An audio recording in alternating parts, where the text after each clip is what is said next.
Chapter 595, Plan. Chapter 595, Plan. At first, I thought DK was a terrorist group, Kate said.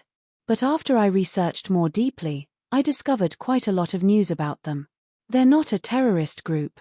They're a criminal group. Their final goal for everything is for money. Chen Zhao thought for a moment. I know there'll be an auction at the top floor of Hilda Hotel on the 7th. It's for luxury items. The total amount of items sold will be more than $500 million. Then what do we do now? Call the cops. Kate had found a lot of problems, but she didn't know how to take care of it. Don't call the cops. Neither of us can be sure how many moles are in the police station and Interpol. We'll take care of it ourselves. Take care of it ourselves. If you call the cops and DK hears of it, they'll definitely change their plans or even end it. Then how will we find them? Are you going to react to their plan? Kate asked. But it's just you and me. It's not you and me. It's only me, Chen Zhao said. I'll bring the people who hurt David to you. Of course, I'll try to get him to you alive. Chen, thank you. David is my friend too. After hanging up, Chen Zhao really wanted to slap himself. He was really getting more and more courageous. He actually thought that he was able to take care of a criminal organization. This wasn't like the mercenaries causing trouble at his home now. His supernatural defensive system got rid of all the mercenaries. At Hilda Hotel, he would be alone. He didn't even know how many people were in DK. Faced with such an evil organization, he felt a bit shaken too. First of all, Farley and the others definitely couldn't go. If he let them go even though he knew it was dangerous, he was adding more difficulty for himself. It was already a challenge. If they were included, it would be upgraded to a hell level. Now, he had to figure out a reliable plan. First of all, how could he distinguish who was good and bad? This was the most difficult. How could he distinguish them? The bad guys wouldn't hold signs saying that they're bad. Karim, Kane, Howard, come over. If there were experts, then they definitely counted. They usually looked like 3 beanbags and acted submissively to everyone. However, they had rich army experiences and had helped resolve danger for Winnip many times. But Karim, Kane, and Howard were unhappy. These days were their happiest days. Only one person had to stay to look after Asand. The other 2 could run free. Winnip wasn't in L.A. Laurent and Chen Zhao didn't care about them either. They could do whatever they wanted, but this call ended their happy life. The 3 trudged to Mirror Lake dispiritedly. They felt like their lives would fall into darkness again. To them, Laurent and Chen Zhao were filled with darkness. I have a question. Chen Zhao looked at the 3. He could guess why they were so depressed. Don't worry. It's just a question. I don't need you to do anything. What question? I know a criminal organization will attack an auction 3 days later. The hotel where the auction takes place has already been infiltrated by them and they'd acted on the electricity and alarm system. What should I do? Call the police, Karim said directly, without even thinking. Their people might be in the police and Interpol, Chen Zhao said. Are you sure you'll take care of it by yourself? Karim asked. If you're willing to help, I'd welcome you, of course. Chen Zhao didn't want to care, but these people had hurt David. With Kate's conflicts with them, she would keep going if he couldn't get rid of them this time. But she was only a normal woman. Once exposed, the evil criminals would never let her go. More importantly, Chen Zhao had a conflict with them too. Rather than waiting for them to come to him, it was better to attack proactively and capture them all. The 3 smiled awkwardly. They weren't willing. From Chen Zhao's words, they'd already figured out that this group wasn't a typical gang.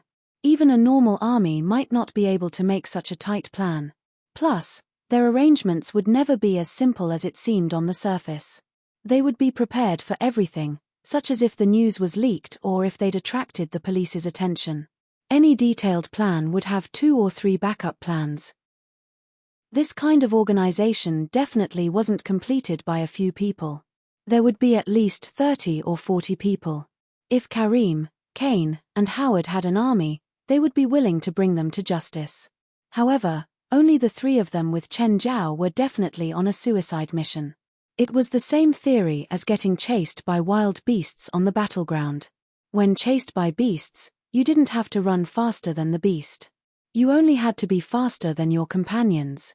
On the battleground, only the strongest could survive. If they joined this mission, they may very well die. Chen, it's not that I don't want to help. I just haven't been sleeping well these days. I sprained my ankle when surfing yesterday. I was diagnosed with HIV. Chen Zhao's face darkened. Stop the bullshit. Tell me what I should do and pay attention to. The three thought for a while. Then Kane said, first is the surveillance room. Since the group infiltrated the hotel, then they would first take control of the surveillance room. One way is to cut off all cameras. Another is to have someone guard the room. I predict that they'll definitely take control of it, so you have to take control back. The three offered their own opinions and said many things that he had to be careful of. Chen Zhao listened humbly. These three professionals definitely thought in more detail than him. They thought of many things that he hadn't even noticed. There's also the equipment. The three looked at Chen Zhao. How are your shooting skills? What gun are you best at? Chen Zhao thought for a bit. I'm not that great. Have you used a gun before? Yes.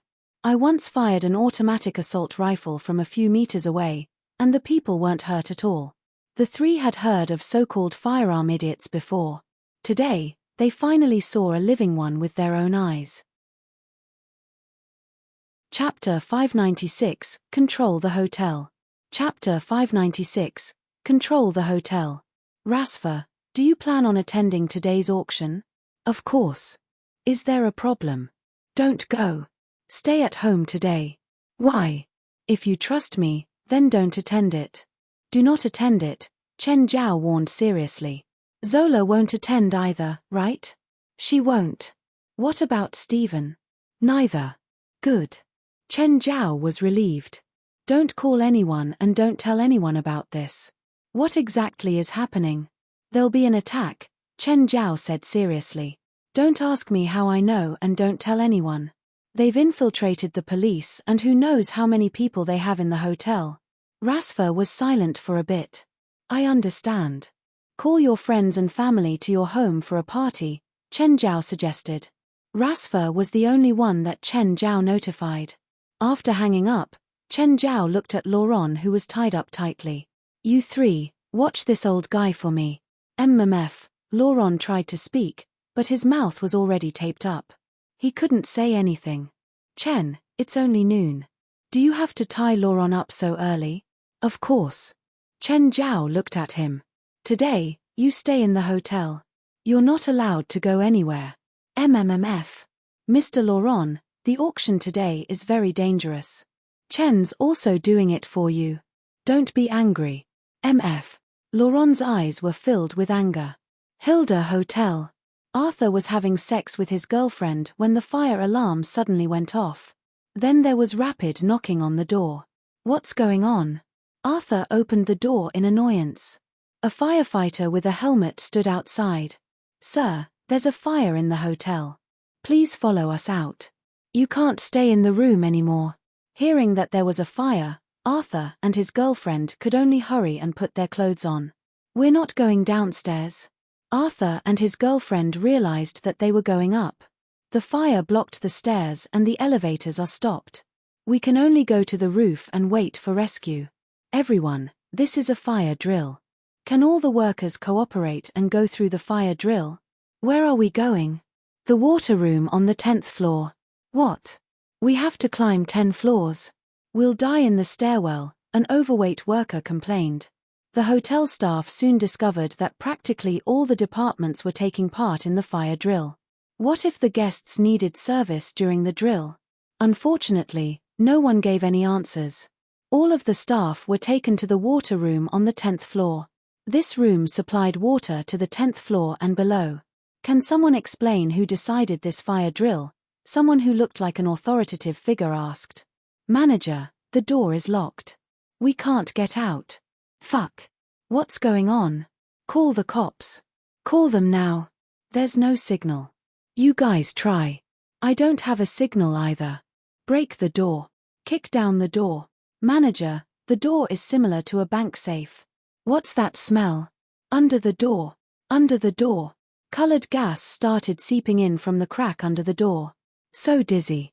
Outside the water room, a few DK members were calling their boss, but they used a special frequency channel. Boss, we took care of everyone in the hotel. The front desk is ready too. Okay, don't mess up. Just then, a few people came to the lobby of the hotel. Bark looked around. How come there are so few people here today? A disguised staff member walked over immediately. Hello, Mr. Bark. It's our honor to host your auction today. The guests all have very esteemed statuses, so we did some special arrangements to make it seem like there aren't many people. Oh, that's a pretty nice service. If the auction is successful, I'll choose to host it at your hotel again. The venue has been set up. Oh, are you new here? I was an artistic manager before. I work at the headquarters now and they sent me here today as the temporary manager. My name is Quincy. Oh, Mr. Quincy, are you knowledgeable in art? I have studied a few contemporary masters of painting. Bark and Quincy chatted heartily along the way. By now, they reached the top level. Most of the people in the auction venue were Bark's men. But they didn't know that the hotel was already controlled by a crime organization. Mr. Bark, is there anything else I can help you with? No. Quincy, you're more knowledgeable about the arts than I thought. If you're interested in working for me, I would be very happy.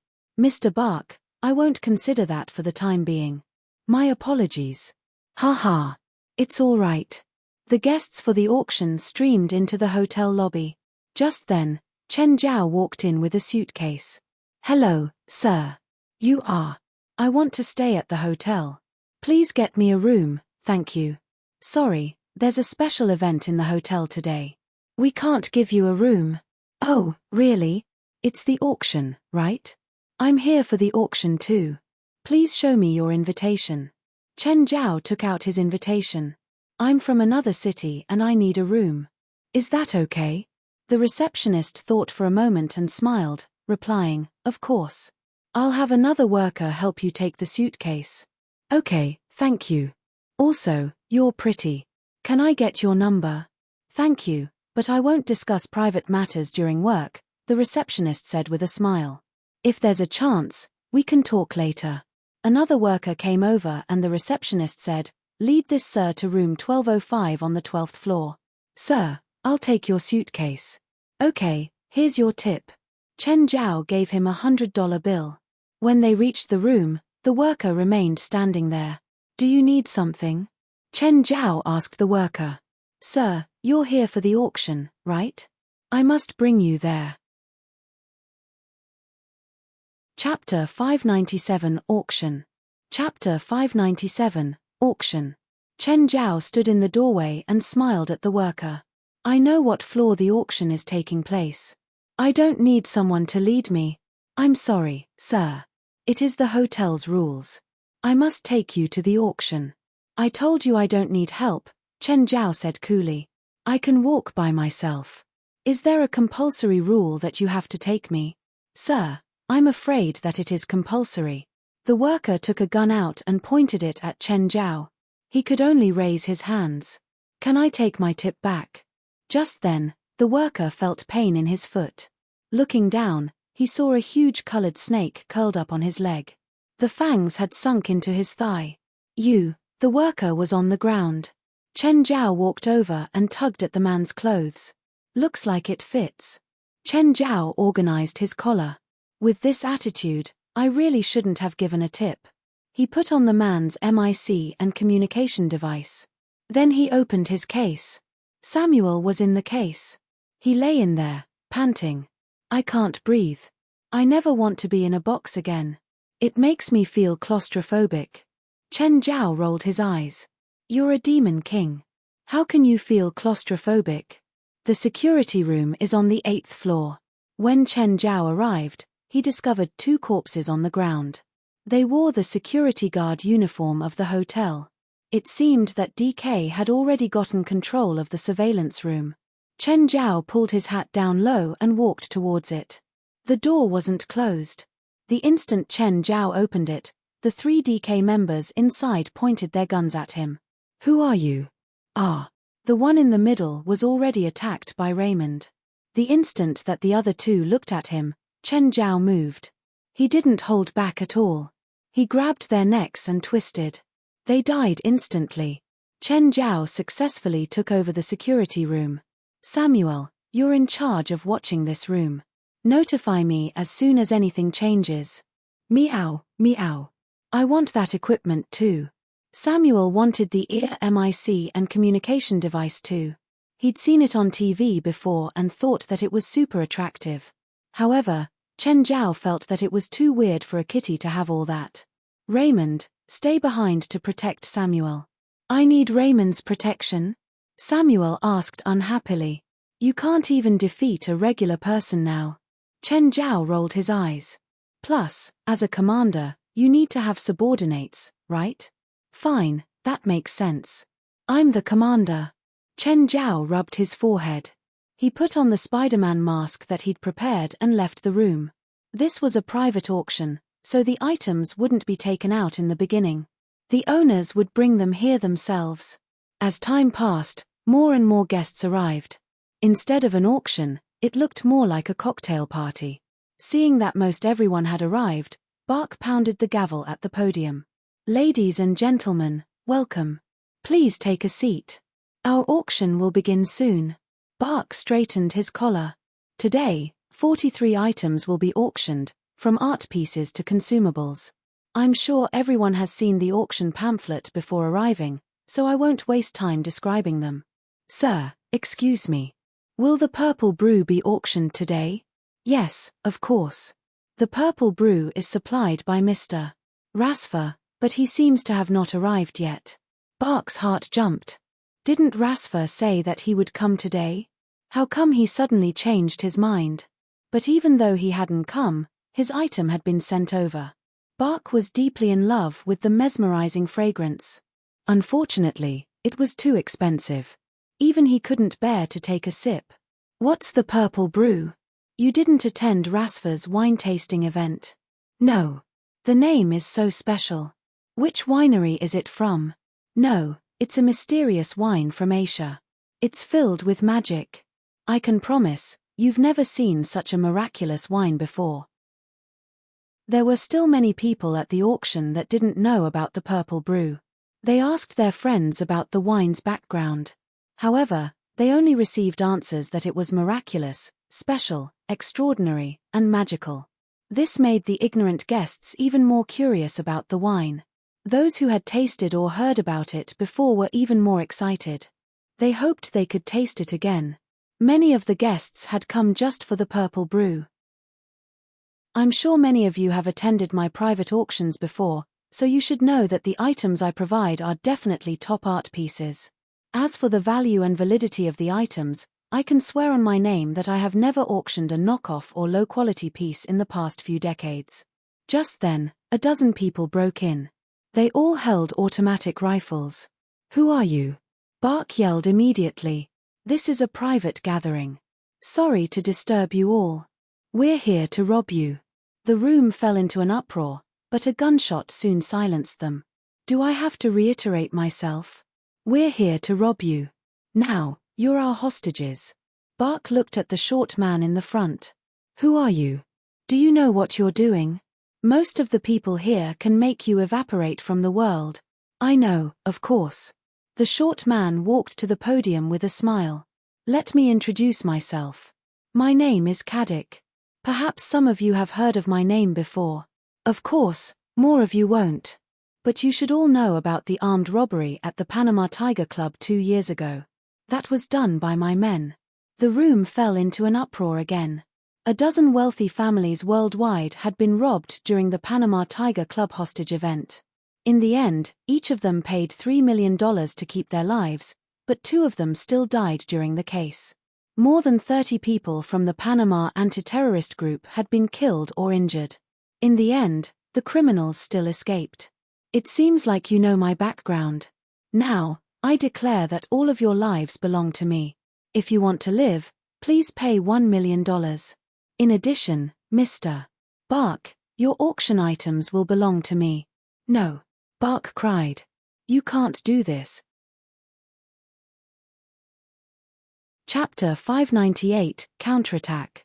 Chapter 598, Counterattack. Yes, I can. In fact, I'm already doing this. Caddick looked at Bark arrogantly. Kate was in the crowd. She had dressed up as a staff member. She knew it was risky. It was actually the riskiest moment of her life. But she was a reporter. She knew that this might become the peak of her life. Of course, it was only provided Chen Zhao would really appear. Kate had set up 3 cameras in the area. She also had a mini spy camera on her. As long as she could survive, she could bring the videos back. She would then become the queen of reporters. Suddenly, there was another gunshot, which caused some disturbance again. Bark was shot in the head and collapsed on the floor. A lady in tight clothes was holding a small pistol. Caddick slapped his forehead. Kira, he hasn't paid the ransom yet. You shouldn't have killed him so quickly. We've been here for too long. Let's not exceed the schedule. We need to collect the ransoms immediately. Fine, fine. Caddick shrugged helplessly. Now, please remain orderly and take turns to pay $10 million. Holding a POS terminal, a DK member approached a rich man. Sir, please. I don't have that much money. The rich man was clearly unwilling to pay. But all he received was a bullet. There was no hesitation. Caddick sighed, 10 million less for me. Just then, Caddick received a message from his earpiece. Boss, our people seem to be decreasing in number. Richie, Anfor, Luke, and Steve haven't responded for a while. And I've been hearing cat meows from the communication side.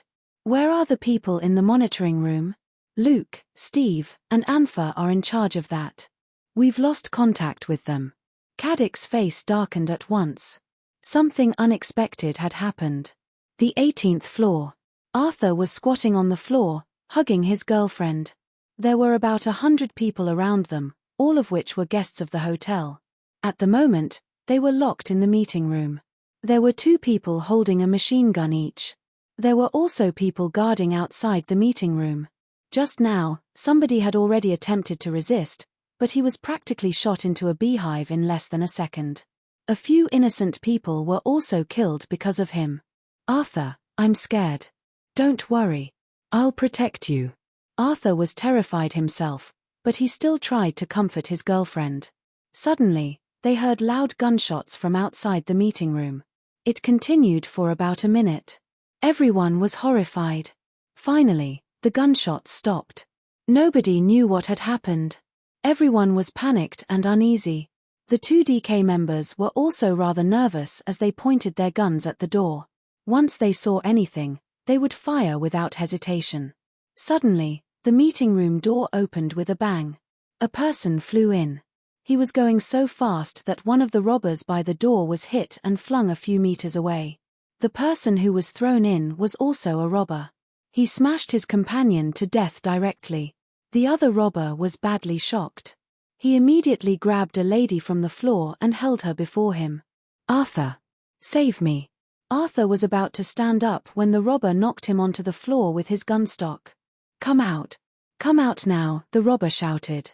Or I'll shoot. Suddenly, someone dropped down from the vent behind the robber. There were more than 100 pairs of eyes staring at the figure, but nobody made a sound. Chen Zhao approached the robber from the back and easily crushed his shoulder. Meanwhile, he pulled the hostage toward him. Who are you? Do you know? Chen Zhao grabbed the robber's neck and hurled him at the French window in the near distance. Crash. Ah! The robber flew outside the window.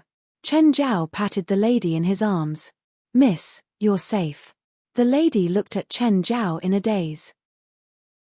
She stared at his Spider-Man mask. Can I kiss you? Sorry, no. Chen Zhao let go of the lady. You may leave now, but don't go upstairs, because there's still robbers. Go downstairs. Use the stairs. The elevators are locked out. Then, Chen Zhao turned around and left. Everyone stared at his back. After a brief moment of silence, they charged out too. Meow, meow. Master, We have 2 enemies on the stairs from the 18th to the 19th floor. They have their machine guns ready. Any good suggestions? Garbage chute. Chen Zhao found the garbage chute and climbed up. Soon, he managed to get behind the 2 robbers at the entrance to the 19th floor. The 2 robbers were fully focused on the staircase. They did not notice Chen Zhao charging toward them at all. Chen Zhao was too fast, so fast that they could not react. Glancing at the completely distorted corpses on the floor, Chen Zhao continued to go up. He was about to reach the top floor. "Miss, it's your turn." A robber approached Kate and extended the POS terminal. "It's clear that I'm a staff member here. I don't have 10 million, Kate said calmly. The robber had already lifted his gun when Kate quickly added, "Don't you need a hostage?" "I won't resist." "She's right. Keep her alive. She's small and will make a suitable hostage," Caddick said. Kate heaved a sigh of relief. Just when she thought that she would be spared, Caddick suddenly shouted, "Wait, how do you know that we have a problem?" "Shit!" Kate screamed in her mind. Caddick's gun was already pointed at her. Suddenly, a loud gunshot was heard from the outside. It was accompanied by a cry of misery. Then, everything went quiet. It was complete silence. There was no sound at all. In the auction hall, a dozen robbers pointed their guns at the door. Caddick's face darkened as he turned around and left. Anyway, he had already taken the auction items. The ransoms from the rich people were merely pocket money. Caddick looked at the box before him, which was filled with the auction items. Suddenly, a low sound was heard from within the box. Then, an intense aroma of wine began to permeate the air. The 2 robbers beside him started to wipe their tears. Caddick was utterly confused. "What's wrong?" "Dunno. I just recalled a sad memory. That bitch Ella. I have to fuck her to death when I get back." Chapter 599, Are you comic fans? Chapter 599, Are you comic fans? The fragrance of the wine started to spread through the auction hall. Everyone started wiping their tears. Chen Zhao had already entered the hall through the ventilation. Kate held her camera, aiming it at Chen Zhao while wiping her tears. Even though he wore a Spider-Man mask, Kate could still recognize him. He was probably the only one who wasn't affected by the wine. Kate watched Chen Zhao kill. The criminals couldn't fight back at all. The criminal before Kate also turned around with his gun while wiping at his tears. Kate immediately took out the dagger she'd hidden and stabbed the man's neck. Chen Zhao saw Kate and immediately pulled her over. "Why are you here?" "Don't, wait, let me cry. I'm so sad." While sobbing, Kate said, "That room. So sad, I'm so sad. There are 3 people in that room. The leader and..." Chen Zhao immediately rushed toward the room that Kate had pointed out. Kate followed behind. So sad. When Chen Zhao pushed the door open, he saw a huge hole on the ground. No one was in the room. The hole led to the lower floor, so Chen Zhao jumped in. Kate jumped down directly too. Chen Zhao grabbed her immediately. "Are you crazy?" Sob, "I want to follow you. Leave the boss to me." "Meow, meow." Samuel's voice sounded in the earbud. "Master, there are 3 people left. They took the elevator down with the auction items." Chen Zhao looked at the elevator. The number on the display kept lowering. 17, 16, 15. Chen Zhao yanked the elevator door open and looked down the cavern. The cables kept extending. He didn't dare to jump down. This was more than 20 stories high. But then, Kate pulled a pair of big scissors out of nowhere. "Kate, where did you get this from?"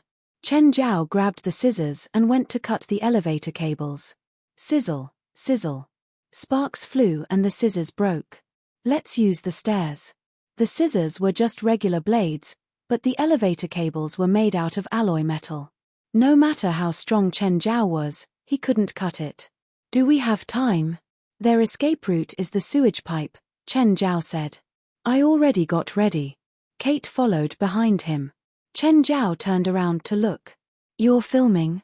I'll cut out your voice. Keep the hot parts." Chen Zhao and Kate spent 5 minutes rushing down to the first floor. Caddick and his 2 men had entered the sewage tunnel with the case. Caddick never thought that it would be so bloody. DK had never had such great casualties since he'd founded it. Now, he only had 2 subordinates carrying the case. The good thing was that he'd gotten the money and the stuff. This ending wasn't unacceptable. Revenge. He would obviously take revenge if he could. But who should he take revenge on? Who exactly was that man? Boss, there's something up ahead. Caddick halted, his brows furrowing. Danger. Extreme danger. Right then, one of the men paled. Boss, my feet. Bomb. Chen Zhao had prepared this just for them. He'd tossed the bomb from the plane to New York into his spatial ring. After Gaia's transformation, it had turned into an underground bomb. This place was filled with dirty water. Who would have thought that there was a bomb here? Give me the case. Caddick clearly planned on abandoning this subordinate. The man's face darkened. You don't want me to live? Then Bang. The case shattered and everything scattered. The other subordinate was affected and died too. This plan was practically a complete failure. He only had around $100 million of ransom money that could comfort him. Caddick tossed his emptied gun and turned to leave. But Chen Zhao and Kate had entered the saw too. The 3 of them faced each other. Hello, DK boss. Chen Zhao waved. This is our first meeting, right? Look at the camera and smile. Caddick stared coldly at him. Hey, move aside and I'll pretend this never happened. Chen Zhao turned to Kate. He's joking with me, right? Ha, Kate sneered. Do you remember the police officer you shot 6 days ago at the station? That's my boyfriend.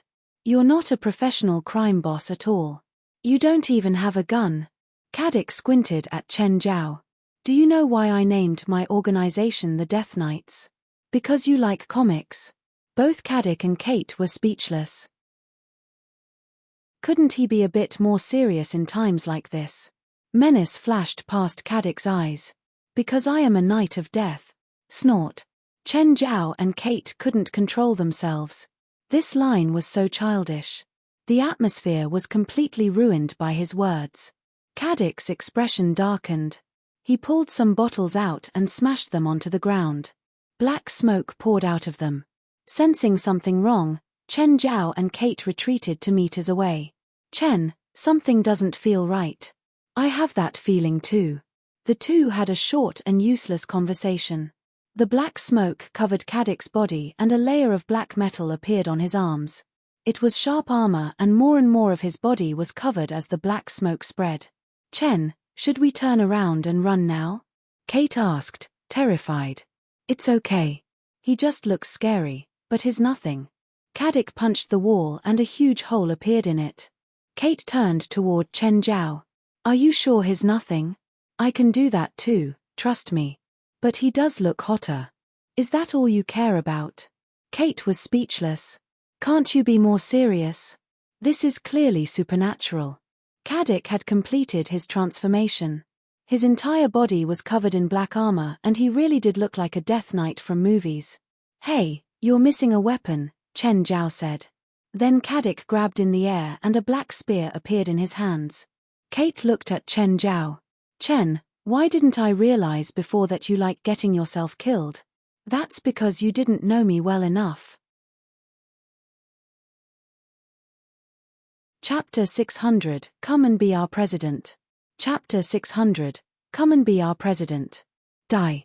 Caddick clearly did not want to waste more time on chit-chatting. He thrust the lance at Chen Zhao.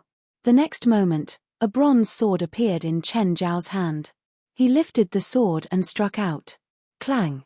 Caddick's lance was cut into 2. Chen Zhao waved his sword again. Caddick's right arm was severed. Caddick was dumbfounded, so was Kate. Chen. You. Supernatural power? As if I don't have it, Chen Zhao said, resting the sword on his shoulder. To be straightforward, Caddick was a wizard. How strong could a wizard be? Chen Zhao had no idea, but he could take Pierce South as an example. Normally, a wizard's magical power would not be too powerful, and his spells would be more limited. Nature had limited their magical powers, just like how the principles of the human world limited demons from hell. This was why Pierce South had wanted the King of the Sun Golden Chalice to increase his magical power. Caddick broke out in cold sweat. He did not expect Chen Zhao to be a wizard too. Needle thread guidance. Kate noticed many green threads extend from Chen Zhao's left palm. They were particularly obvious in the dim saw. The threads wound around Caddick, so that he could not escape or move. Chen Zhao pulled his left arm and Caddick was dragged before them. Chen Zhao turned around to look at Kate, after which he handed her the bronze sword. "Are you able to do it?" Taking in a deep breath, Kate was about to lift the bronze sword. However, Chen Zhao snatched the sword away. "Never mind, let me do it, or David will kill me." Then, ignoring Kate's response, Chen Zhao struck with the sword. He knew that most spiritualists had weird abilities. To ensure that Caddick would really die, he severed his head directly. Caddick's armor disappeared as his naked corpse floated in the sewage. "Chen, I feel that you have many more secrets. Go and ask David. Does David know about this?" "We've been through certain things together," Chen Zhao said. "Fine. Cut this part of the tape. You know, it's better not to publicize supernatural powers. Are you scared that you'll be sent to a lab and cut into pieces? The government knows about us. Even if you upload the entire video, the government will try to cover it." Chen Zhao returned to the monitoring room and destroyed all the hard disks containing the surveillance videos. Soon, the police arrived. It was a sleepless night for the whole of LA. It was basically a terrorist attack. More than a dozen innocent people had been killed, half of which were rich people in LA. Dozens of robbers had also died in the hotel. "Hey, Chen, I've heard about what happened in Hilda Hotel." "Okay. Thank you." "No problem. I heard that someone with a Spider-Man hood saved everyone." "Oh, is it?" Rasfer did not continue the topic. "Come and chat when you're free." Just as Chen Zhao hung up, a car in high beam suddenly approached his car. Feeling the dazzling light, Chen Zhao quickly stamped on the brakes. Suddenly, another car came from the back, blocking Chen Zhao's path. Chen Zhao was immediately ready to fight. Someone walked out of the car before him. However, the person walked toward him with his hands raised in the air. What's happening? The person walked to the window. Chen Zhao looked at him, confused. "Hello. I'm West. I work for the Supernatural Organization of America." "Supernatural Organization of America? What's that?" "Mr. Chen, I know that you're a wizard." Chen Zhao frowned. Unknowingly, his identity had been exposed. Nevertheless, he seemed extremely calm, unlike the past where he would be nervous. "So, are you going to arrest me?" "No, I hope that you can join us." Chen Zhao rolled his eyes. "I'm a foreigner. If you wish, you can become a citizen at any time." "No, I think the green card is enough. Mr. Chen, even if you're a foreigner, you can still join us. Is there such an organization in every country? And everyone's been fighting each other secretly?" West readjusted his emotions. "Mr. Chen, you are imaginative. In fact, our organization doesn't take part in any political struggles. It's part of the International Supernatural Agreement." "What the fuck? There's an International Supernatural Agreement?" "Our aim is to protect the common people from supernatural powers. The supernatural organizations in different countries will only cooperate and not fight with each other. It's like the International Space Station, a result of the collaboration between several countries. China isn't involved in the International Space Station. Mr. Chen, has anyone pointed out to you that you're an excellent conversation ender?" West was upset. Chen Zhao shrugged helplessly. "I do obey the law most of the time. Can you just pretend that I don't exist? I'm the one who's talking to you right now precisely because you haven't been using your powers to commit crimes," West said. "Can you tell me how you found out about me? In the recent month, you have been legally killing people a few times. Today, when you went to Hilda Hotel, we located you with the surveillance system on the roads. If I reject you, are you going to force me to join through a fight?" "Mr. Chen, We're a legal organization recognized by the government and also internationally. We're not illegal, like what you might have thought. Then I reject. Goodbye. Mr. Chen, wait. Let me finish. West stood before the car, so Chen Zhao could not drive. We're going to pay you.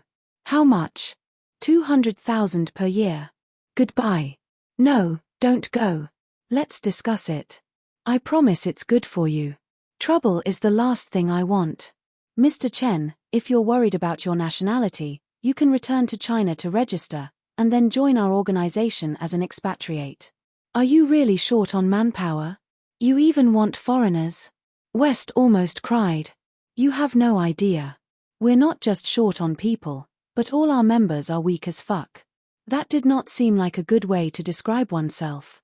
We have 12 people in the organization at the moment, and all we can handle are ordinary supernatural events. We can't even deal with those that are slightly more difficult. Please come and be our president. Let me think about it. West grabbed Chen Zhao's steering wheel. Mr. Chen, we can discuss the salary. Please come and be our president. Chen Zhao had a growing feeling that the so-called Supernatural Organization of America was unreliable. West's face was filled with pleading. Mr. Chen, our youngest member is only 15 this year. 10 days later, he's going for a mission investigation. Can you bear to see him do that? Yes. Chapter 601 Super Failure Club. Chapter 601 Super Failure Club. Let go. I'm leaving. Mr. Chen, our organization doesn't have anyone with combat abilities. The last leader was a toxicologist from Mexico, but he quit after one mission. And the one before that. West kept complaining. Chen Zhao realized that the leaders of the supernatural organization were all foreigners. Don't you have a local leader? West looked at Chen Zhao with a pained expression. I'm the current leader. Huh. West was about to cry. I'm the current leader.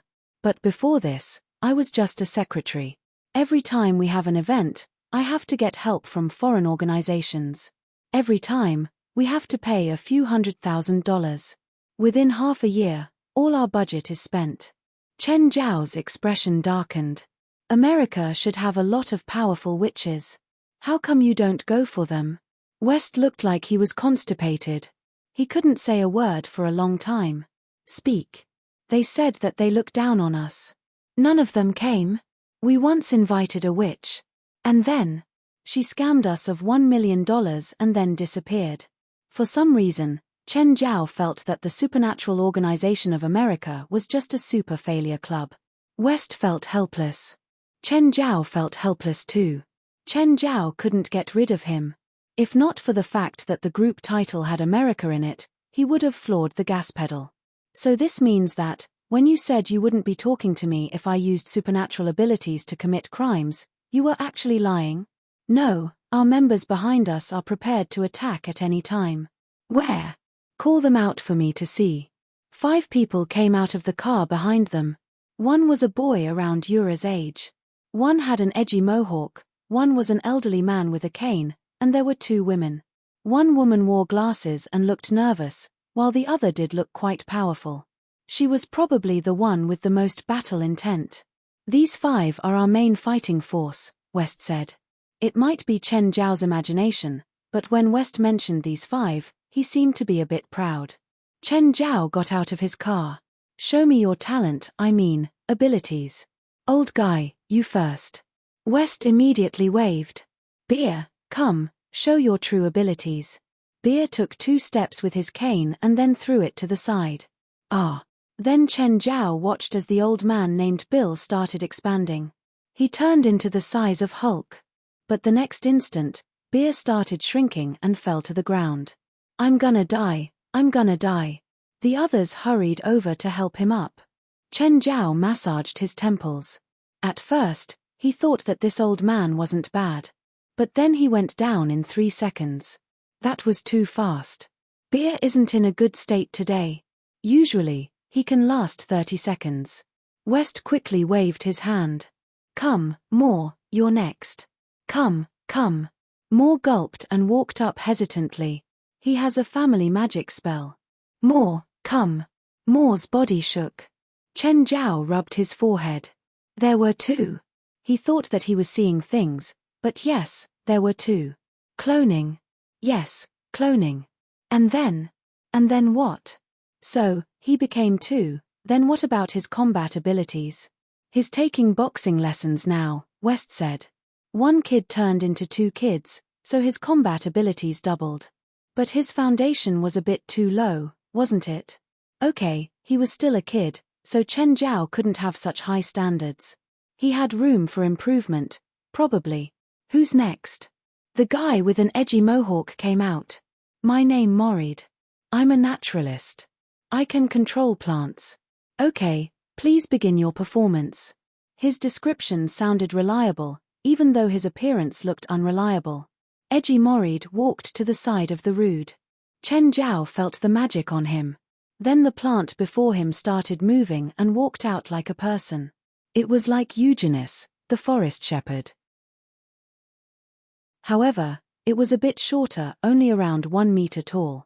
I can only control plants this big now, but my magic is improving really fast, Morid said confidently. I'm sure I'll be able to control towering trees in the future. Chen Zhao looked over to the two women. They had completely opposite personalities. One had a sharp aura while the other looked timid. What about you two? I'll do it. My name is Jolinash. My skill is elemental magic, especially wind. She opened her arms and Chen Zhao immediately felt a furious wind blowing in his face. Beside him, West couldn't keep standing and had to grab onto the car. Oh! This was a bit legit. It finally wasn't comedic. Jolinash's wild wind lasted for around a minute before finally stopping. Even though it still lacked combat abilities, it was at least still legit magic.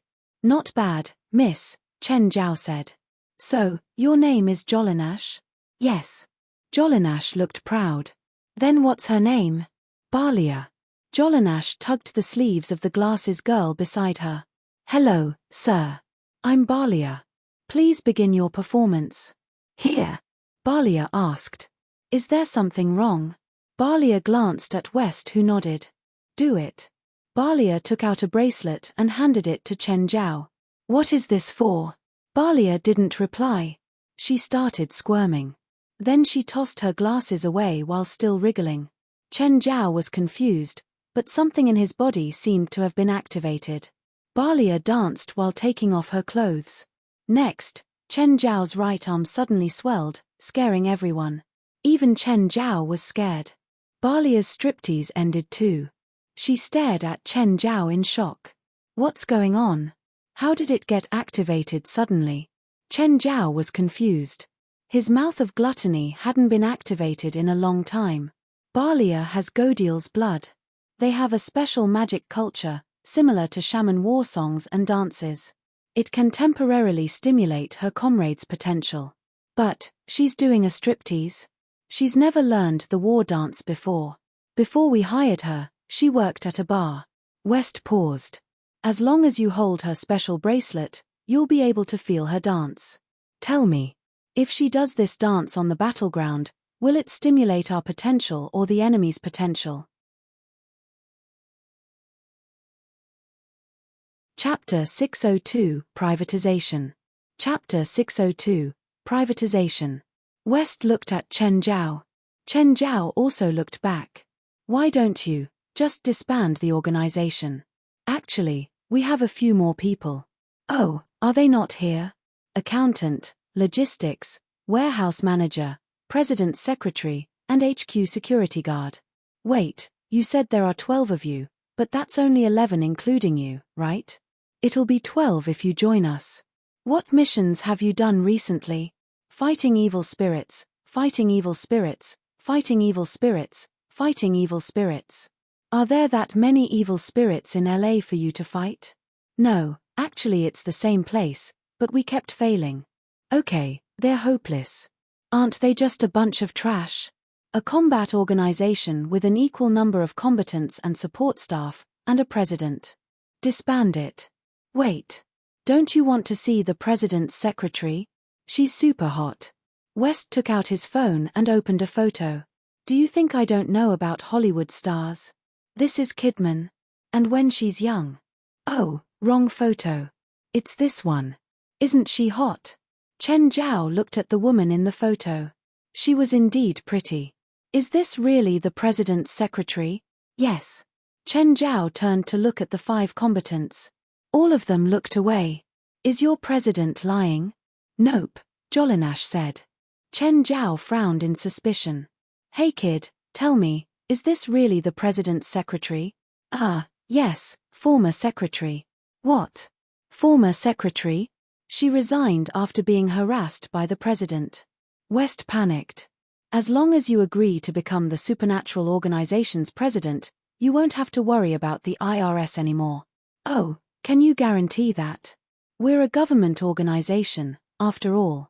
We have that power. Does the organization normally just fight with evil spirits? Yes, more or less. I have my own job. You don't have to stay in the HQ all the time. Just go there when you're free, West said solicitously. We also have Social Security and major accident insurance. The claim is guaranteed. $200,000 per year? Yes. There won't be things like fighting the supernatural organizations in other countries. Absolutely not. Will spiritualists be arrested and studied? That's prohibited by the International Supernatural Agreement. Any country, organization, or lab that conducts inhumane experiments on supernatural people will be punished. Like how? Offenders will be attacked by all the supernatural organizations in the world and have their souls drawn out while alive. Fine, that's very supernatural. What's the procedure to become the president of the organization? Sign on this parchment. Chen Zhao took the parchment and injected a small amount of magical power. Then, the content on the parchment was displayed. The president has no rights to transfer the funds. It's to prevent what happened last time from happening again. My house is here. Do you think I can even run away? Remove this line. As the president, of course I should be able to manage the funds. How about our accountant? If you need anything in the future, ask the accountant to report to me and ask for approval. Change this to, the funds are managed by the president. Okay. And this. All of them have to be changed. Finally, Chen Zhao signed the contract. The Supernatural Organization of America had officially become Chen Zhao's private supernatural organization. Also, since the former president's secretary has resigned, should we hire another one? No need, I'll be the new secretary, West said with a serious look. You're kidding, right? No, I'm serious. No way. I need a lady. We've used all the funds this year. President, are you going to pay with your own money? Chen Zhao was clearly not generous enough to spend his own money. By the way, is there any confidentiality agreement in the organization? Apart from not exposing us to the media, you can do whatever you want. Chen Zhao sighed. He felt that he had been deceived into such a worthless position. Oh, who do I report to? Don't tell me it's the White House. No one. Although we are a government organization, we act independently and monitor ourselves. Will the government give us tasks? Yes, but we have the right to reject them. There was a lot of freedom. Chen Zhao thought about it. It did not seem to be a bad idea. Also, you said there will be a dangerous mission a few days later. What is it? 3 years ago, we received a mission from the government to eliminate the evil spirits in Mapleville. 3 years have passed, but we've accomplished nothing. So the government began to pressure us and demanded that we complete the mission in 10 days. Otherwise, we might not get the funds for next year. Mapleville? Are the evil spirits there powerful? Absolutely. Hundreds of evil spirits gather there all year round. In the last 3 years, we've spent most of the time attacking that place, but we kept failing. Tell me when you're going there again, Chen Zhao said. Of course. This was probably the most pleasant thing West had heard tonight. He had been waiting the entire night to hear this. By the way, what's your ability? Super memory, ultra speed reading. When I cast my spell, my IQ will increase rapidly. Chen Zhao studied west but remained silent. By the time Chen Zhao returned home, it was already early morning. Too many things had happened that night. Just as he entered the house, Laurent charged out with a frying pan, ready to duel. Chen Zhao's fist went straight through the pan. Laurent roared softly, "Asshole, do you know how long I'd been tied up for? I was only released before Farley came back. Does Farley know about it?" "No, I didn't tell her." Laurent had also found out about the Hilda Hotel attack from the news. "You should be glad you didn't. If you dare to do that again next time, I'll bring Farley home." Laurent stared at Chen Zhao in anger. "Fine, I won't tie you up anymore. Next time you try to kill yourself, I won't stop you." Laurent turned around and had his back face Chen Zhao. "I mean the risks you took. Before you take any risks, think about Farley. Haven't you always been cursing me to die? I would love that to happen, but Farley would be sad." Chapter 603, Hey, do you see that man? Chapter 603, Hey, do you see that man? Yes, it's true. Spider-Man saved me, a woman said excitedly to the camera on TV. I saw him. I really saw him. He personally saved me from the captors. I saw him too. He wore a Spider-Man headpiece. The witnesses and victims were being interviewed by the media. All of them claimed that Spider-Man had saved them. Of course, anyone with common sense knew that it was someone wearing a Spider-Man headpiece. But some people thought that it really was Spider-Man. That it was Peter Parker. This caused the Spider-Man movies to become unprecedentedly popular. However, the biggest uproar came on the afternoon of that day. Footage from the scene was published. It blurrily recorded everything that had happened, including the masked Spider-Man's fight with the criminals and how he saved everyone. It was just that no one understood why the criminals were crying. It wasn't only them. The captives were crying too. Of course, some people knew the truth. The news came from somewhere, explaining why everyone was crying. There was a bottle of wine that was going to be sold at the auction. This bottle could make people think of the past and even remember forgotten memories. During the clash, that bottle was accidentally shattered. The fragrance filled the air and everyone who smelled it started crying. In other words, it was this wine that helped the man save everyone successfully. Chen, good news, Rasfa said. Someone wants the purple brew. They offered $150 million. But I advise you not to sell it so quickly. Of course, ignore me if you need the money. You're doing hunger marketing again? Your purple brew is totally famous now. Regular people know about it too, not just the rich. And the more curious people are about it, the more valuable it is. Okay, I got it. After hanging up, Laurent started throwing a tantrum again. Where's the purple brew? I want to drink the purple brew. Do you know how much one bottle costs? Don't fool me. I've studied finance for a few years too. The purple brew doesn't work at the market value. You and Farley drink it like it's an everyday beverage, so it's obviously not that expensive to make. Chen Zhao glared at the proud Laurent. He was so annoying. After making a commotion, Laurent finally got the purple brew. He happily took a sip. That taste was amazing. I miss Winnip. After another sip, Laurent grew sentimental again. Ah! Pamela left just like that. Chen Zhao found earplugs and went to sunbathe by the lake. But Laurent started bothering him again. Chen, I want muscles. I want a strong body. I heard from Farley that you're good at bodybuilding. Help me exercise. Chen Zhao squinted and studied Laurent in his swim trunks. Are you sure? Yes, I'm sure.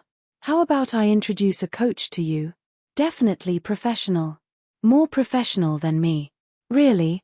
More professional than you. If you see her, you'll trust me. Chen Zhao's smile had another meaning to it. Chen, how come you're here? Gaia was surprised to see Chen Zhao visit suddenly and bring an old man. Let me make some introductions, Chen Zhao said. This is Gaia. This is Laurent, Farley's father. Gaia, Laurent wants to bodybuild. Can't you help him? I'm not as professional as you. Gaia looked at him strangely. Why did his tone sound weird today? Laurent, Go look around the gym and get familiar with the machines.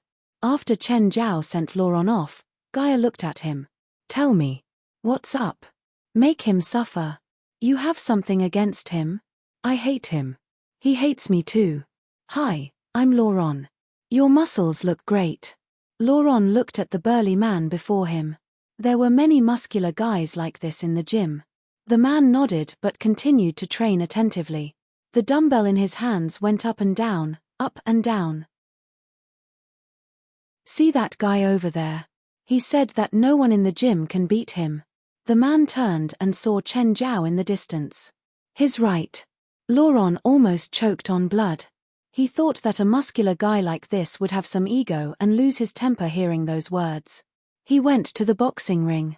There was a tall African-American man practicing in the ring. The person practicing with him was forced back continuously. The boy looked even stronger than the muscular man from before. When he went to the side of the ring to drink water, Laurent went over immediately. Hey, you're great. Tiger grinned. Thanks. Usually, people would come over to talk to him too. After he'd participated in the BBL competition, he had a certain degree of fame. But this old man looked unfamiliar. He was probably new. Do you see that guy? Laurent asked. Yeah, why? That guy seems like he's here to find trouble. He says he wants to beat up all the sissies in the gym. Tiger looked at Laurent strangely. Do you know him? No. Do you know who he is to me? What do you mean? Who is he? Tiger ducked out of the ring.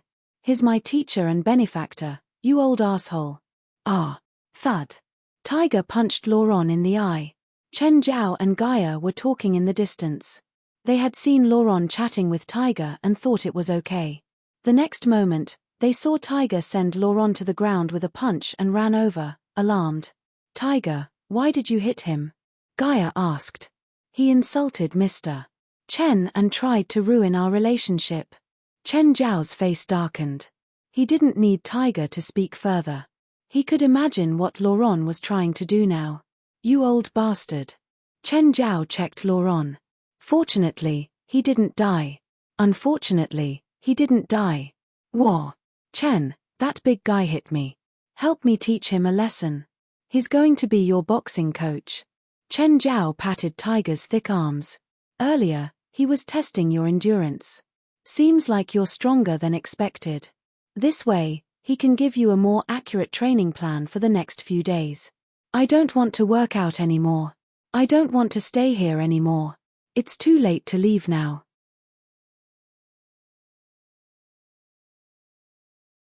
Chapter 604, Mountain Hunting. Chapter 604, Mountain Hunting. Laurent really wanted to slap himself. How could he be so cheap? He was simply looking for trouble. Bang, bang. Tiger smacked his gloves against each other. Come, again, use your strength. Tiger, Laurent is old. Don't kill him. Got it, Mr. Chen, Tiger answered in the ring. As long as you don't kill him, you can beat him up however you want.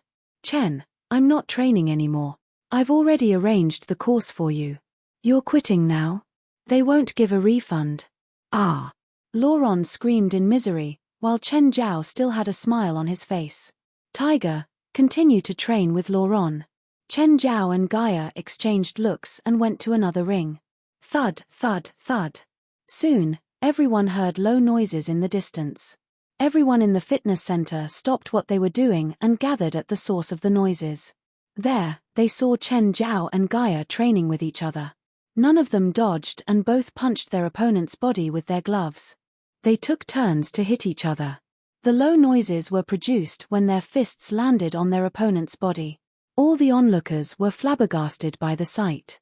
If any of the two were to hit someone else, the person would probably be disabled in one punch. They only stopped when their fists were slightly injured. The crowd opened a path and allowed the two to pass. What's the progress on that treasure? Someone is translating the nautical dairy at the moment. I think he still needs more time. Are you sure the translator won't disclose the information? Ha! You're worrying too much. Even if he tells everyone around him what is translated, it won't matter. Laurent staggered toward Chen Zhao and Gaia and collapsed before them. I'm dying. Do we need to send him to the hospital? No, he won't die. Chen Zhao squatted down in front of Laurent. If you don't get up, I'll ask Tiger to spend 10 more minutes training with you. The sentence was like an elixir. Laurent indeed stood up at once. When Farley returned home at night, she saw the injuries on Laurent's face. Chen, did you two have a fight? But after she gave it a second thought, she knew it was probably not the case. If the two of them really fought, Chen Zhao could have killed Laurent. He wanted to train his muscles, so I brought him to Gaia. Dad, why do you want to train? Forget it, it's already over. Laurent felt like crying. He did not want to talk about it. Farley suddenly had an idea. Why don't we go hunting? Cough, cough. Whenever Chen Zhao thought about the hunting experience he had with Risvar and Del, he would be creeped out. Chen, didn't you say last time that we'll go hunting together? But I meant together with you. 2 people. Chen Zhao turned his head. Not 3. Hunting's great. Let's invite Karim, Howard, and Kane. Farley grabbed Chen Zhao's arms and stared at Chen Zhao with watery eyes. Can we? All right. Given his promise earlier, Chen Zhao obviously could not reject Farley now. All he hoped now was that Laurent would scram as soon as possible. With such an irritating father-in-law around, he could not even be intimate with Farley. Should I call Winnip and ask her when she'll return? Forget it. If she returns and comes straight to LA, we'll have more third wheels. The next day, Farley still went to work. Chen Zhao and the others stayed at home, preparing the equipment needed for hunting in the mountains. At some point, 4 came. There was one more person. Anyway, since there were already so many people, Chen Zhao would not mind one more. He had long lost hope in having a 2-person forest tour.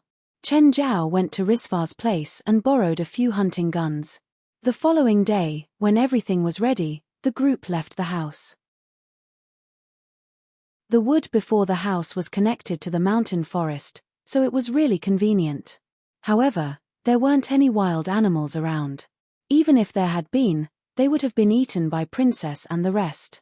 Because they were hunting as a family, Chen Zhao had brought many pets with him. Samuel had been cutely begging him, so he had to bring Samuel along. And also Blackmar, Whitemar, Walter, and Princess. Even Obito's had learned to act cute like Samuel. It was actually horrifying to see Obito's act cute. He would roll in the living room, destroying all the things in the way. Chen Zhao was scared that should he leave Obito's at home, he would need to refurbish the house when they returned. He had to take Obito's with them. Fortunately, Obito's was no ordinary lizard. It was difficult for Komodo dragons to move in the forest. On the other hand, Obito's could climb a tree and run in the forest. Chen, help us carry some stuff. Karim was carrying 20 kilograms of equipment. Howard and Kane had bags of similar sizes. However, Chen Zhao continued to hold Samuel in his arms. I'm carrying a lot too, Chen Zhao said. Laurent, go and help them. Don't you want to train your body? Try walking with weights. Asshole, my belly is already a weight. Karim, Howard, and Kane almost cried. They had been thoroughly enjoying themselves over the last few days. They originally thought that they could play until the day they returned to Sacramento. In the end, Laurent called them and forced them onto the mountain. Fine, it was just hunting, which was a leisure activity too. However, when they departed, they realized that they were not the ones hunting at all. Laurent's family was hunting. The 3 of them were here as labor. In the end, Chen Zhao still took a bag from them. They seemed to be carrying too much indeed. In the first hour on the mountain, they found nothing. They did not encounter any wild animals. Chen Zhao wondered how big Blackmar and Whitema's hunting radius was. There, 4, Farley called softly. She pointed at a white figure in the grass in the distance. It was a white hare. Farley and 4 had both grown up on a farm. Thoughts like how can we eat rabbits? They're so cute would never cross their minds.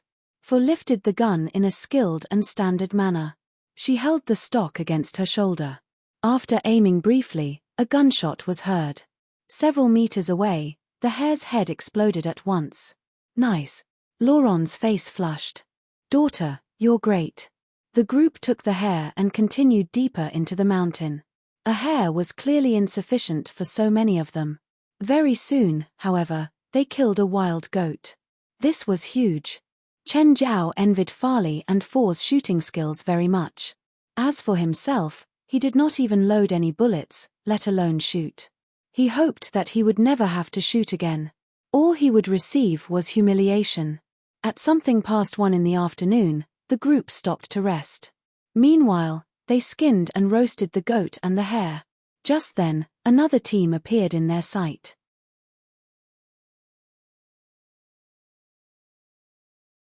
Chapter 605, Refusal.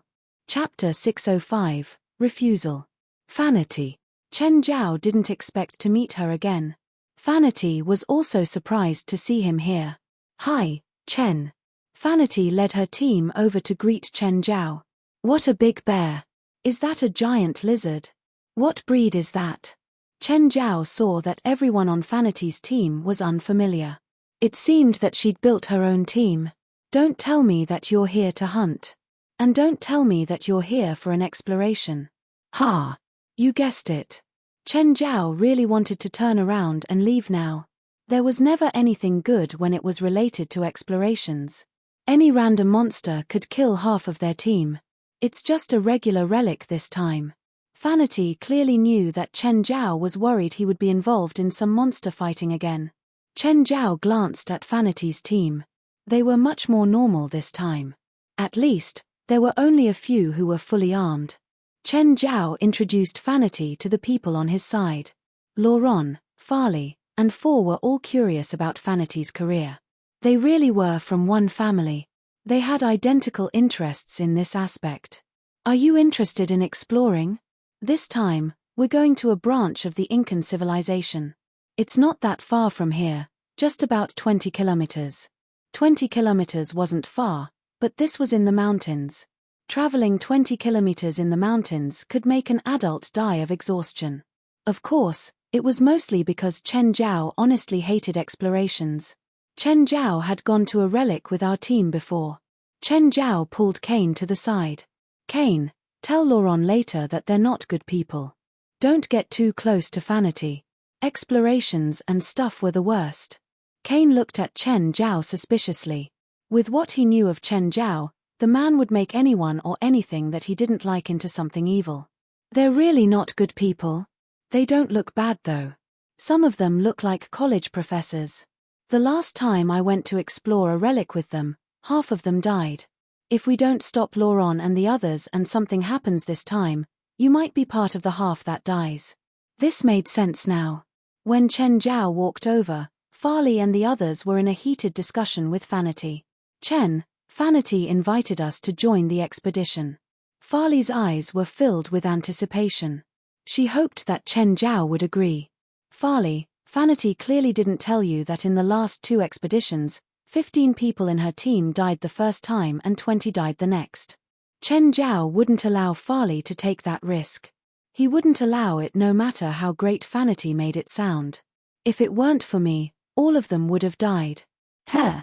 Farley didn't think that relic explorations would be so dangerous. Chen, I said that this is a regular exploration. The relic has already been searched before and many teams have visited it. It's not dangerous. Chen Zhao glanced at her.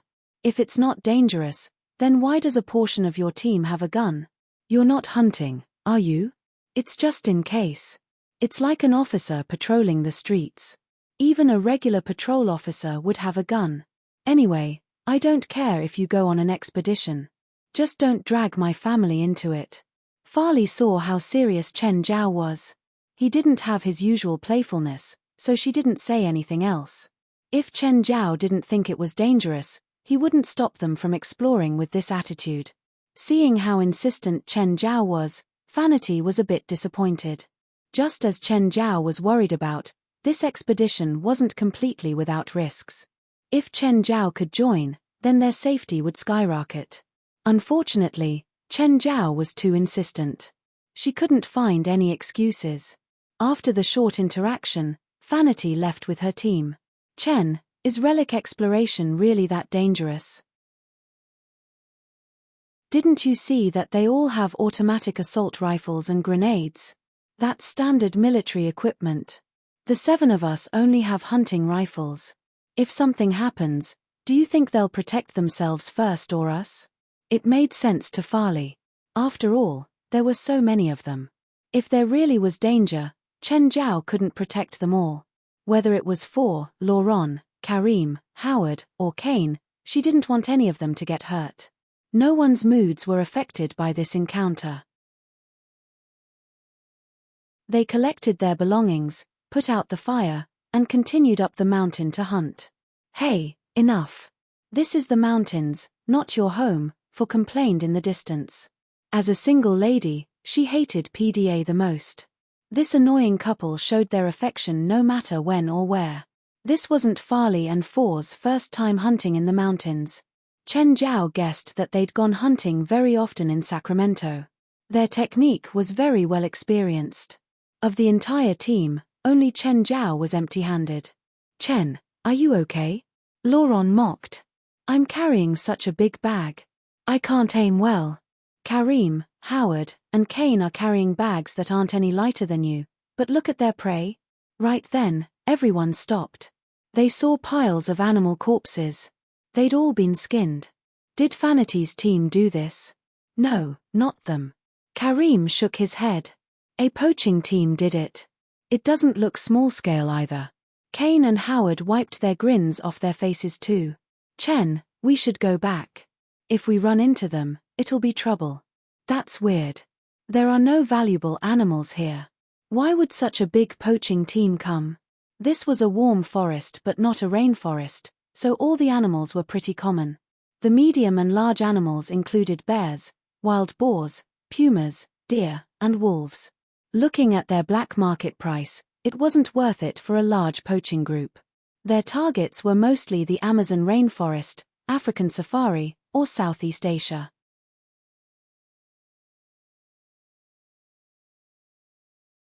Chapter 606, Poachers.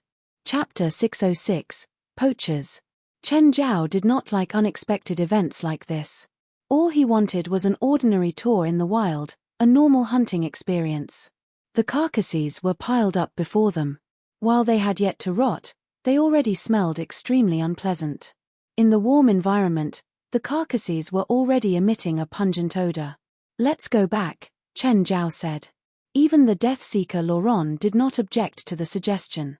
However, before long, Blackmar suddenly ran toward them from the front. Master, I smell humans from the headwind, and also the strong smell of blood. Chen Zhao frowned. Headwind, which was the direction they had come from and were currently heading toward. Stop, Chen Zhao said. What's wrong? The poachers might be in front of us, Chen Zhao said. Blackmar smelled them. It's that direction. Everyone was slightly hesitant, but they knew that Chen Zhao's pets were all extraordinarily intelligent. What do we do now? Let's take another direction, Chen Zhao said. Human footprints. Quite a few of them, in that direction. 5 males and 2 females. That's where we skinned the animals. Milfred Leon frowned.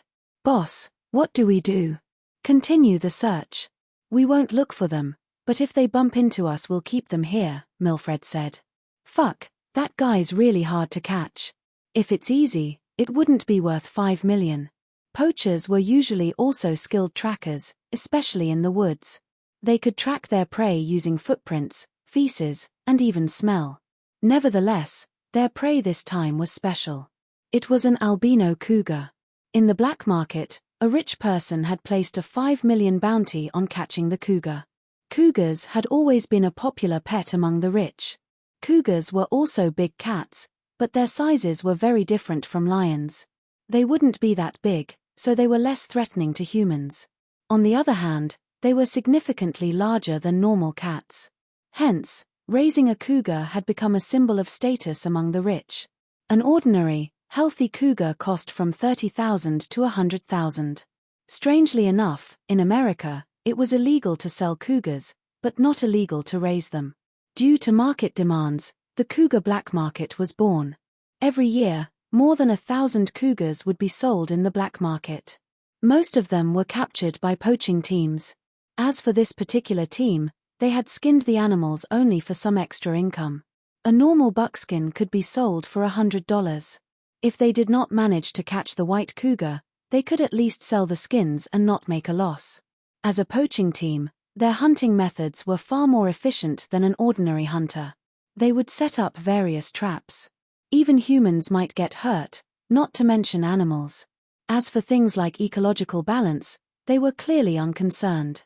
"Boss, look at this footprint." Milfred walked up to check the footprint. Upon seeing it, he gasped uncontrollably. "What is it? Can you tell?" "Think it's a bear. Black bear. Brown bear. They can't be this big." From the depth of the footprint, it's at least 1,200 kilograms, Milfred guessed, uncertain. As the head of a poaching team, he had good knowledge of various wild animals. He had studied them before, especially the valuable ones. In the black markets, special and rare animals were worth a lot. For example, a panda would cost at least 5 million.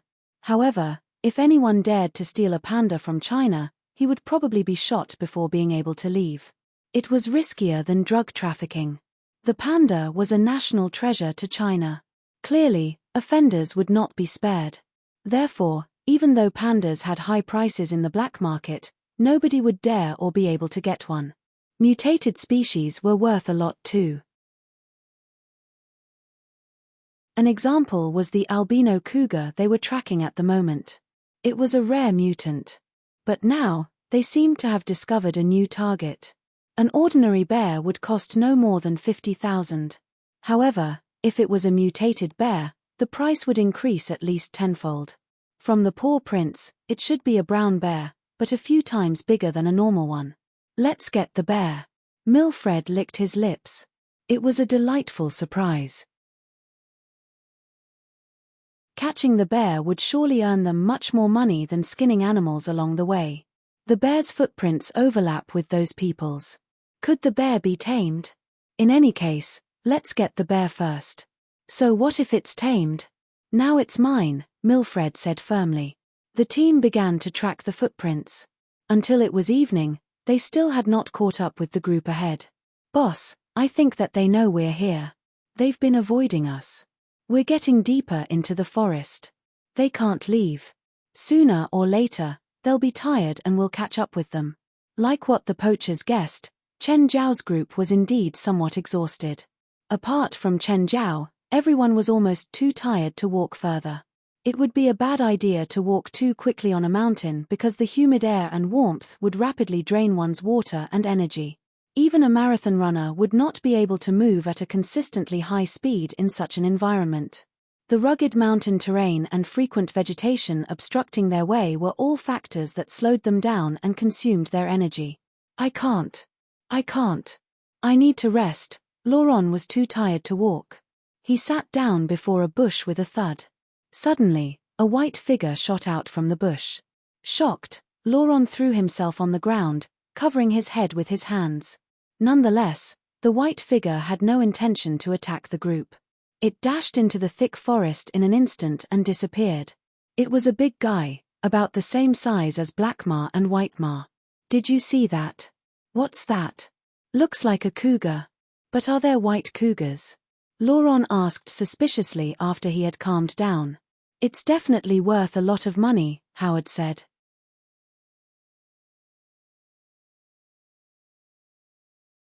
Chapter 607, Dark Fight. Chapter 607, Dark Fight. The poachers aren't looking for this, right? Chen Zhao's heart jumped. What a pretty puma. Men and women focused on different things, clearly. Men focused on whether it was valuable or not. Women focused on whether it was pretty or not. "Chen, do we have to keep going? Dad looks like he can't walk anymore." "Then let's rest for a while," Chen Zhao said. It had started getting dark. They indeed couldn't continue walking. It wasn't a matter of energy. If they slipped or tripped over something, it could be very dangerous. Just then, Black Ma and White Ma ducked out. "Master, they're getting close." Chen Zhao furrowed his brows. The poachers were so clingy. He didn't want to encounter them, but they just had to chase after him. Didn't they know that if they kept chasing, someone would die? Go hide behind the coverage, Chen Zhao said. The poachers have caught up. A few blurry shadows were approaching in the darkness. Just then, Kane fired into the night sky. Hey, don't get any closer, Kane yelled. At the gunshot, the poachers flattened themselves on the ground immediately.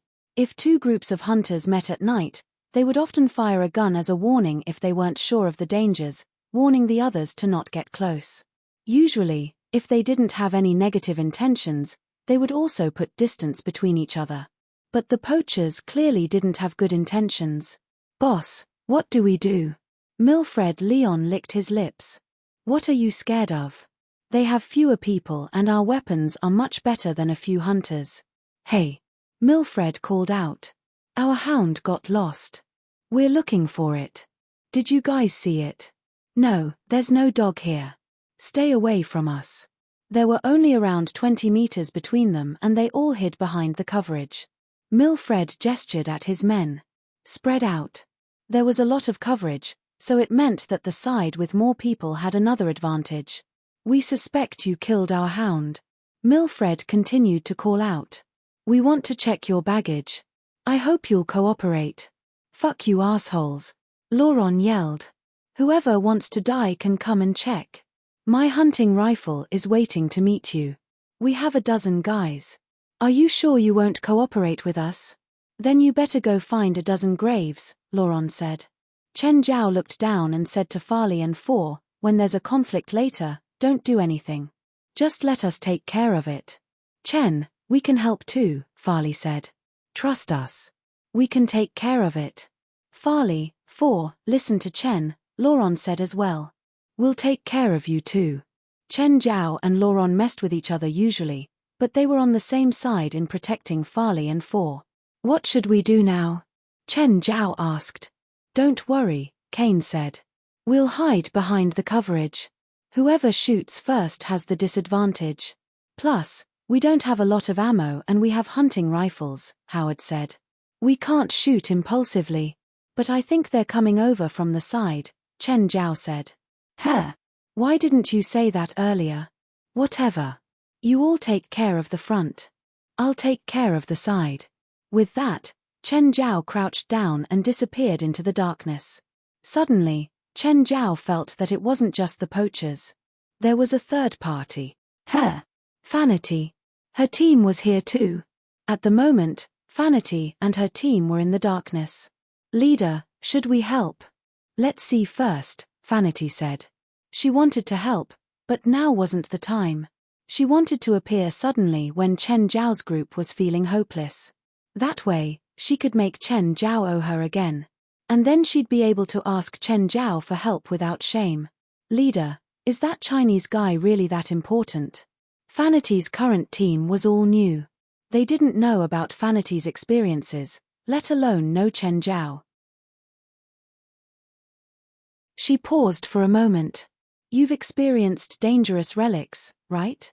I went to the one in the quaint trench, a new guy said. He was new in Vanity's team, but he wasn't new to the exploration world. With his background, he was actually very experienced. The quaint trench was one of the most dangerous relic clusters. Anyone who could come out of it alive was a senior figure. If they went to another team, they would be one of the core members. Vanity looked at her new member. Last time, I entered a relic with my original team. There was a very dangerous mutant species there, not only one but a whole group. We had horrible casualties. Our modified weapons had limited effects on the mutants. The new member fell silent. He'd run into mutants before too. When facing mutants, a human relied the most on firearms. If their firearms lost effect, then it would be a massacre. And he used a cold weapon and killed a dozen of them with brute force and helped the rest of us out of the relic. Everyone gasped. Most of them had encountered mutants before. They knew how terrifying it was, but someone had used a cold weapon to massacre a dozen mutants. Then why don't you invite him to our team? If he's here, our team's power will increase greatly. These explorers weren't arrogant. After all, they searched for exhilaration in life-or-death environments. They naturally placed importance on skills. "It's not time yet," Vanity said, eyes gleaming. Suddenly, a pained cry came from the darkness. R-O-R-O-R-R. Bang, bang, bang, bang, bang. Pained cries sounded continuously, as if someone was in immense pain. Vanity and her team were all frightened. They didn't know what had happened. "Save me, boss, save me." The one screaming was a poacher, but because he was in the dark, no one knew what had happened. They could only listen to the poacher's tragic cries in the dark. Thud. Just then, a corpse fell into the group of poachers. "Motherfuckers, get out or else you'll end up like him." Milfred looked down. This was his man, but he was in pieces now as if torn apart by something.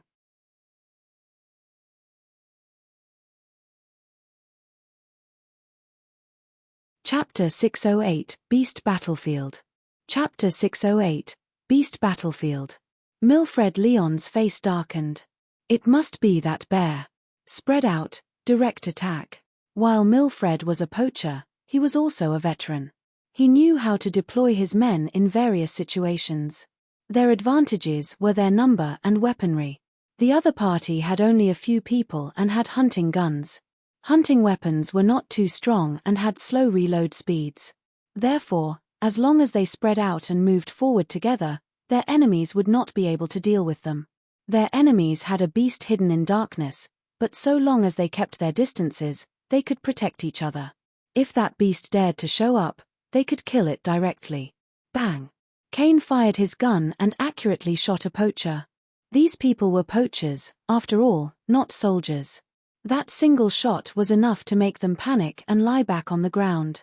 Suddenly, however, Obito's, who had been hiding on a tree, rushed down and bit a poacher's neck in silence. Then, he quietly dragged the poacher up the tree.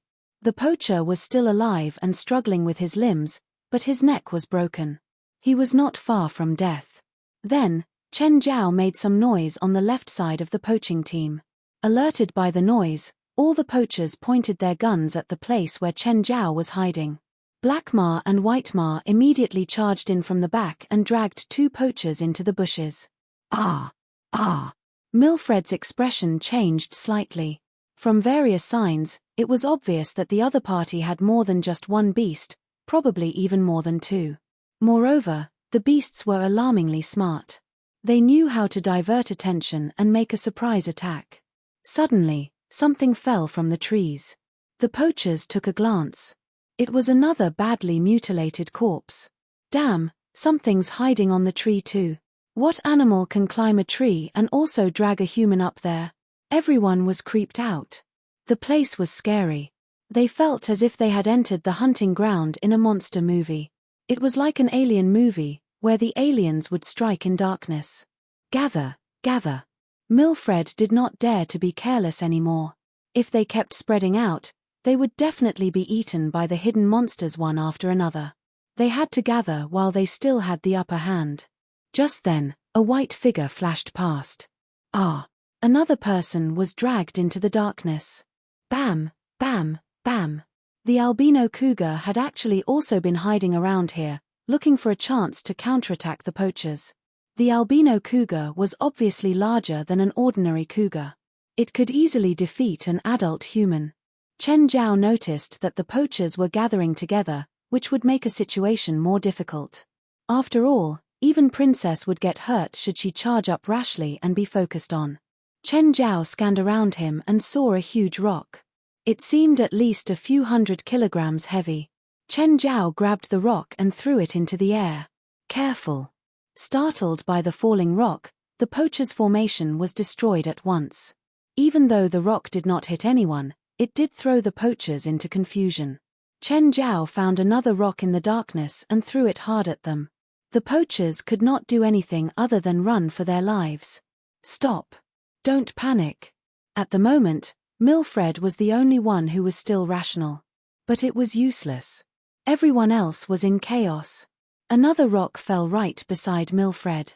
Now, even he had to lower his head and dodge.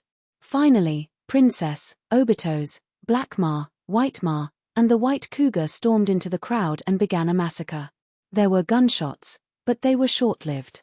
The poachers' screams of misery were more obvious. What the fuck? Vanity and her teammates were dumbfounded.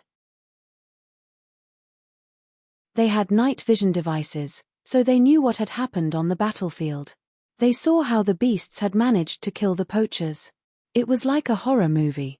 The poaching team originally had a proper formation, but for some reason, they kept getting assaulted and harassed. In the end, the team was flung into a mess.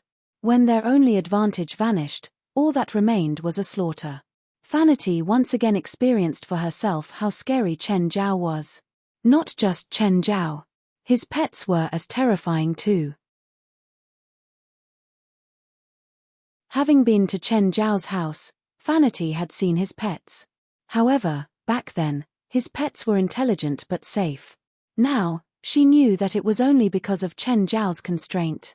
When Chen Zhao released them, they would become true night killers. Let's go. They won't need us. If he discovers us, there might be a misunderstanding, Vanity said. Captain, I think he knows we're here, an explorer said. What? We're a few dozen meters apart. How could he know?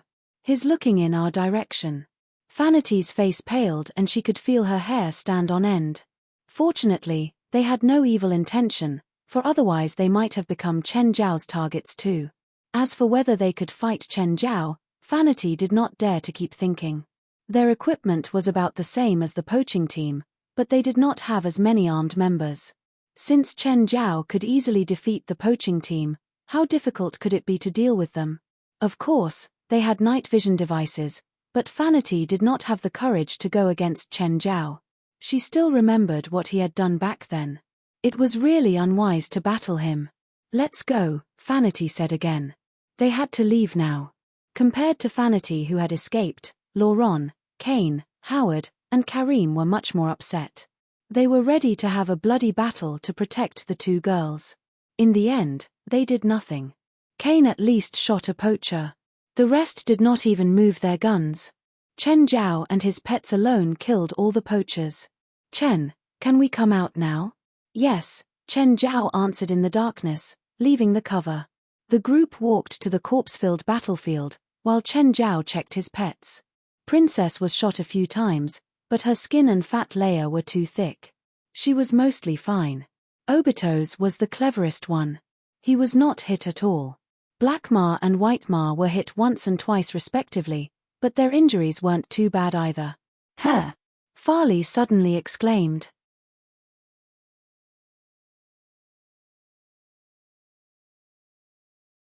Chapter 609, Bring Back Home. Chapter 609, Bring Back Home. Everyone gathered around Farley's side. They also saw the albino puma laying in the grass that was pulled apart. Is it dead? Yeah. It's dead. Farley ignored the casual talk from Kane and the others. She looked at Chen Zhao. You don't have to say anything. I know what you're going to say. Chen Zhao cut Farley off. I knew you're the best. Can you two not be like this? There are so many people here. For couldn't help but roll her eyes. Chen Zhao picked up the albino puma. What kind of taste do you all like? What taste? Farley stopped Chen Zhao immediately. What do you want to do to it? Don't you want to eat it? When did I say that I want to eat it? You can still say it now. What flavor do you want? I want you to save it. Look how pitiful it is. You haven't seen how cruel it is when it kills people. It's better to kill beasts who kill humans. Princess and the others killed too. That's not the same. They're our family. Are you gonna save it or not? The puma's injuries weren't too bad. It had lost a lot of blood but nothing critical was injured. Even though it was the same size as the silly twins, it was much weaker. This was understandable though. After all, it was only an ordinary beast. When they'd come to the mountain, they'd considered all sorts of things. They brought a lot of medical equipment, especially since Chen Zhao, the doctor, was here. After wrapping up the injuries, the puma quickly woke up. Chen Zhao pressed the puma onto the ground while warning, "Don't move around." The puma shrunk back. Samuel, standing on Chen Zhao's shoulder, was small, but its aura was enough to make any creature stop in the distance. Human, no, master, let it become my subordinate. I'll be impressed if it doesn't eat you. It won't dare. No, it killed people. I don't want to adopt a wild beast that has killed people before. Just then, Farley walked over. Chen, can we keep it? Sure. Samuel. Everyone else came over too. Chen, you're really going to keep it?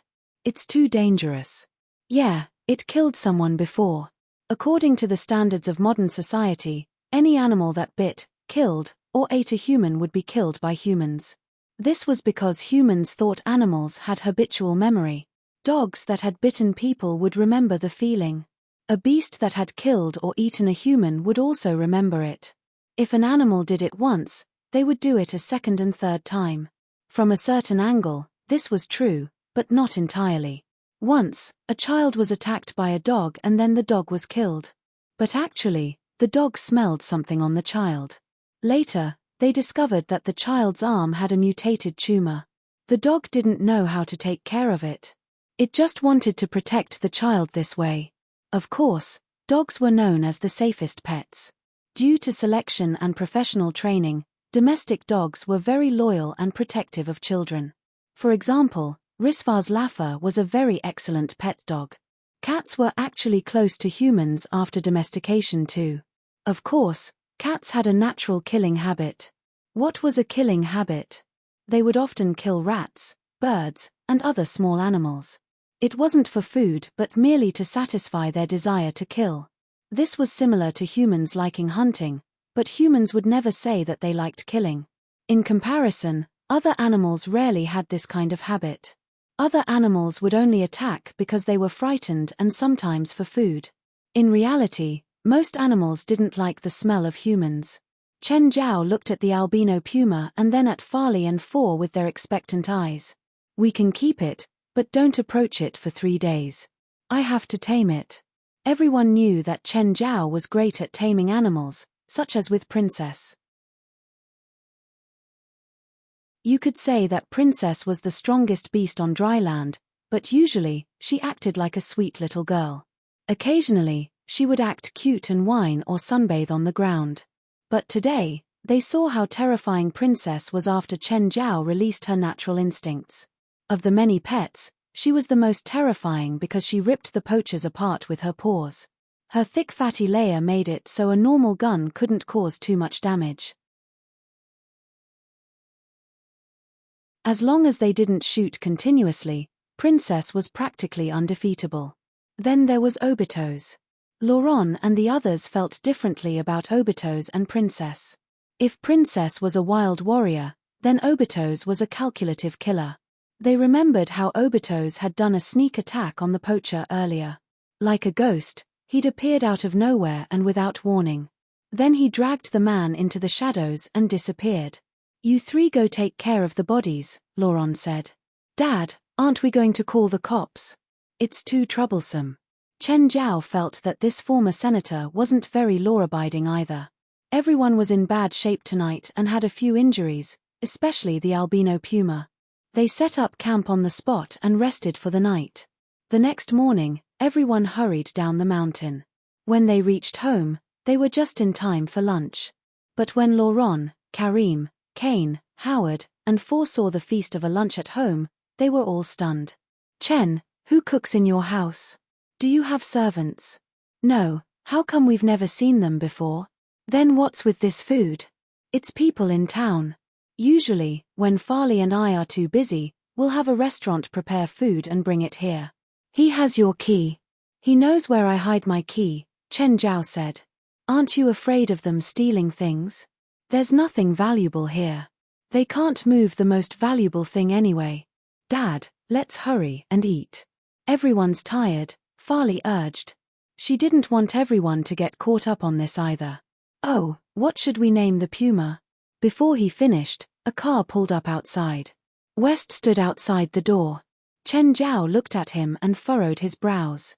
Walking to the door, he stared at West. What do you want?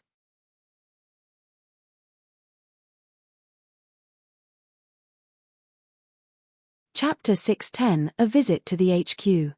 Chapter 610, A Visit to the HQ. President, don't you think you should visit the HQ? Did you deceive me into becoming the president so that you can lure me to the HQ and then kill me? President, can we be serious please? Fine, but come in first. I just returned from the mountain. Lemme rest for a bit. West entered the living room and saw the group around the dining table. When Chen Zhao returned to the table, Farley asked, "Is that your friend? Ask him to come and eat with us. He's not hungry." Farley widened her eyes. Aren't all Chinese people hospitable? That's clearly false. Where did you hear that from? Chen Zhao rolled his eyes. Chen Zhao did not want to entertain West, but Farley would not allow it. She took some roast meat and poured a glass of purple brew for West. "Sir, please help yourself." "Thank you." "Ah, it smells so good." Farley realized that West was not really affected by the purple brew. He must have little love experience, Farley guessed. West was also a spiritualist. Although he was not a combatant, he possessed magical power. The purple brew would only cause normal people to cry. The stronger one's magical power was, the weaker this effect would be. Nevertheless, the purple brew was not completely useless to spiritualists. As West drank some purple brew, he immediately felt energized and filled with magical power. His magical power even increased slightly. It was not a lot, but it was obvious. West gasped. Had Chen Zhao always been treating his guests with such luxuries? In comparison, the supernatural organization seemed much stingier. West saw many pets of various sizes entering and leaving the dining room. He was surprised but not horrified. He knew that Chen Zhao owned many pets. After all, he had investigated Chen Zhao in advance. Nonetheless, when he saw the white cougar, he was somewhat taken aback. West placed a finger on his forehead and started thinking. "Farley, I'm going out in the afternoon." "Sure. With Mr. West?" "Yup." "Okay. Don't be back too late." Chen Zhao boarded West's car and they sped off. "Drive slower." Actually, with his current fitness, Chen Zhao might not even die in a 300 km/h car crash. However, he did not enjoy the feeling of speeding. West said confidently, "President, I have an exceptional memory." "How is that related to driving?" "I remember every turn and intersection." West paused and then asked, "President, did you kill someone today or last night? Is it that obvious?" "How did you know?" "I know not only you've killed people, but also who they are." "Oh, that white cougar has a bounty in the black market. $5 million. That much?" Chen Zhao exclaimed. "Should I sell it?" "That's as much as what I own in total." In his 7 or 8 months in the country, Chen Zhao had earned around a few million. A group of poachers has recently come to LA. Their leader is called Milfred Leon, who's also an experienced criminal. "So, they're here to catch the white cougar. Now, the white cougar is in your house. Also, your pets and the cougar are all injured, which means you've had a conflict very recently." Chen Zhao looked at West in surprise. "You could make that link. Have you always been acting stupid in front of me?" "President, like what I've told you, I'm adept at spells that improve my thinking. When I cast quick thinking, I can, well, think quickly. Why didn't you think of the consequences before you harassed the former president's secretary?" "I was serious about her," West answered in a serious voice. Chen Zhao rolled his eyes. West was shameless enough to describe workplace harassment as love. "President, can you sell that wine to our organization?" "Oh, how many bottles?" 100, West said. "Isn't the organization broke? We can still afford cheap stuff." "All right then. $150 million. Thank you for your patronage." Screech. The car came to an abrupt stop. "President, is that extortion?" "Extortion? You didn't even know how much my wine costs." Chen Zhao rolled his eyes. "How much can your wine cost? Have you heard of the purple brew?" "Of Cower, wait. That's the purple brew?" "Yep. The market price is 1.5 million per bottle, so 150 million for 100 bottles. I think that's correct." "Ah, you mean, I drank 500,000 just now. West looked as if his family had just died. He couldn't think about it without feeling hurt. It was 500,000. He had of course heard about the famous purple brew. Everyone on the streets had been spreading various rumors about it. He would never have guessed that the wine he had drunk was actually the renowned purple brew. The purple brew had almost become a legend. The masses longed for a closer look, while the rich longed for a tiny sip. President. Don't even think about it. I've already condescended to become your president.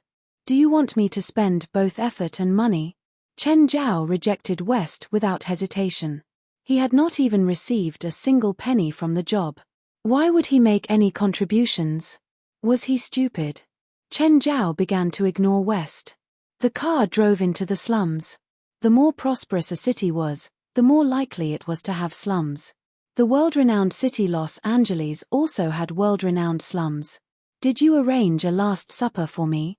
President, can you please think like a normal person? But you're at least the prestigious Supernatural Organization of America. Why would your HQ be here? It seems more likely that you've arranged a few gangsters who'll shoot me after I alight. Even the government can go bankrupt. The organization sometimes has a very tight budget. President, please understand. Chen Zhao sighed. How tight is the budget? Actually, sometimes I really envy China. Why? Is the organization in China very powerful? Chen Zhao felt proud. No, but at least you can pick up trash and sell it for money there.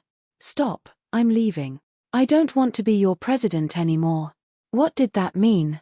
Is the organization so broke that they have to pick up and sell trash? Then what am I as the president?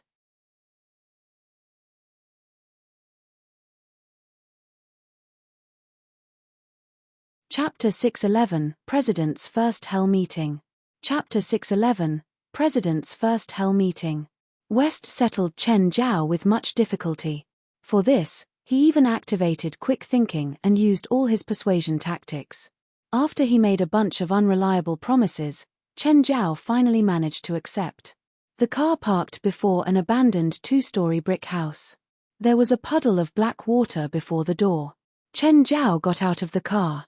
When he'd first come to America, he'd lived in similar places. But looking at this kind of building now, it hurt his eyes. It's really here? Yes. West looked away. There was a metal ladder on the side. They climbed up to the second floor. The second floor was a single room divided by man-made fiberboards. The interior design was even simpler. No. More accurately, it wasn't even furnished. All right, at least it was clean.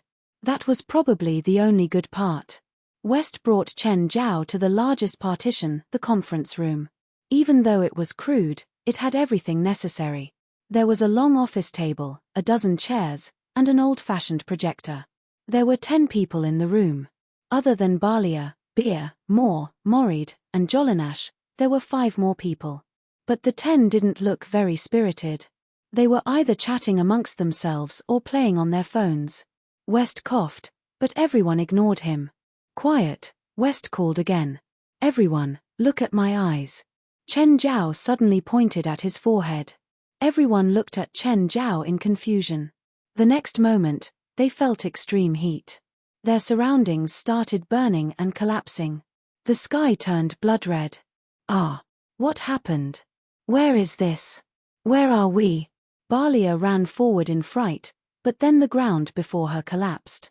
It was scalding lava under it. The terrible heat wave hit her. If she took another step, she would fall down. The air was filled with the smell of sulfur. Hallucination. This is a hallucination. This was a hallucination, of course. It was the hell knell. It was quite effective against people with lower magic abilities than Chen Zhao. Even though it won't cause any actual damage, the scary effect was very good. It was easy to accidentally hurt someone though. West grabbed Chen Zhao's hands tightly. President, if it's a hallucination, please undo it for me. I can't stand this feeling.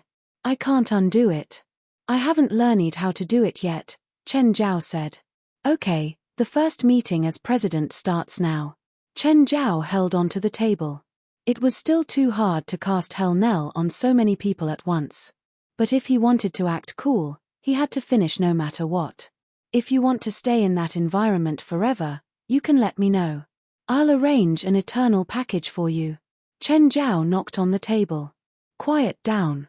Do you really want the eternal package? The 10 in the room finally quieted down.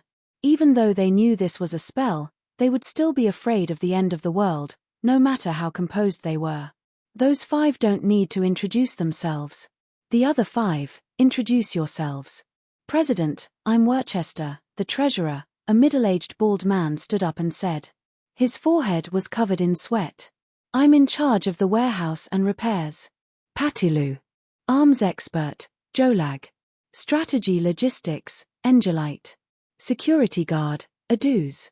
Also, I'm the only regular person here. President, can you undo the spell for me? I think I need to change a pair of pants. No, sit down. Chen Zhao made a downward gesture. He had to spend more magic to undo the spell. He was very tired now, so he had to wait until his magic recovered to undo the spell. Since he wanted to intimidate them, he would make it more memorable. The 10 members of the Supernatural Club were almost going crazy. Since when did someone just cast a spell like this? And it was such a great spell that made them think it was real. Worcester, report to me how much money is left. $23,000. So you still have $23,000? Why don't you rent a better office? President, we haven't gotten paid this month yet. Chen Zhao was speechless. When do we get more funding? President, if we don't take care of the evil spirits in Mapleville, we'll never get the funds. What department is in charge of our funds? Go send some evil spirits to their head and let them feel the significance of our existence. The anti-terrorist department. Okay, pretend I didn't say anything, Chen Zhao said. Let's talk about the evil spirits in Mapleville. Someone tell me the results of the previous attempts.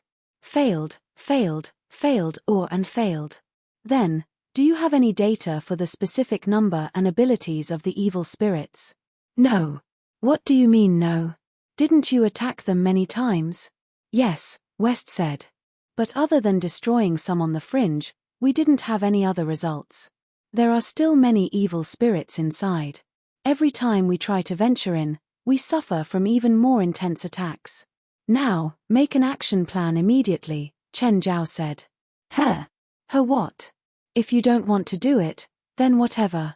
I'm being the president for nothing too. Then. President, what about you? I'll cooperate with you, Chen Zhao said.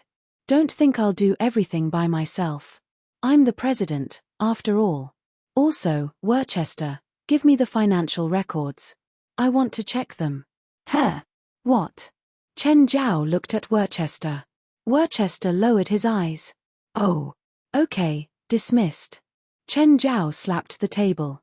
Also, look at my eyes. Woo. Everyone's hell knell was finally undone. They all sprawled on the table, covered in sweat. President, I'm old, Beer complained. I can't go through that again. I'm mentally traumatized. Amongst them all, only Jolinash was still composed. The others had very fragile hearts. The hell knell wasn't all-powerful. Usually, people with a stronger mind or knew about supernatural things wouldn't put up a scene like them. Okay, Chen Zhao would have to see about this president situation. If he really couldn't do it anymore, he could run off like the previous presidents. This was the worst group of supernatural people that Chen Zhao had ever met.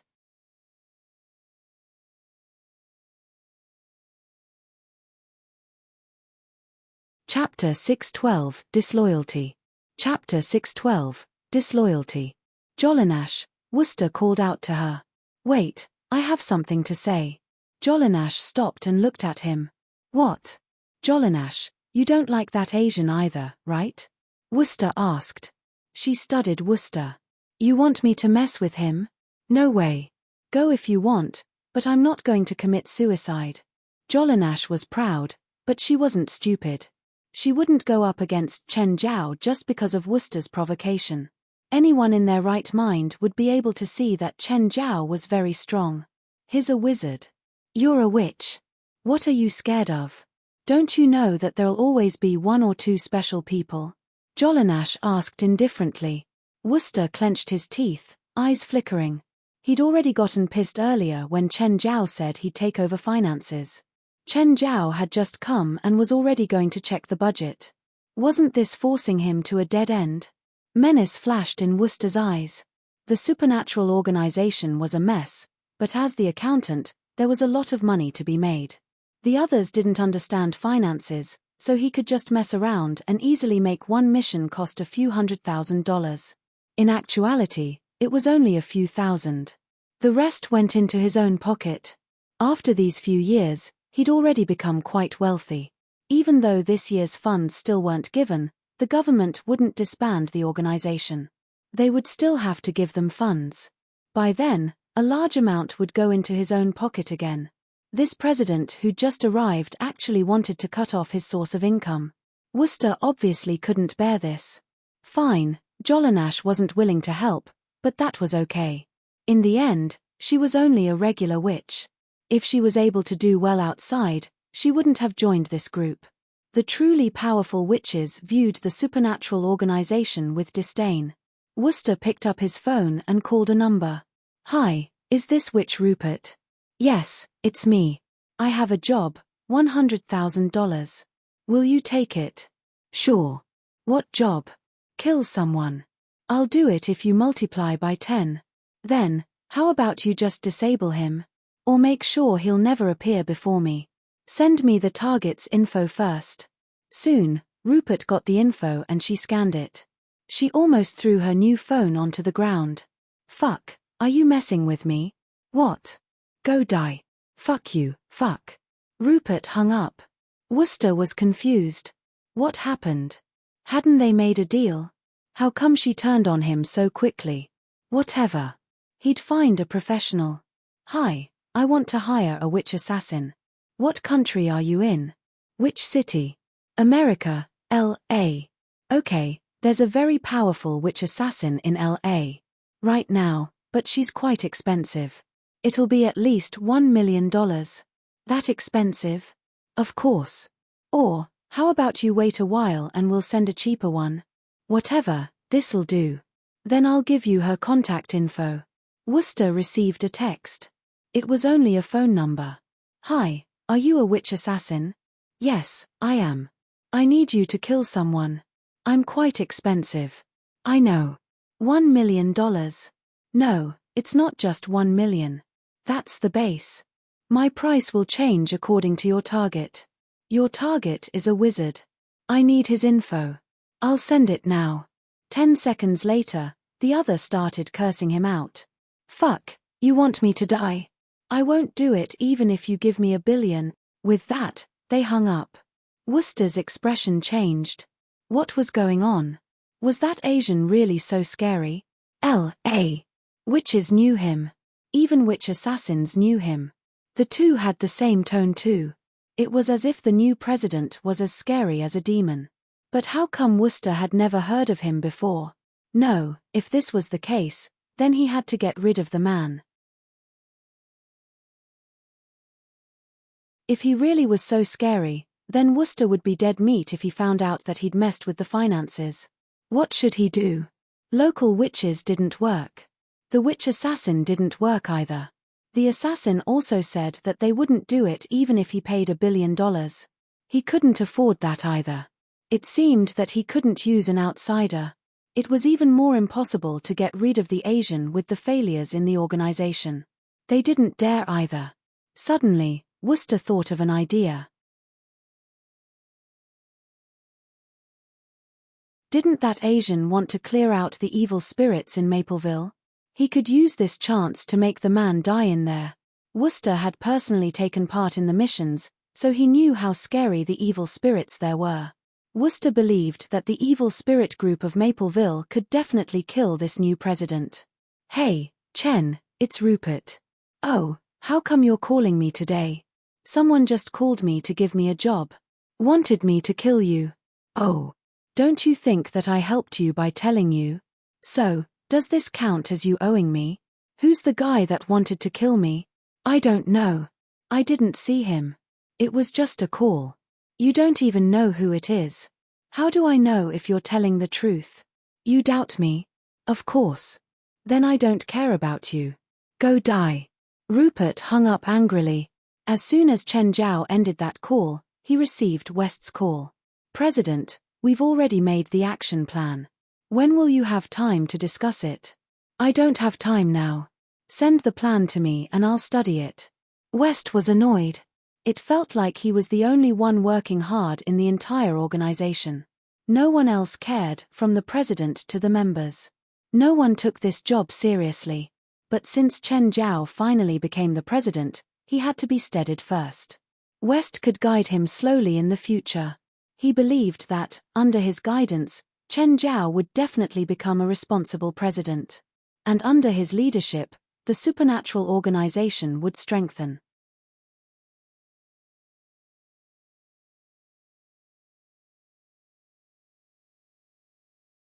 Chapter 6:13, Troublemaker Duo. Chapter 6:13, Troublemaker Duo. Chen, did you finish taming Snow White? Snow White. You named it Snow White? Chen Zhao turned to look at the albino puma. What, is it not pretty? No, it's a great name. It wasn't his name. Whoever wanted to be called Snow White could use that name. But if they have kids in the future, he definitely wouldn't let Farley name them. No way. Otherwise, their kids would hate them for life. Snow White, come here. Snow White had a blank expression. Who? Samuel, tell it that its name is Snow White. Meow, meow. Snow White walked over slowly and tried to lick Chen Zhao. Its tongue was covered in bristles. Most cats had this kind of coating on their tongues. It wouldn't hurt Chen Zhao, but he was afraid it would hurt Farley. Farley, don't let it lick you. Otherwise, it'll scratch your skin. Hugging Snow White's neck, she looked at its eyes. It looks like an albino breed. What do you mean? Albinism and albinos are different, Farley said. Albino was a recessive inherited disease. The body lacked tyrosinase, while that was the main ingredient for synthesizing melanin. The patient's main characteristic was expressed in skin, hair, and irises. On the other hand, albinism was also an inherited disease and its genes were very common. Around 1 in 70 people had the genes, while the ratio for expression was 1 to 17,000. You could usually distinguish between the two from the eyes. Snow White was an albino. Its eyes were red. Because its irises lacked melanin, the color was very light. Albinos were very afraid of sunlight and couldn't be under it for long periods because their bodies lacked the protection of melanin. The sunlight could damage their bodies and eyes. Snow White and Princess seemed to match well. Unfortunately, they were different species and of the same sex. It's so soft. Farley was petting Snow White. It didn't actually feel that great. It was just because it was new.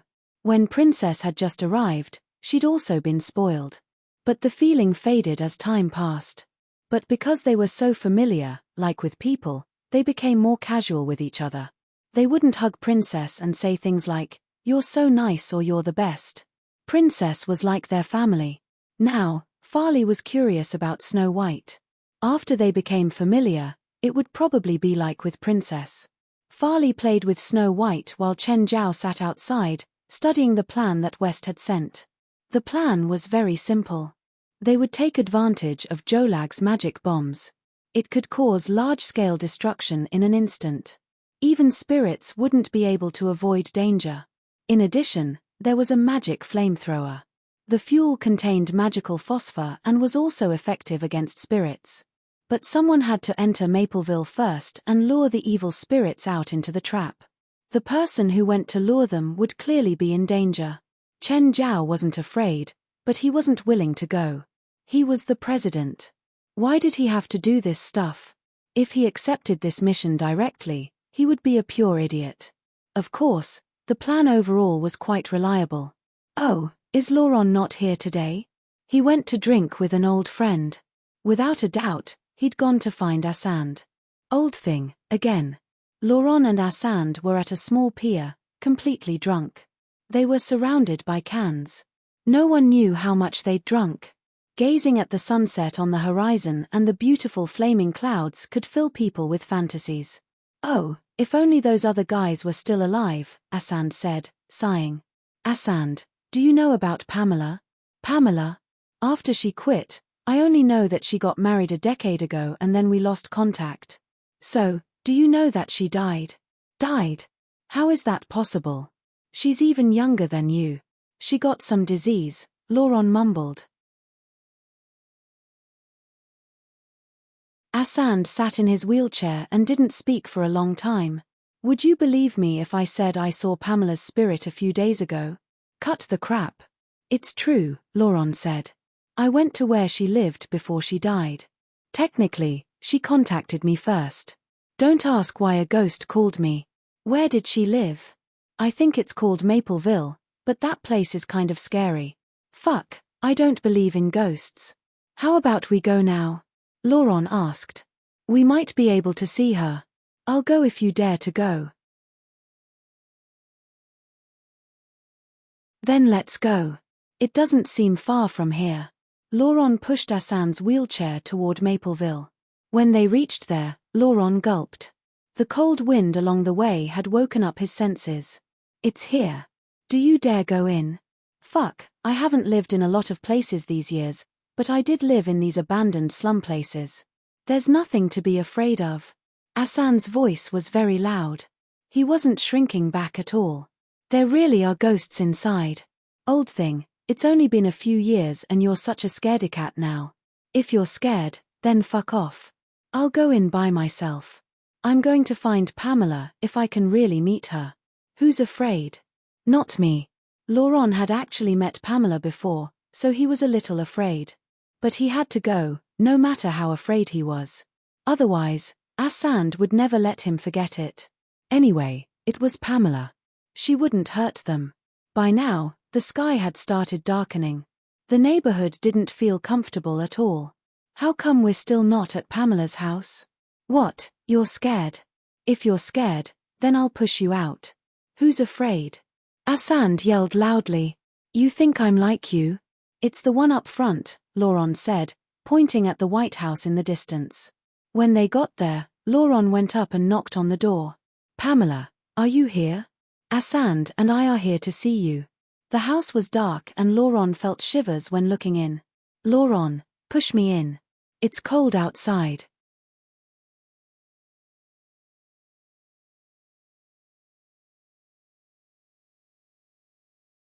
Chapter 614, Intimidated Instantly. Chapter 614, Intimidated Instantly. The instant they entered, the door slammed shut. "Lauron, why did you close it so hard?" "You scared me." "No. I didn't close it." Asand could feel that Lauron's hands were shaking. "Not you. Not me." Tick-tock. Asand and Lauron could both hear the tick of a clock. A shadow appeared in the darkness. Gigi ghost. Asand yelled. Lauron stiffened and froze as he looked at the figure that walked out of the darkness. It was none other than Pamela. "Push me away, push me away. Fuck. Why did you two old bastards come here?" Pamela's tone was like she was disappointed. She really was pissed at these two old guys. She really is a ghost. Lauron could feel clearly that his hair stood up when Pamela walked closer. It was an instinctive reaction. "Why did you come here?" To see you." "Why didn't you come during the day? Don't you know how dangerous it is?" "Ha! Stop joking. Lauron, you and Pamela planned this to fool me, right?" It was as if it suddenly dawned on Asand and he wasn't afraid at all anymore. Before, he'd often pulled these pranks, but this time, he really did get scared. Asand smiled and rolled his wheelchair toward Pamela. "Pamela, you don't seem to have changed a lot. Look how old us two are now." He reached out to hold Pamela's arm. But he missed. Pamela was still standing there, but he couldn't grab her hand or touch her body. Asand's expression froze and he turned his neck stiffly. "Lauron, I think she really is a ghost." Lauron's smile was stiff too. "I told you." "Fuck, I thought you were joking. You said you weren't afraid." "You two shouldn't have come," Pamela said. It's very dangerous. What's dangerous? You won't hurt us, Laurent said. Didn't I come last time? Last time, it was because of that candle. It's the candlelight of the rested. As long as it's lit, the evil spirits outside won't be able to see you. Then, light another one. There's none left, Pamela said. When the clock rings 8, the evil spirits will come out. Pamela pointed at the clock hanging on the wall. There were only 2 minutes before 8 p.m. We'll go now. Too late. Pamela shook her head. Go hide in the basement and don't come out before 1. Go in the basement. Laurent was terrified by the basement. Oh, don't touch the skeleton. Asand shuddered. There's a skeleton in the basement. Shut up and hurry. Laurent hurriedly pushed Asand toward the basement. But he was in the wheelchair now and Laurent couldn't pick him up. He could only nudge the wheelchair down step by step. Be careful. I don't want to die here. Shut up. Don't distract me. Suddenly, the wooden step under Laurent's foot cracked. Asand was thrown forward. He fell out of the wheelchair and landed heavily on the ground. Asand clenched his hand and seemed to touch something. Bone. A bone. He pulled his hand back quickly. Laurent, I think I touched that skeleton. Didn't Pamela say we can't touch the skeleton? What will happen? How would I know?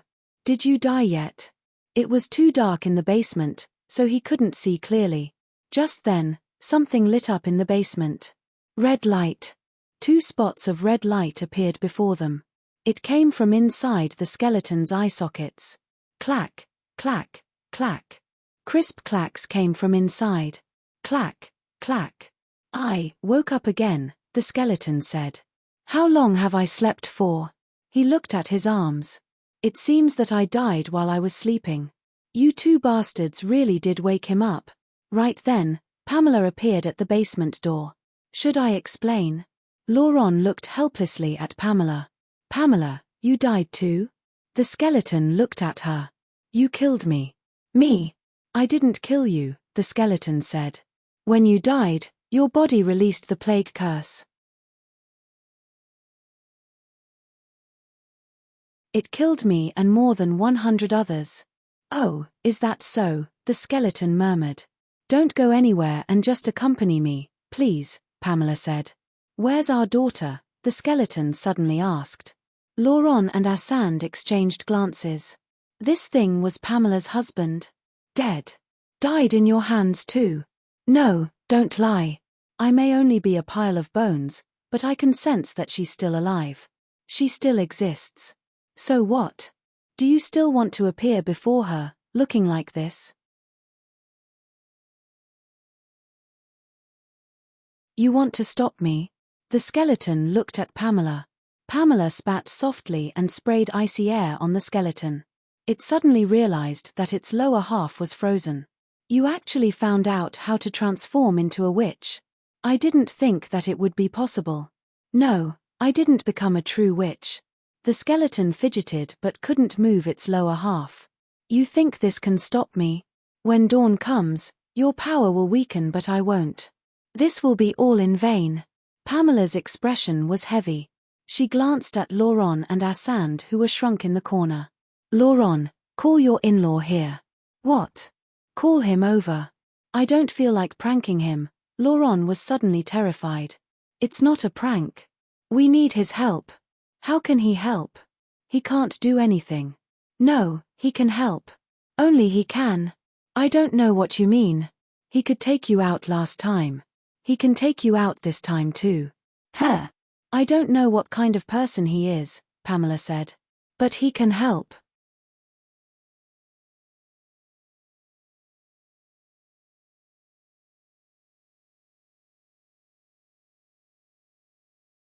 Chapter 6:15, So dumb. Chapter 6:15, So dumb. Are you sure? Laurent was still doubtful. Every day at this time is when it's the most dangerous out there, but he could walk to my house safely. Do you think it's possible he's normal? So, if he comes, we'll be saved. I don't know, Pamela said. What exactly is he? Laurent asked.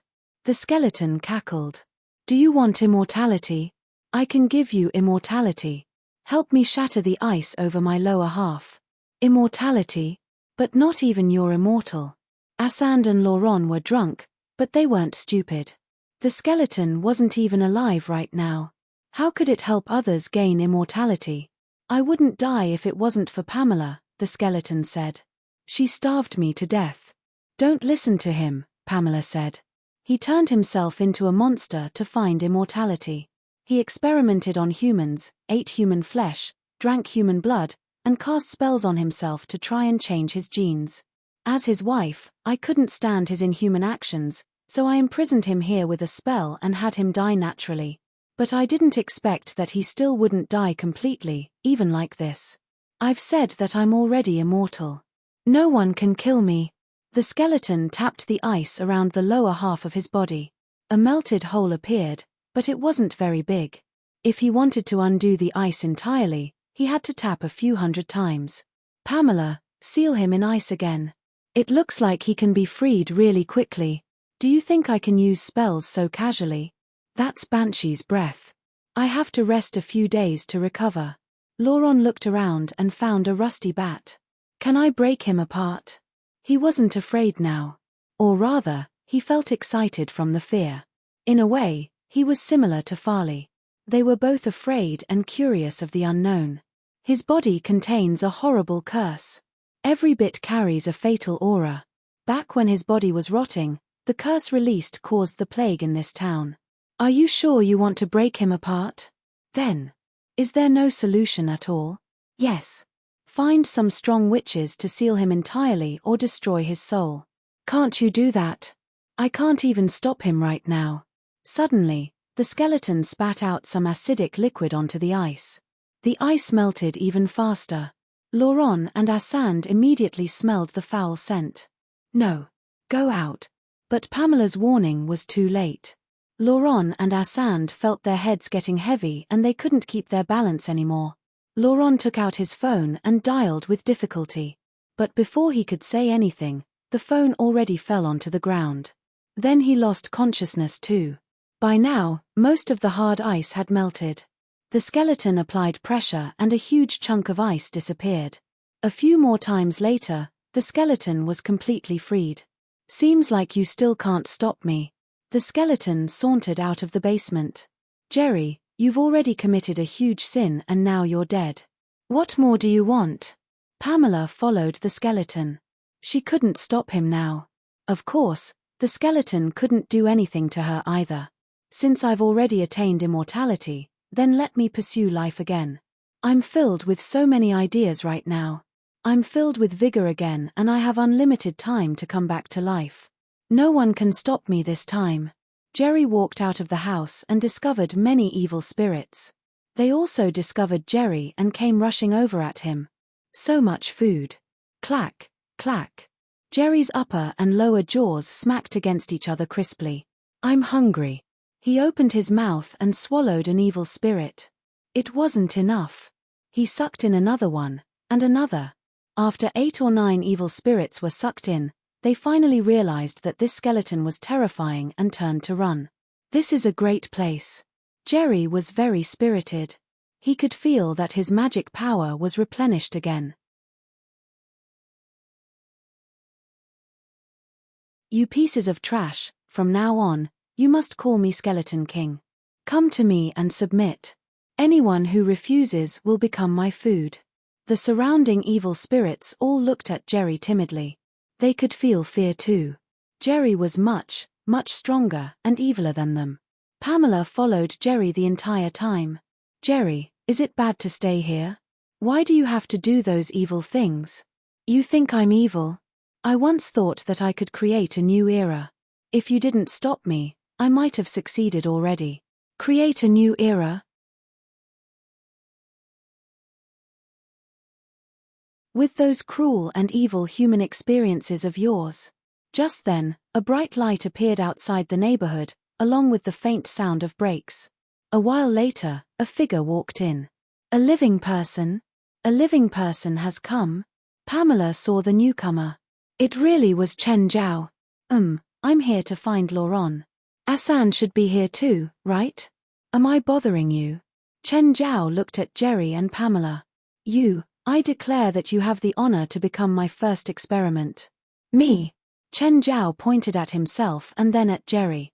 Your experiment? Kid, run, Pamela said. You can't beat him. Isn't that just a skeleton thing? Chen Zhao pointed at Jerry. I've seen a bunch of those. I have a lot at home. Skeleton thing? Jerry cackled and he waved his arms. Fluorescent green specks started floating around. I'm the Skeleton King, Jerry. Kneel before your king. Snort. Skeleton King? What a dumb name. Pamela's expression turned serious. Don't touch the plague curse near him. Curse? Chen Zhao's mouth of gluttony was already open. He sucked in deeply. After the mouth of gluttony swallowed the curse nearby, Chen Zhao shuddered. The feeling that came from the mouth of gluttony was great. It tasted amazing. Swallowing all the curses will only make you die faster, but this is okay. I'm missing an infected body. You can act as my infected body. Go on. Go spread the plague in the city.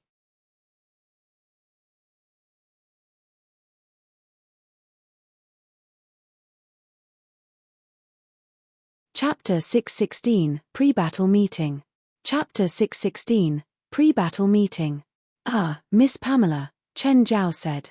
Has he read some 80s or 90s horror novel? His brain isn't normal. He's never been normal, Pamela complained surprisingly. Kid, I'm gonna tear you apart. Furious, Jerry lunged at Chen Zhao directly. Chen Zhao's right arm swelled and bit down on Jerry's left side. Chen Zhao had an eerie smile on his face. Your body tastes pretty good. Me tastes good. Crack. The mouth of gluttony already bit off half of Jerry's skeleton. He lost balance and fell to the ground.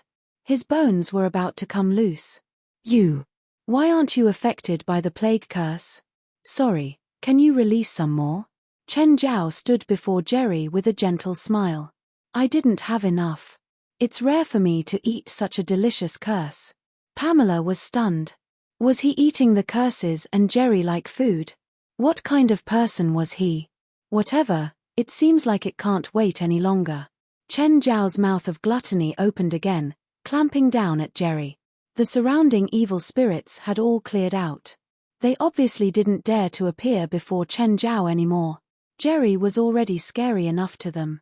He ate the evil spirits as if they were food. But this man was even scarier. He ate Jerry as if he was food. This was the man who truly stood at the top of the food chain. Pamela, excuse me. Where are Laurent and Asand? Inside.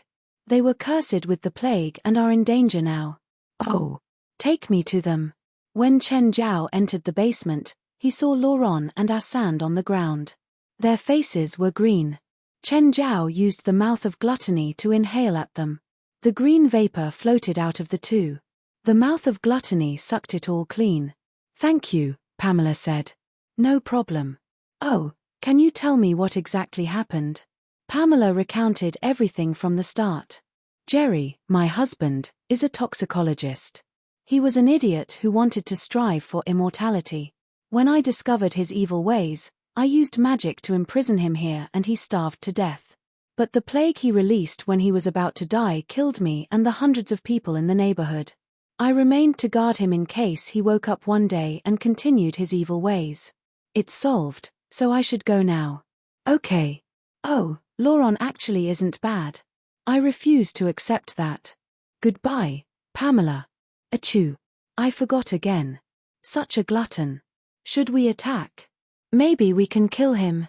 Maybe he already spent up his mana while fighting that skeleton and is hiding in the room to rest now. Let's break in and kill him. I'll count to 3 and we'll break in. 3, 2, 1. The door suddenly opened. Chen Zhao walked out with Laurent and Asand in each hand. His nose itched.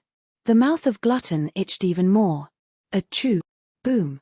Pamela's yard and the house across the street were flattened instantly. A dozen evil spirits were ripped apart too. I feel much better after that sneeze. Chen Zhao's mouth of Glutton had gone back to normal. He touched his nose. It was more comfortable too. Chen Zhao didn't encounter more evil spirits along the way. No one dared to come forward. Laurent woke up with a start and saw that he was in his own bed. I'm back. He touched his body. It was all normal. He rushed downstairs and saw Chen Zhao sunbathing outside. Chen, you brought me back. The police called me. Honestly, you two are so old and one is confined to a wheelchair. Can't you two calm down? Running to the sea to drink. Were you tired of living and wanted to get buried in the sea? You mean, Asand and I got drunk by the sea last night? No shit. You can't remember? My brain is in a mess right now. Chen Zhao glanced at him. You two weren't quiet drunks. You kept screaming about seeing Pamela. Laurent's head was muddled and his thoughts grew disorganized.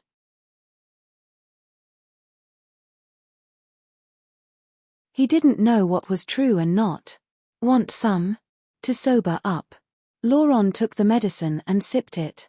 His mind indeed cleared up a bit. But there were still many confusions that he couldn't resolve. Right then, Chen Zhao's phone rang. Hi, West.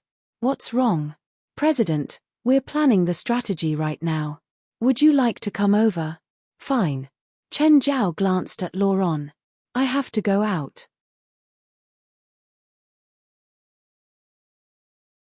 When he arrived at the supernatural organization's headquarters again, everyone arrived at the meeting room instantly. This time, no one dared to be relaxed before him. Okay, who'll explain how we'll attack the evil spirits of Mapleville? Angelite stood up now. As the support and strategist person, he was the main planner this time. President, after researching and discussing, we realized that the evil spirit group is very powerful and large. With the numbers we have, we obviously can't win if we go straight up against them. My plan is to set up a trap first. We'll lure the evil spirits out and then deactivate the trap. What about the specific procedures? Jolag is the main guy. He'll create magic bombs and flamethrowers. If they can meet our requirements, then this plan should be quite successful. Jolag, do you have any problems? Chen Zhao asked. Neither the bombs or flamethrowers are hard in theory or production. I just need enough resources. No problem, Wooster said. I'll provide Jolag with enough resources. Then that's that, Chen Zhao said. President, there's a problem, West said. What? Who'll be the bait? Everyone lowered their heads. No one was willing to be the bait. Anyone in their right mind knew how dangerous being the bait was. No volunteers?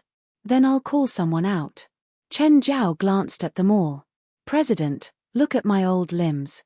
I can't run quickly even if I want to, Beer said. He needed a cane in everyday life. President, everyone started giving all sorts of excuses.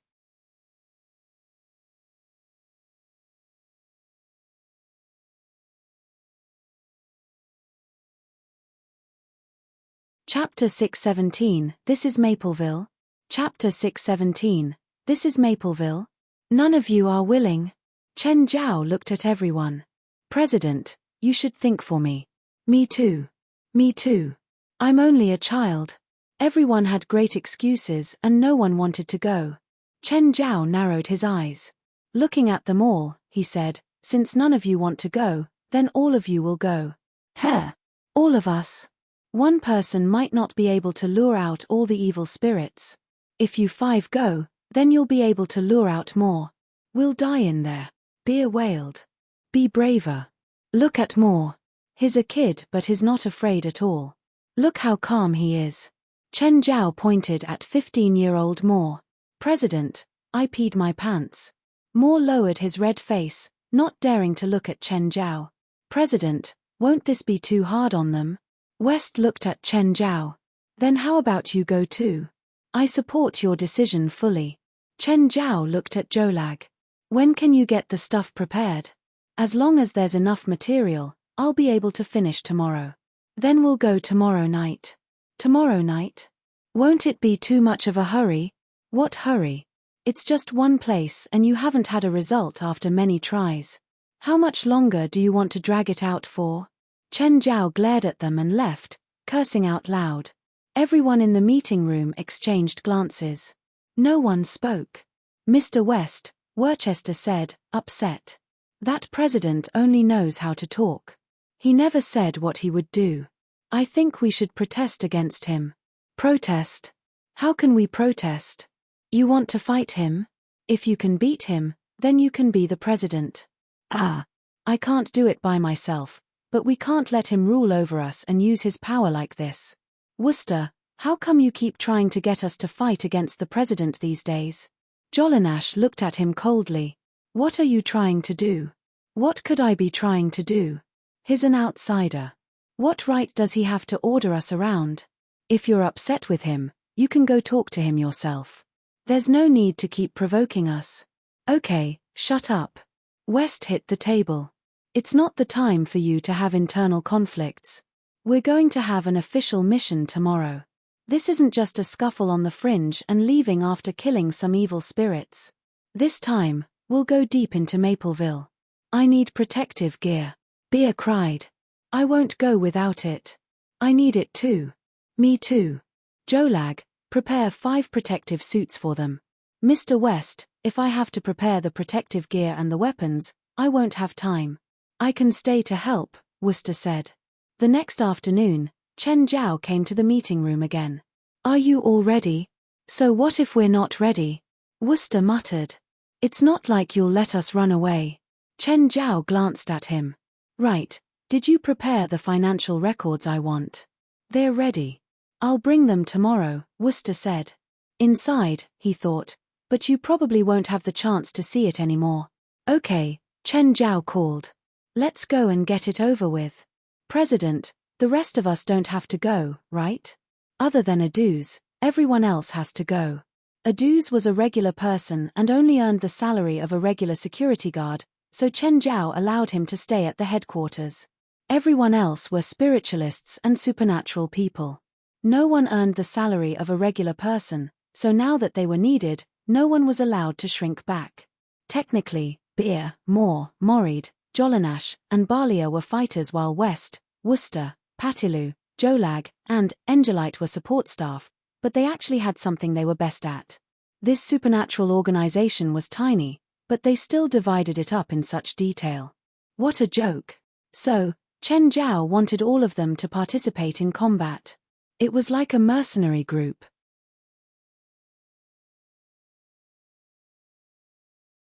Everyone had their specialties, but everyone had to pick up their guns in a fight. They were unwilling, but under Chen Zhao's pressure, they could only give in. President, this is the protective gear I prepared for you. Put it on. It has great magical defensive abilities and protects against the attacks from evil spirits too. West tried to kiss up to Chen Zhao. No need. Chen Zhao didn't like this type of gear. It stuck to his body and he couldn't move around comfortably. But it's dangerous. It's just a few evil spirits.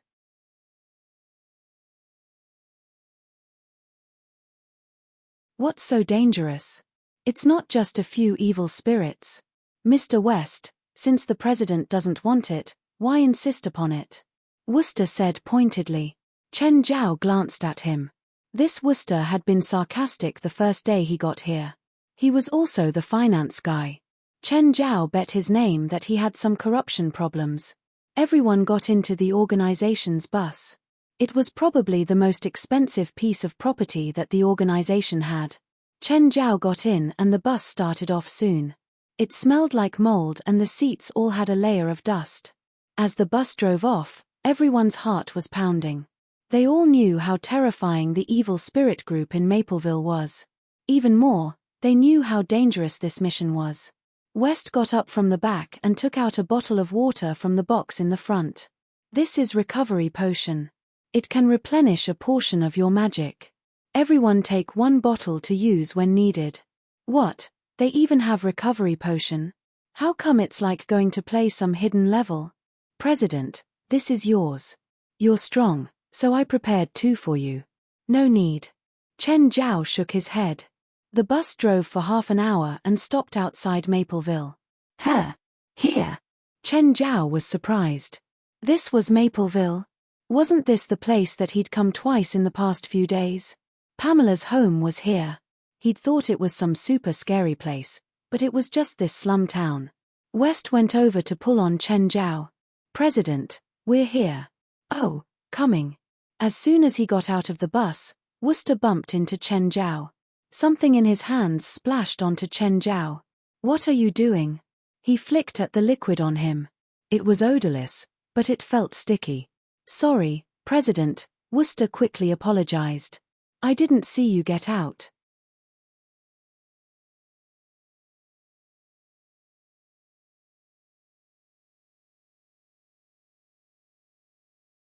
Chapter 618, Mission. Chapter 618, Mission. Chen Zhao looked at Wooster with annoyance. Are you blind?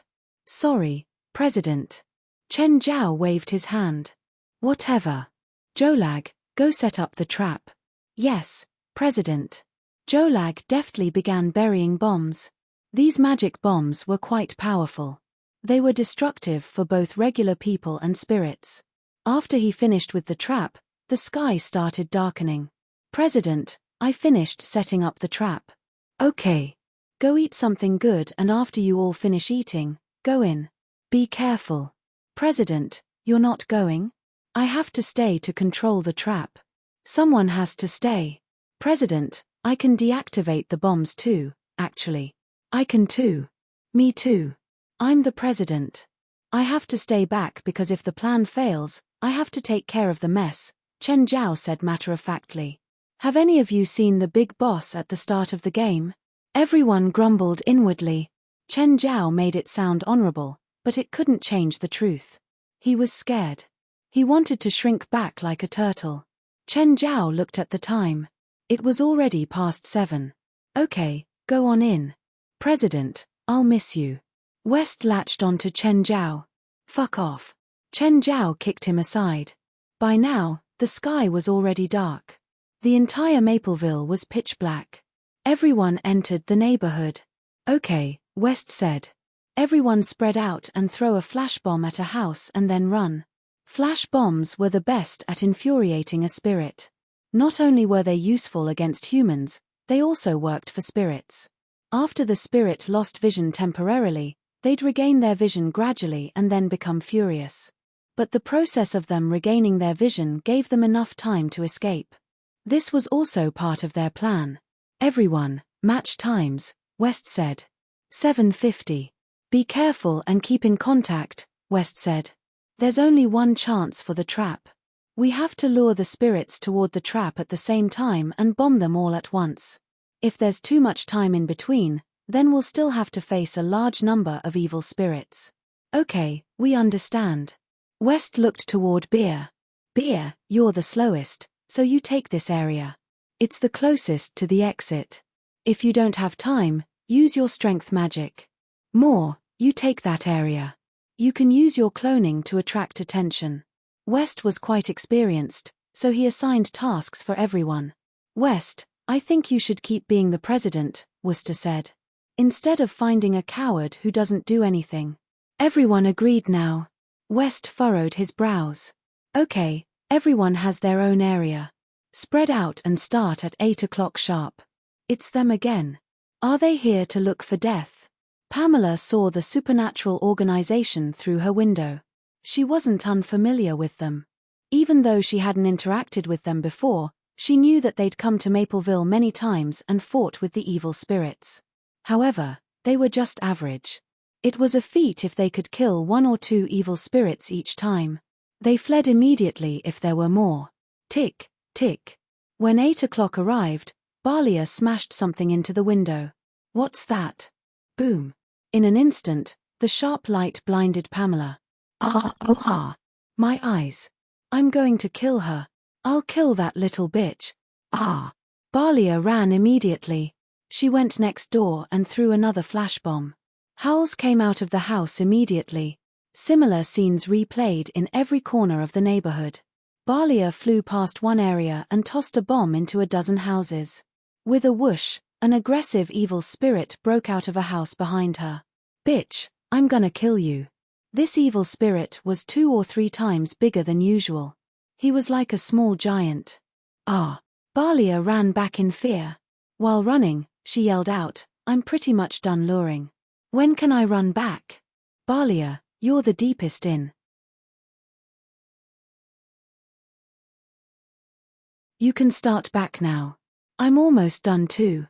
Hearing West's words, Balia rounded a fountain and started running back. Suddenly, the evil spirit behind her caught up and clawed her back. Light flashed on her back. She rolled on the ground and then continued running. The defensive gear was quite effective, but it couldn't provide unlimited protection. Its effect weakened with each use. If that kind of attack happened again, the armor would probably lose effectiveness. Run.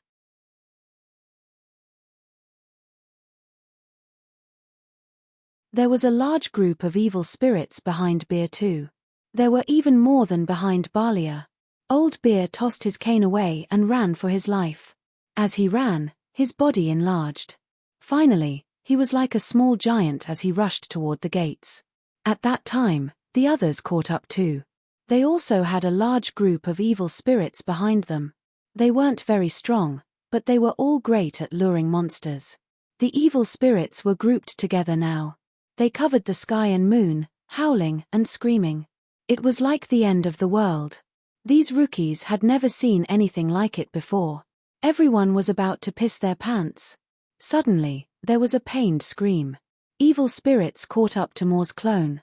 It didn't even last a second before getting swallowed up. Worcester was the first to burst out of the entrance. Then there was a second, a third. They burst out of the trap area one after another. President, hurry. Deactivate it. Chen Zhao looked around. There were 10 of them all present. The next moment, Chen Zhao pressed the remote control. Kaboom! The dozen magic bombs were deactivated all at once. Firelight and shards flew into the sky, turning the surroundings into ruins. The explosions lasted for a full minute. Chen Zhao had never seen such brilliant fireworks before. Ha ha! Success! We succeeded.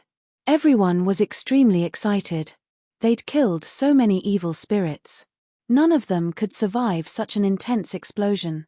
But when the fire died down, the evil spirits were still unharmed. Not a single one had died. Everyone's expressions froze. But the evil spirits actually started lunging at Chen Zhao. Hurry! Let's run! Worcester cried. They're going for the president. We have time to run.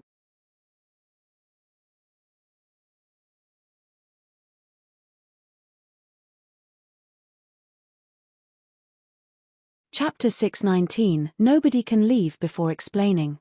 Chapter 619, Nobody Can Leave Before Explaining. Don't move. Chen Zhao yelled. He was livid. The entire plan was carried out perfectly, but the end result was so poor. Not a single evil spirit was killed in the intense explosion. This clearly wasn't normal. Chen Zhao's voice made all the members of the supernatural organization and evil spirits stop moving. They all turned around. The evil spirits actually stopped within a few meters of Chen Zhao. Worcester was getting impatient. Were they stupid? Hurry and kill that man. Chen Zhao looked at the supernatural organization. Whoever dares to move will die here today. The members discovered that the evil spirits closest to Chen Zhao actually took steps back. Worcester was even more impatient. There were so many of them. Why were they afraid of this man? And no one better think about escaping. Chen Zhao's eyes gleamed with evil light. No one. They discovered that the evil spirits actually had fearful expressions. Suddenly, a pained cry came from behind the 100-some evil spirits. One seemed to be grabbed in an invisible hand and dragged into the void. This scene was horrifying and unsettling to both the supernatural organization and evil spirits. I said, no one is allowed to run without my permission. Whoever runs will die. Chen Zhao looked at the evil spirits. You can try if you think that I can't do anything just because you have an advantage in numbers. Then he looked at the supernatural organization. Everyone felt chills. Chen Zhao intimidated all the evil spirits by himself. No one dared to take a step forward or even run. I'd wanted to give you failures a chance. If you succeeded in this plan, I would help train you all, but you've disappointed me too much. Chen Zhao looked at the 10 members. Jolag, why were the magic bombs ineffective? Give me an explanation. If you can't explain, then I'll feed you to them tonight. I don't know. I made the bombs according to the standard ratio of gunpowder. They can't be ineffective, unless, Jolag suddenly looked at Worcester. Unless the material you gave me had problems. Bullshit. Don't blame me. What does this have to do with me? Worcester immediately yelled nervously. It's your own problem. Don't drag me into this. Chen Zhao glanced at Worcester and then at the evil spirits. Then, why did you all run toward me? Is it because I'm ugly? Asians don't fit my beauty standards. Some nameless evil spirit said that, and Chen Zhao's eyes shone with murderous intent. A few other evil spirits were affected too, dragged into the void by that invisible hand. Who can give me an answer? Chen Zhao yelled. Speak. Are you all mute now? Mr. Chen, let me answer your questions. Pamela knew that Chen Zhao was strong, but she didn't think he was this terrifying. She didn't even understand how Chen Zhao had killed those evil spirits. He didn't have any magic waves or even do anything, but those evil spirits were swallowed up. Okay, speak. You have an aura that's full of life, Pamela said. To the dead, that's the most luring smell. We were attracted by that, and that's why we all swarmed to you. Chen Zhao looked down at the part of his shirt that got wet from the liquid. He took off his shirt and tossed it to Pamela. Smell it. Is it this smell? Yes, this is it. Chen Zhao looked at Worcester. Seems like we have an answer now. Worcester turned to run, but someone stuck their leg out and tripped out. Who eats meat? Come out. A few evil spirits walked out and went to stand behind Chen Zhao. Everyone got chills and subconsciously moved away from Worcester. Worcester was on the ground. President. I messed up. Please forgive me. They didn't know how strong this new president was.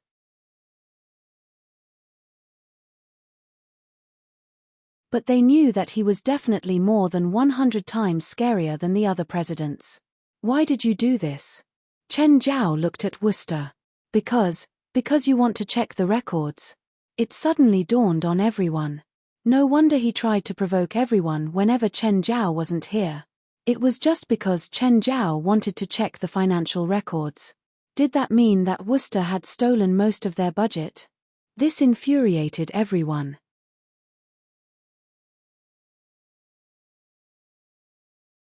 At first, they'd thought that Worcester had something personal against Chen Zhao and even sympathized with him. But it was actually because he used their budget. How much did you take? A few $1 million. Be more specific. I don't know. Worcester lowered his head. Where's the money? Here, with me. Worcester was a sniveling mess from the fear. President, I'll definitely change. Please forgive me. This card. What's the password? Worcester recited a string of numbers. Chen Zhao tossed the card to West. Check how much money is in here. West took out his phone to check. $455,000. Only 10% of a few million is left. Where's the rest of the money? Gone. I spent it. Great. Chen Zhao sneered. Rip him apart. No. West couldn't take it anymore and took a step forward. President. You want to speak up for him? How about you get punished in his place? West took a step back. No one else spoke. A while later, Worcester was a lump of ground meat. Chen Zhao looked at the evil spirits. Now, as the president of the supernatural organization, I'm issuing the final order. If you don't leave Mapleville in 3 days, I'll have to evict you all. Mr. Chen, we have nowhere to go, Pamela said. If we leave and scatter, we'll bring more danger. At least, she knew Chen Zhao and was the strongest spirit here. She still had a voice. Then I'll destroy you all. Right then, West got close to Chen Zhao. President, how about we take them in? Take them in? Chen Zhao glanced at him. Are you sure? Yes. They aren't entirely without use. They can become our supernumerary members. Chen Zhao looked at Pamela. Are you willing to become part of our organization? If you're unwilling, you can tell me now and I'll send you off. Another cry. Blackie was too fast. All of the evil spirits were speechless. He didn't give them a choice at all. Who dared to say no?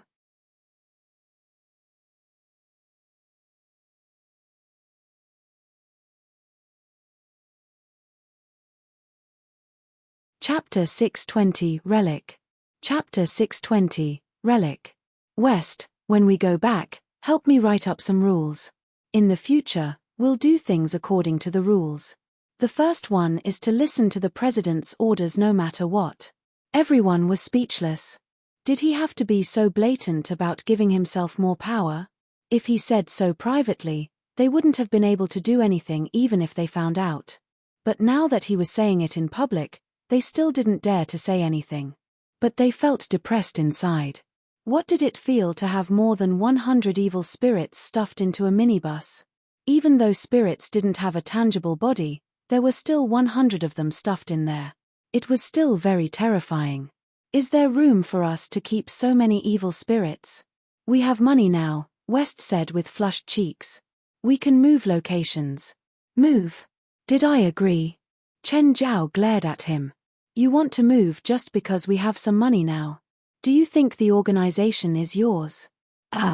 Sorry, President. I didn't think carefully. It's okay this time. Next time, remember to report to me. Chen Zhao was sick of this area too. It was a complete insult to his status as the president.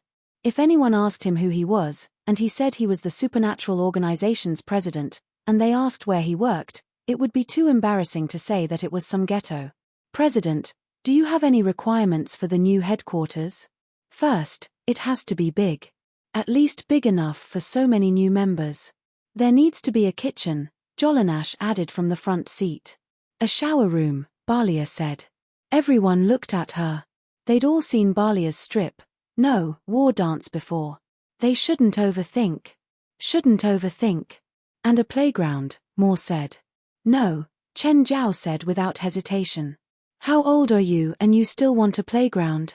Reject, West said. We'll get you a seesaw, at most. Okay.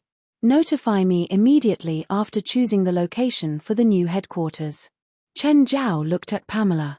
Pamela, you're an official member of the supernatural organization now. Help watch them for me.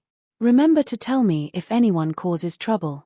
Pamela was a spirit, but her abilities and knowledge of magic were definitely the highest of the group. If she became an official member, she could help manage the evil spirits too. These horrible evil spirits were as tame as lambs before Chen Zhao. But they might not be so obedient before the other members. Chen Zhao couldn't watch over them every day either. Thus, if Pamela watched them, no big problems would occur. Pamela had to agree and submit to Chen Zhao too. If she said no, Chen Zhao might plaster her to the wall. They didn't have a close relationship, after all. The ancient and weather-worn cave painting was made up of crude lines and paint, but the story that it recorded was true history. This relic seems to be worth the hike. The professor touched the painting with a gloved hand. Vanity wasn't very interested in the relic's paintings. This relic was half public. It wasn't fully public, but it didn't forbid exploration or research teams. Vanity walked deeper into the relic. Suddenly, a strange sound traveled out. It was like a child's laugh. This kind of relic obviously shouldn't have any children's voice. But Vanity heard it clearly. She didn't think that it was a hallucination. But when she turned around, she didn't see any child. The other team members were still taking pictures and studying the cave paintings. Vanity's eyes flickered and she looked back at the tunnel leading into the depths. From the information that she'd received, this relic had already been explored fully. Many other teams had come before. There weren't any forgotten corners at all. But with her professional senses, Vanity felt that there was a mysterious aura around here. Ring.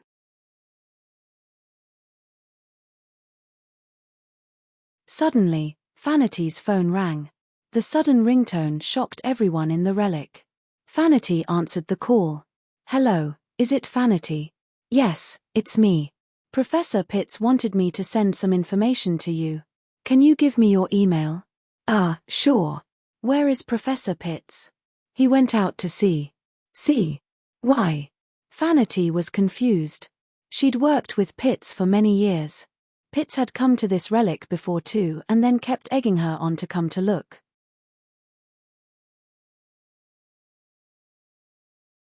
She might have some special discoveries.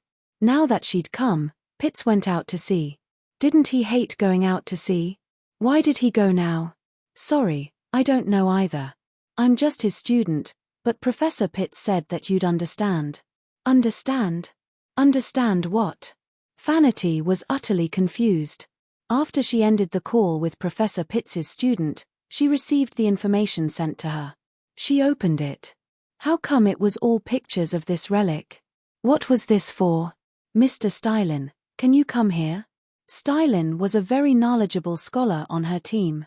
A friend sent this to me. Can you help me see what it means? Stylin took her phone. They're pictures of here? Yes. This picture seems to be of that side. Stylin compared the relic to the pictures. It looks weird. More specifically, the painting inside it. What's weird? In Incan records, they worship the sun and sky, so most of their paintings look up to the sky and sun. But look at this picture. Stylin pointed at the painting on the wall. This tall man is looking at the ground. Are there no Incan paintings looking at the ground? There are, but very rarely. Looking at the ground symbolizes death. If someone in the painting is looking at the ground, it means that he's about to die. I still don't understand what's strange about this. Why can't it symbolize death? Vanity, look at this row of paintings. This man is like a hero of a fairy tale. He accepted 3 missions, killed a hungry man-eating wolf, defeated a crocodile in the water, and the bear king of the forest. He's walking on the path of becoming king. The path symbolizes glory too. He should be looking up at the sky when he's becoming king. Incan kings wouldn't look down even up until death, but he's doing that when getting crowned. Then, what does that represent?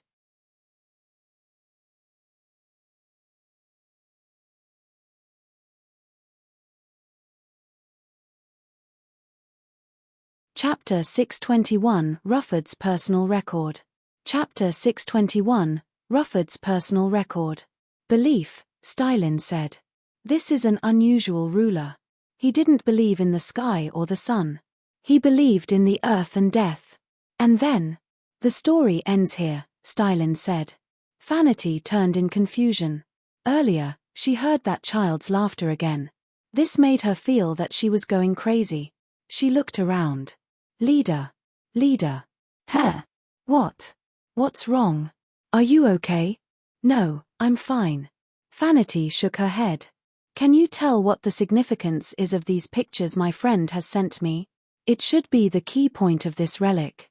What key point? After I came in, I sensed that this relic isn't complete. I suspect that a portion of it isn't here. I still don't understand. The relic was cut apart by someone and moved to another place.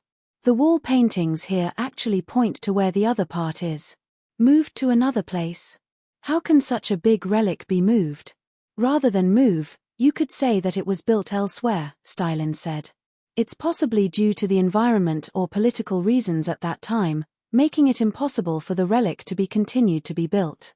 So the relic's owner changed location for some reason and continued to build the remaining parts. As for the reason, I don't know. Stylin paused before continuing. But judging from the various phenomena, your friend has already found the other half. He sent you an invitation. If you can decode it, then you'll qualify to explore more secrets of the relic with him. Chen, come walk with me, Lauren said. Go by yourself if you want to walk. Why do I have to go? We don't have that great of a relationship. Chen Zhao rolled his eyes. I'm going back to Sacramento tomorrow. Oh, is Winnip back? Chen Zhao celebrated inside. This old bastard was finally leaving. He could have his 2-person world with Farley again. Suddenly, Chen Zhao felt like the world was sunny and fresh again. The entire world had become beautiful. I want to walk around Pamela's neighborhood again. Come with me. This old bastard was such a coward, so why did he insist on going there? Although, Mapleville wasn't dangerous anymore. No. Go by yourself. If you don't go with me, then I'll tell Farley that you hit me. If you tell Farley, Then I'll tell Winnip that you're looking for your old lover. Laurent was furious. I'm so pissed. Why would Farley fall for someone like you? I'm curious too as to how an asshole like you can make someone like Farley. I'll go alone. Laurent left with Chen Zhao's keys. Chen Zhao picked up his phone. There was a notification. American athlete Rufford won first place at the Tokyo leg of the Diamond League for men's 100 with 9:59 seconds. This broke his personal record and also made him become the first contestant to break 9:6 seconds. The current world record holder is Usain Bolt, but compared to Bolt, Rufford still has a lot of room for improvement. Bolt is already 32 years old, while Rufford is still in his prime. He is still improving quickly. In the past year, he'd run under 9.7 seconds many times. In the last national championships, he'd run 9.6 seconds. This was his first time attending the Diamond League and he'd outdone himself again. Will he be able to maintain this level in the second leg in London? Or surpass his own record or even the world record? Even though the world record of 9.58 seconds is already very hard to break, Rufford still has hope. Chen Zhao slapped his forehead. Rufford's Diamond League competition had already started. He remembered Rufford saying that the sixth leg of the race would be in New York on June 21st. He'd also promised Rufford to go watch the race. Chen Zhao called Board. Hey, Board. It's me. Ah, Mr. Chen. Can I help you? Is Rufford training? Yeah, he's training now. Where are you two?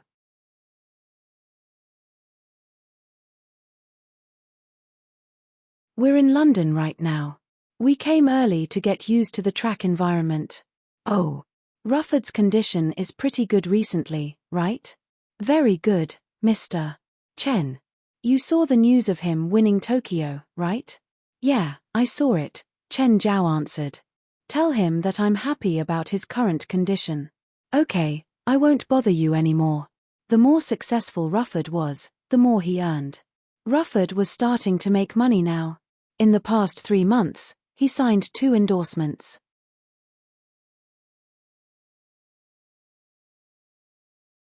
One of the endorsements was $1 million.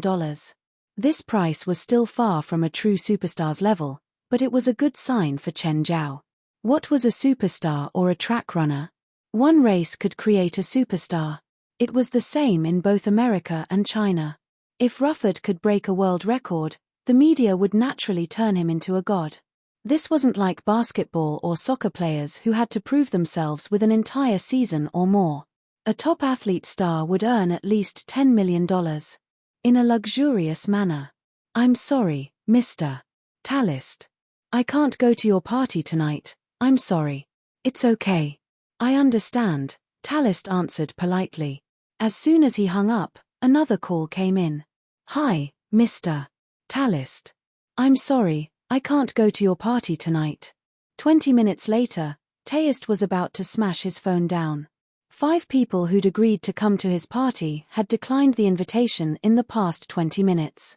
He was a famous person, but now, it was like he was being excluded. Another call came in. It was his old friend.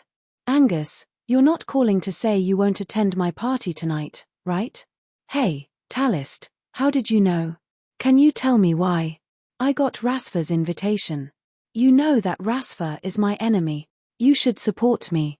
Talist almost spat out blood in anger when he heard this answer. Talist, I would support you in business, but I heard that Rasfar's party has the legendary Purple Brew. Purple Brew?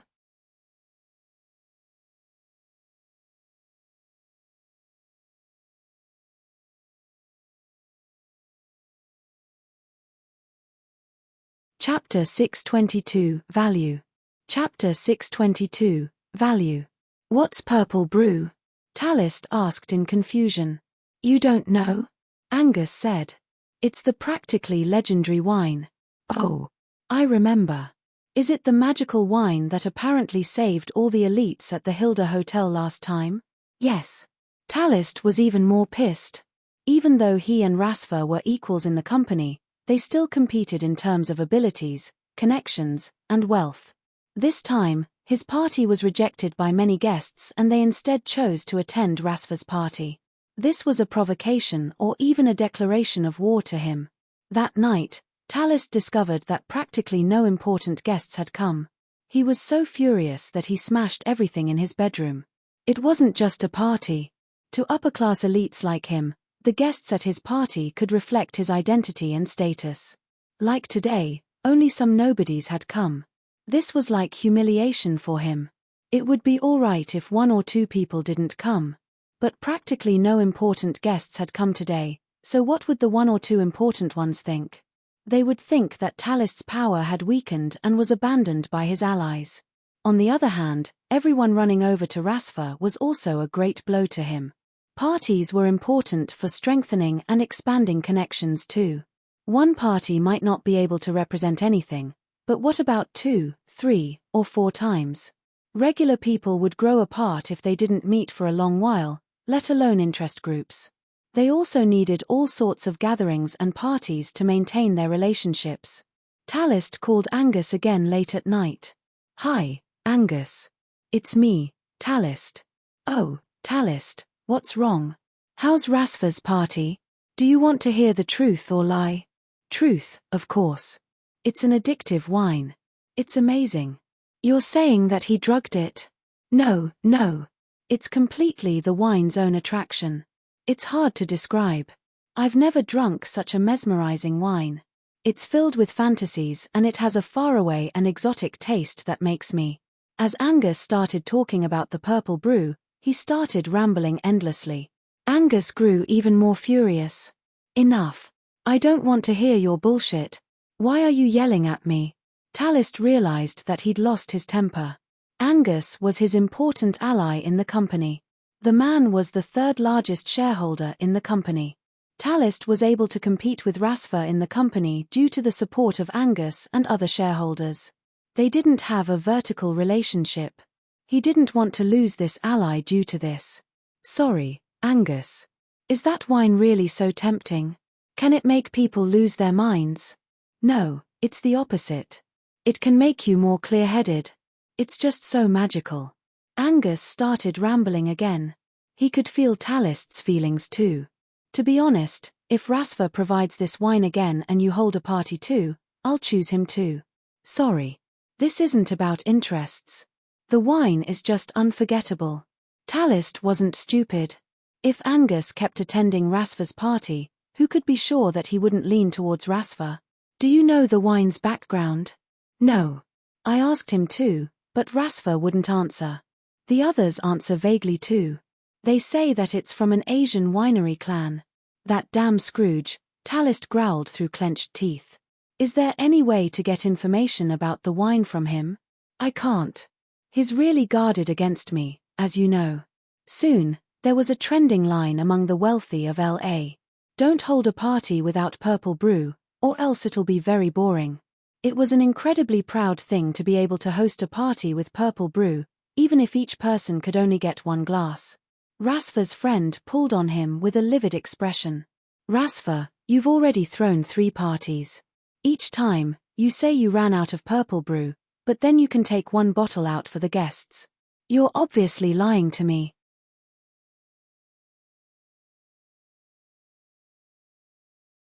Nelson had come to all 3 parties and drunk 3 glasses. But he grew even more obsessed. Each time, he would pull on Rasfa and try to get information about the purple brew. Or try to get the actual wine. But Rasfa kept his lips sealed about the purple brew and any information. Nelson wished he could tie Rasfa up and pry his mouth open. Yesterday, Nelson also held a party, but he discovered that many guests were a bit disappointed.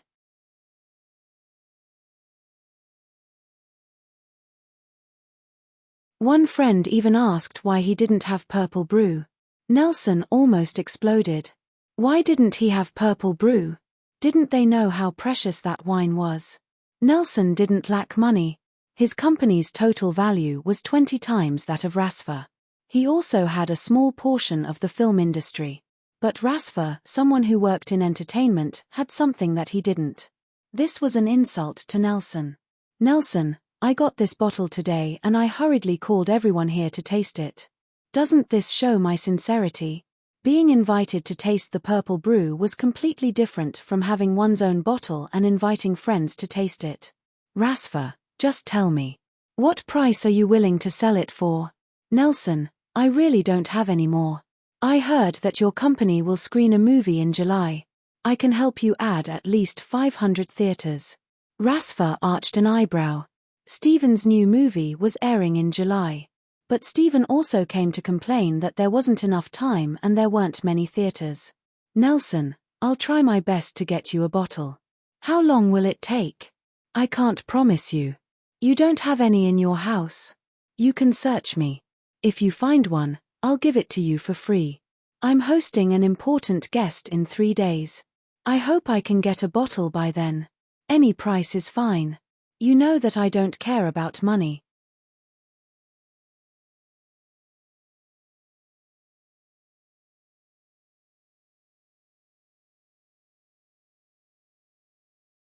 Chapter 623 Winnip's Call.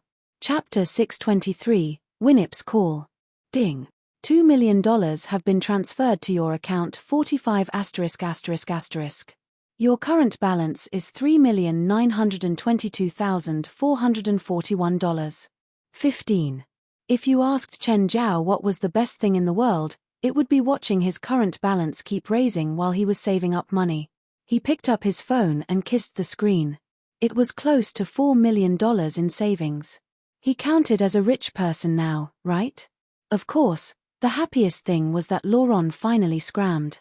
Finally, no one would disturb his two-person world with Farley. Just then, Rasfa called. Chen, did you get the transfer? Yes, thank you, Rasfa. Ha! You gained money and I gained connections. In the end, I gained without giving anything. I got a lot just with the purple brew. Chen Zhao knew that, in this world of interests, one had to pay to make money. He couldn't make Rasfa promote the wine without doing anything. Of course, he could, but it would cost feelings. He would have to pay that back too. No one was required to pay or sacrifice for someone else. If Chen Zhao relied on his own connections, he mostly only knew regular people. Even though he had Risfa and Dell, he couldn't sell them wine every day. Dell was rich, but he couldn't take all those expenses either. As for Risfa, it was the same. It would affect their relationship if he sold his own stuff to them for such a high cost. After ending the call with Rasfa, Zola's call came in. Zola, did you discuss it with your dad to call right after him? You were talking with Rasfa? No wonder I couldn't get through. Is something wrong? I can't call you just because I want to. Sure, of course. Can you lend me Princess for a few days? Zola asked. See, you do need something, Chen Zhao teased. Will you lend me her or not? If you need Princess, you can come and take her the day of and return her the day of too. Why do you need her for a few days? Actually, I need to go to New York. Oh. When? June 20th to 25th, Zola said. My brand is opening up a new business in New York. There's a fashion show. I'm going to New York on June 21st too. Oh. It would be even better if you can come. No. I won't go to the fashion show. It's too repressive to Farley and I. Fine. Zola was slightly disappointed. What are you doing in New York? Going to see the New York leg of the Diamond League race. You like track? No, my friend is competing. Oh. How about we go to New York together? Sure, but how will we transport Princess? She doesn't like to be in a cage. We'll just borrow Rasfa's private jet, Zola said. Oh, I'll have Tries, Nat, and Cooper go over to you in a few days. They'll call when they go. This isn't necessary, right? Farley and I don't need clothes. You're overthinking. It's for Princess, not you. She's going to take part in the fashion show, so she obviously needs her own tailored outfit. Oh, yeah. Chen Zhao really did think too much. But he had to admit that Tries, Nat, and Cooper were talented in fashion design. Even though his and Farley's clothes had been hanging in the closet ever since that day, both the suit and gown were very beautiful. Chen Zhao was quite bored these days. But he didn't think he would get Winnip's call. Chen, are you busy? No, Winnip. How are you? Lauron came back. He said a lot of bad things about you. Ha! Lauron loves joking around. Winnip knew that Chen Zhao and Lauron didn't have a good relationship. Of course, she wouldn't go ask about them either. Chen, the wine that you had Lauron bring back is great. If you like it, then I'll send you 2 bottles the next time I produce more. Have you thought about selling the wine in my supermarket? No, Chen Zhao said honestly. What kind of place was a supermarket? It had a small profit but a quick turnover rate.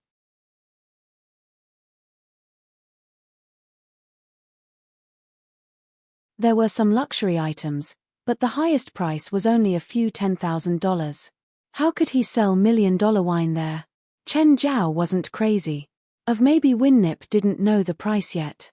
Chen, I know what you're worried about. Winnip, are you sure you know the cost? I saw the news. Plus, I have friends in the upper class of LA. Too. I know what the value of the purple brew is to them. But you still want to. I considered 3 points.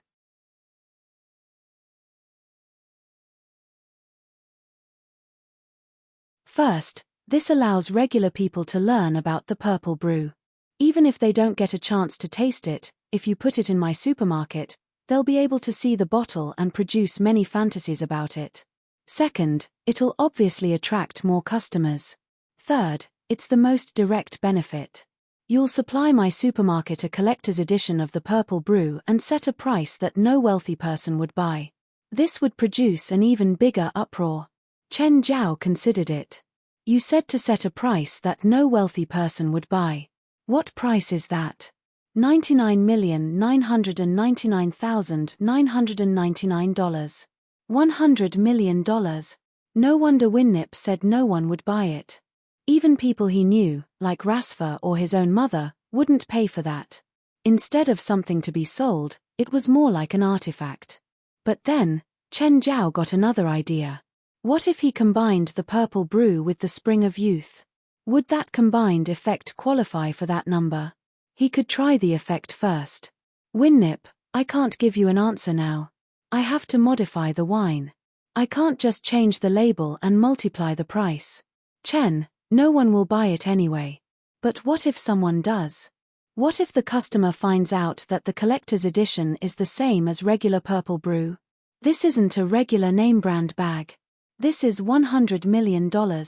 If someone really bought it, it would be a huge blow to your supermarket and the purple brew. I don't want to take this risk. Fine, but are you sure you can raise the value of the purple brew 10 times higher?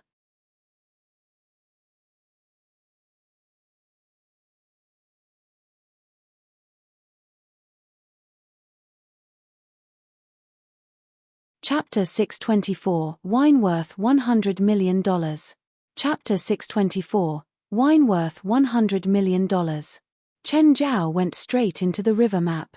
Old Turtle, take out the oldest wine. Old Turtle looked at him. The 100-year wine? Even you probably can't take it. Chen Zhao only used 10-year brews now.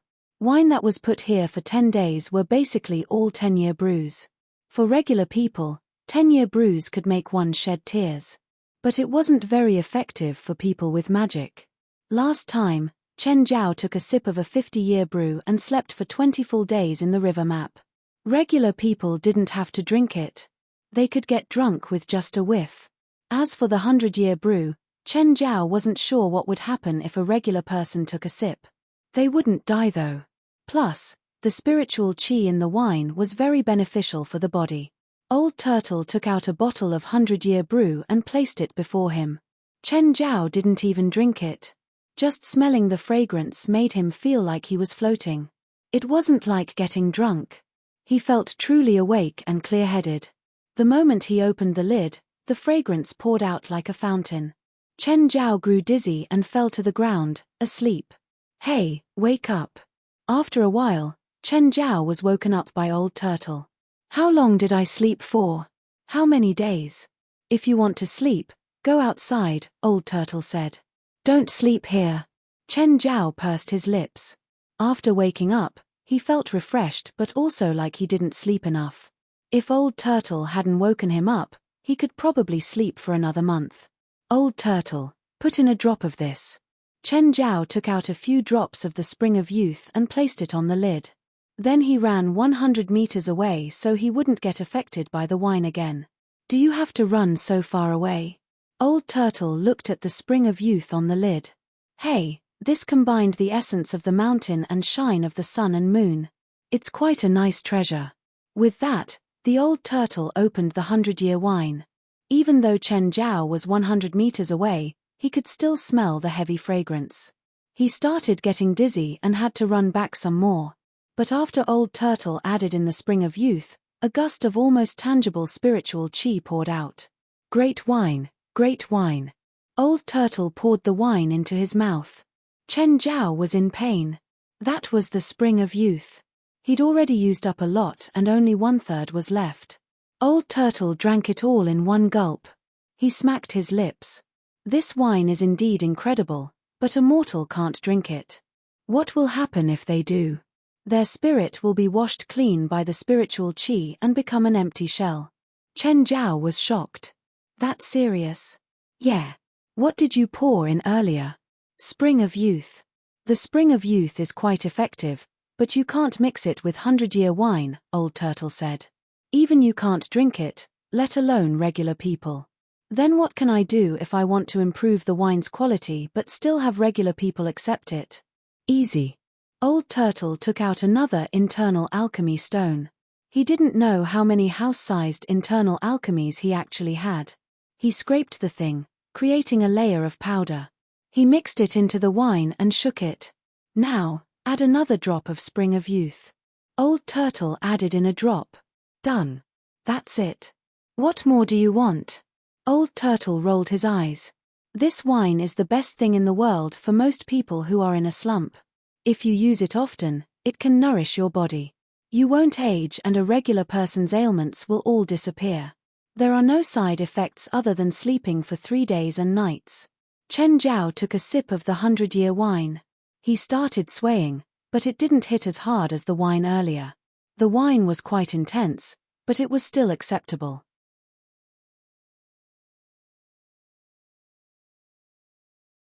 Why did it weaken after you put in the internal alchemy stone? The spiritual qi in the wine was absorbed by my internal alchemy stone, so it won't affect the body. After you drink it, the internal alchemy powder will nourish your body, so it's like magical wine to regular people. Old Turtle got a segment of purple bamboo and poured all the wine into it. Purple bamboo can repel demons. It's also a treasure. Chen Zhao felt that this was enough.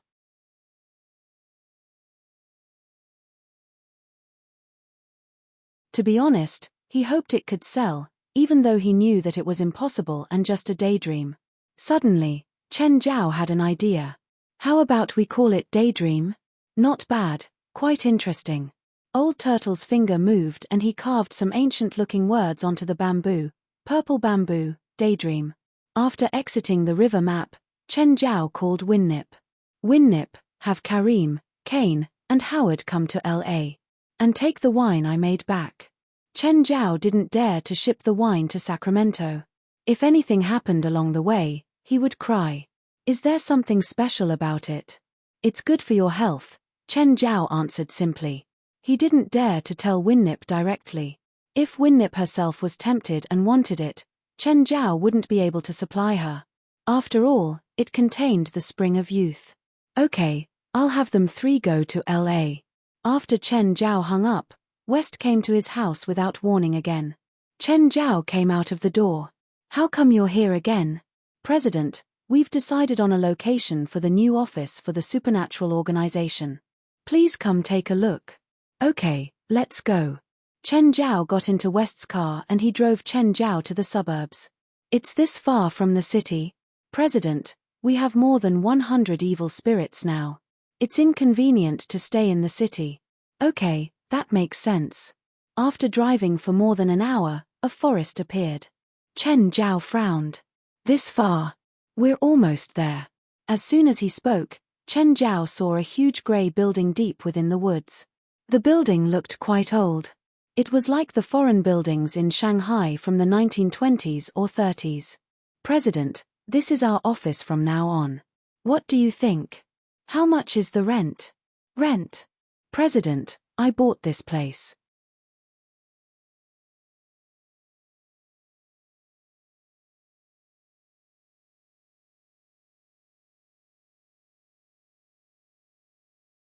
Chapter 625 Our Own Standards. Chapter 625 Our Own Standards. You bought it. How much did you spend? $400,000. West shrunk back, voice turning smaller. He spent $400,000 to buy this ancient thing. Chen Zhao was speechless. Glancing at West, he said, You already signed the contract. Can you destroy it? How about we send some evil spirits to terrorize the seller? President, we're a legit government department. Fine. Chen Zhao's heart felt dead. President, there are a lot of caves in the mountain behind it, West explained. It can act as a residency for the evil spirits. They can help train our members and also participate in our future missions. Fine, fine. Chen Zhao was annoyed. His plan to get himself a pretty office was ruined now. This place is really big. Not only did we buy the land, but the forest belongs to us now too. We can build more infrastructure here. Where's the money? President, we succeeded in Mapleville, so we'll get this year's funds within 10 days. How much? $500,000. How come it's only $500,000?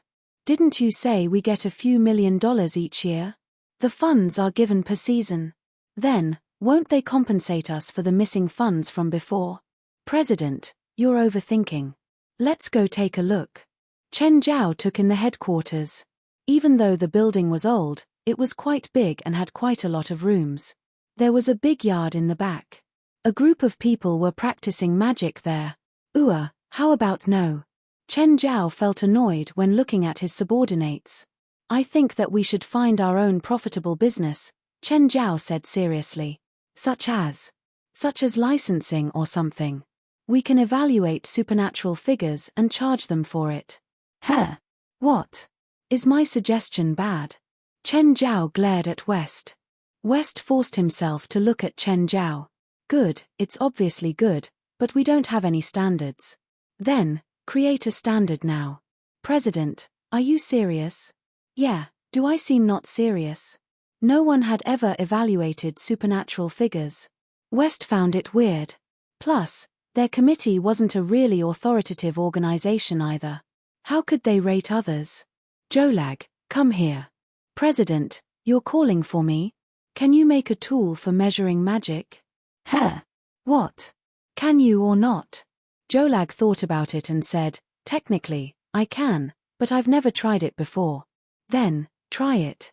I need material, Jolag said, looking at Chen Zhao. Take whatever you need from the warehouse. If you can't find it, have West buy it. Sensory rockwood. Why do you need sensory rockwood? That thing's expensive. West immediately showed his stingy side. It can sense magic. If I use that and connect it with some circuits, I can create the simplest tool for measuring magic. Do we have any in the warehouse? Chen Zhao asked. Yes. Take it out. West unwillingly took out a thing that looked like wood and rock but also like neither. It was the size of a fist. It was grey and pitted all over. Jolag took the sensory rockwood and started creating the magic tester. He needed some more material too. Chen Zhao and West just looked on from the side. They didn't know what Jolag was messing around with. Finally, after half an hour of work, a crude magic tester was completed. It was like a scale but with an extra sensory rockwood ball. It also had a dashboard. President, Mr. West, it's done. Do you want to try? How does it work? Put your hands on the ball. The sensory rockwood can sense the user's magic. West walked over and held the ball. The needle on the dashboard started jumping. But there were only tick marks and no numbers.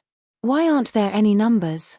President, I don't know the standard for measuring magic. We'll set our own standard, Chen Zhao said. Call the others over.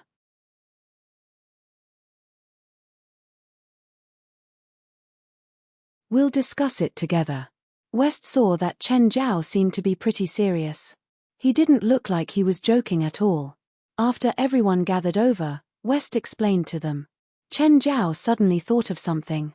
Aduz is a normal person. Does he have magic? Everyone looked at him. He felt speechless. I can't have magic, right? Come try. Aduz held the ball with both hands and the needle moved slightly. Regular people have magic too, but it's very weak.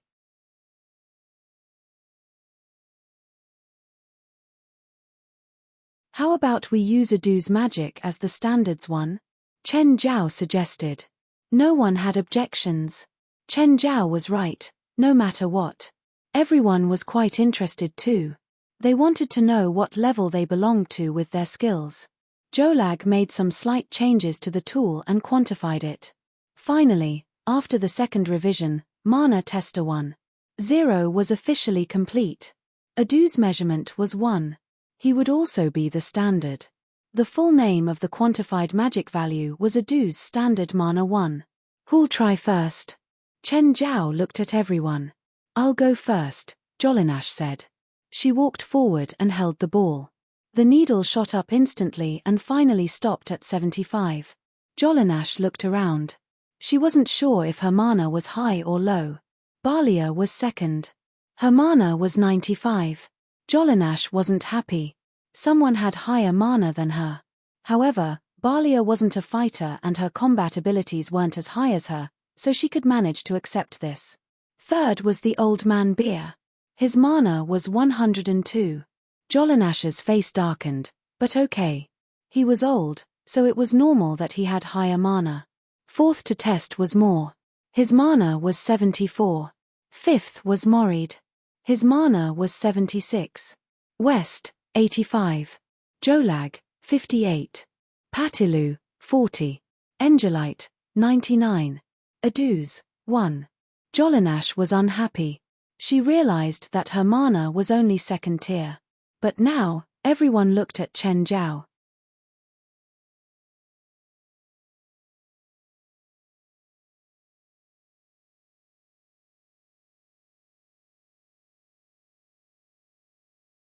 Chapter 626, Mana Classes. Chapter 626, Mana Classes. Chen Zhao glanced at everyone and held the sphere with his left hand. The pointer shot up at once. It stopped at 205. The party was somewhat bewildered. They thought that Chen Zhao's mana would be significantly higher than them.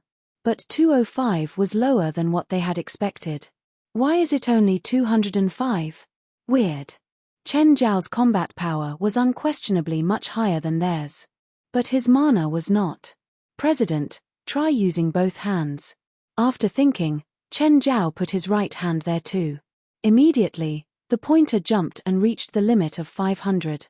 Everyone was wowed. Indeed, Chen Zhao was much more powerful than them. President, I'll modify it again. That's not urgent. Since we can obtain a precise value for our mana, we can now come out with a grading system, Chen Zhao said. Then we'll produce certificates or badges that show which classes we're in. Let's have 5 classes, A, B, C, D, E, West suggested at once. Those below 100 mana will be in the lowest class E. For every 100 mana increase, the class will increase by 1. The president is of course in class A. In this case, apart from Chen Zhao, only Beer would be in class D. Everyone else in the supernatural organization would be class E. Nobody minded, but Jolinash was very displeased. She had always viewed herself as being superior, but in the end, she was in the lowest class like the others. Sounds great. Let's do that. Chen Zhao did not mind too. He just wanted a standard, any standard. How should we indicate that? Using cards? West asked. No. If we use cards, when spiritualists meet next time, they won't be able to see each other's identity and class directly.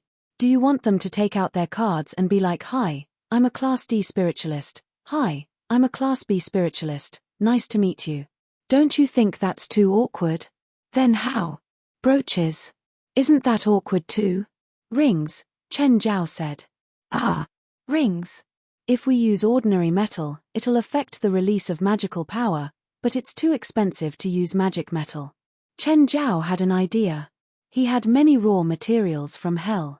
Chen Zhao immediately took out a dozen different metals from hell.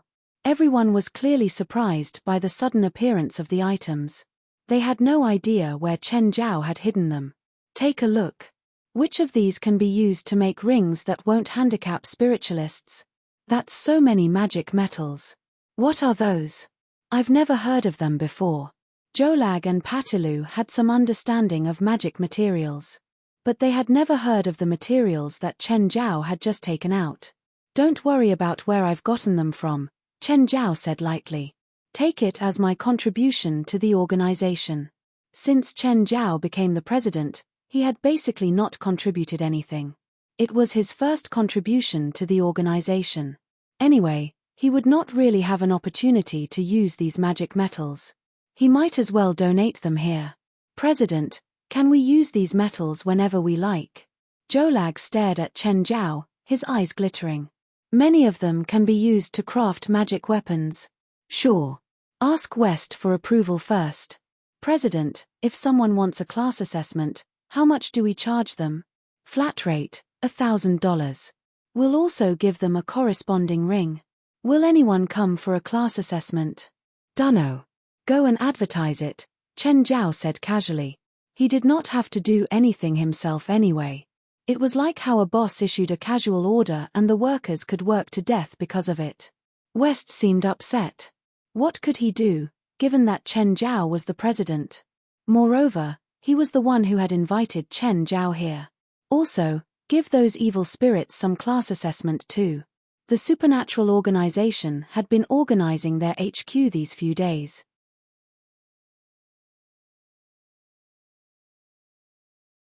Jolag had also been improving the mana tester. He increased the limit of the tester. Chen Zhao's right arm had a mana of 615. When Chen Zhao put both of his hands on it, the reading was 754. Of course, the strength of one's magical power was not the sole indicator of one's combat power. An example would be Jolinash. She was in Class E with 75 mana, which was mediocre in the organization. But her combat power was really outstanding among all the members. Also, Beer was the only Class D member.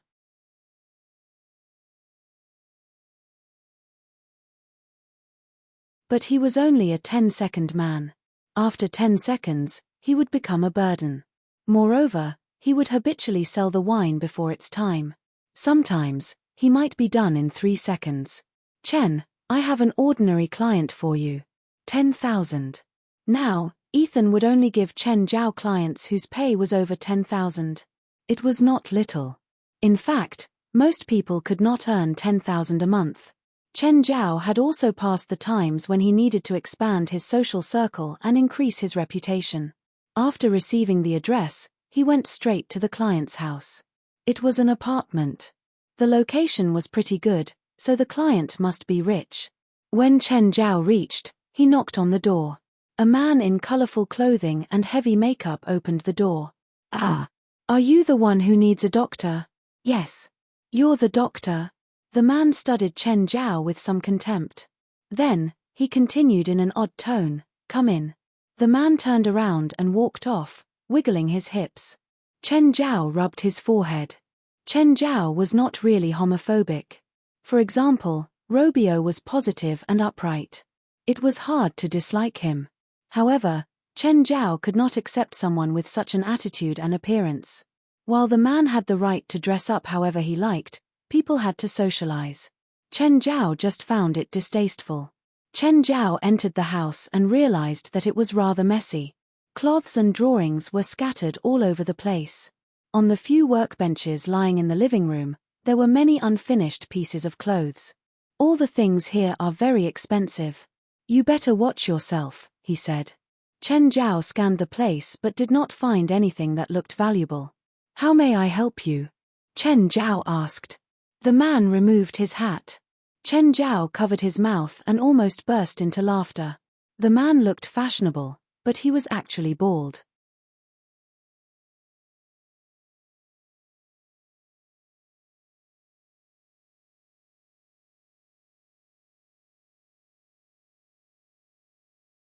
Chapter 627 I Will Ruin Your Reputation.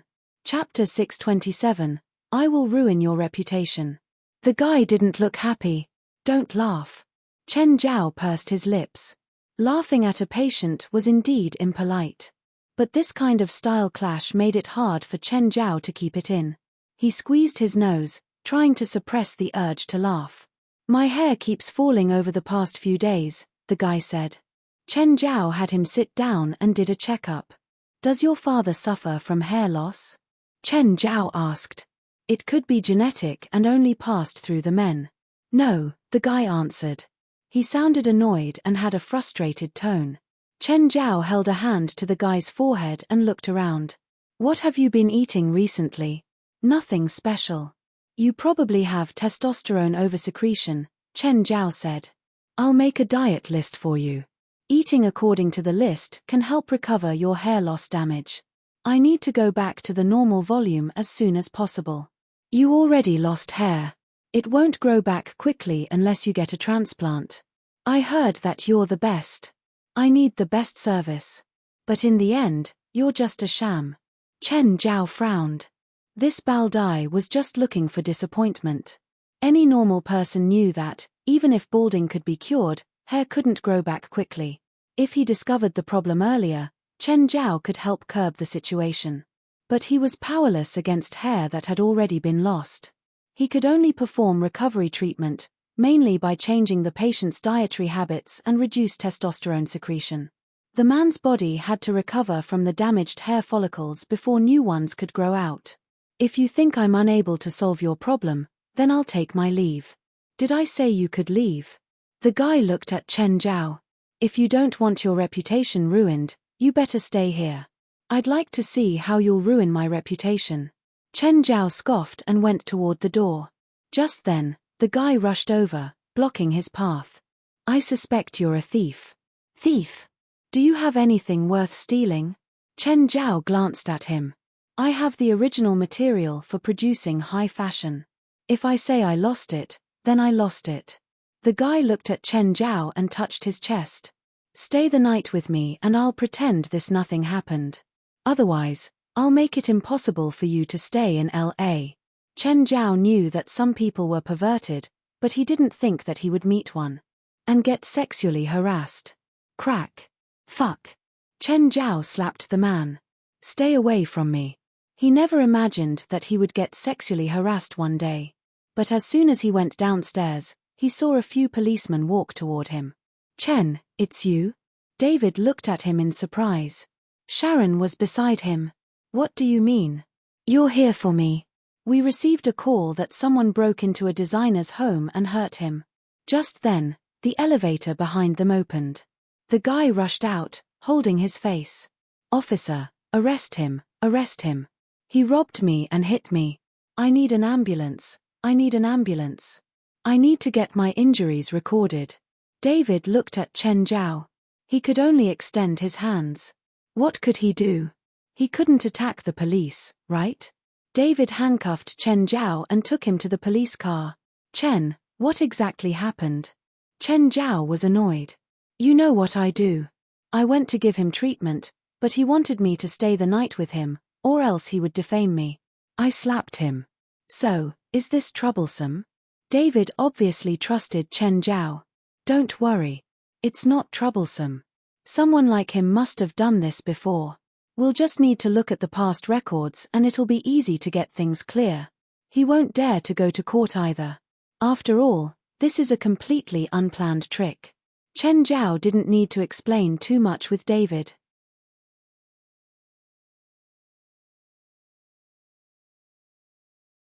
He'd already learned from Kate what Chen Zhao had done for him.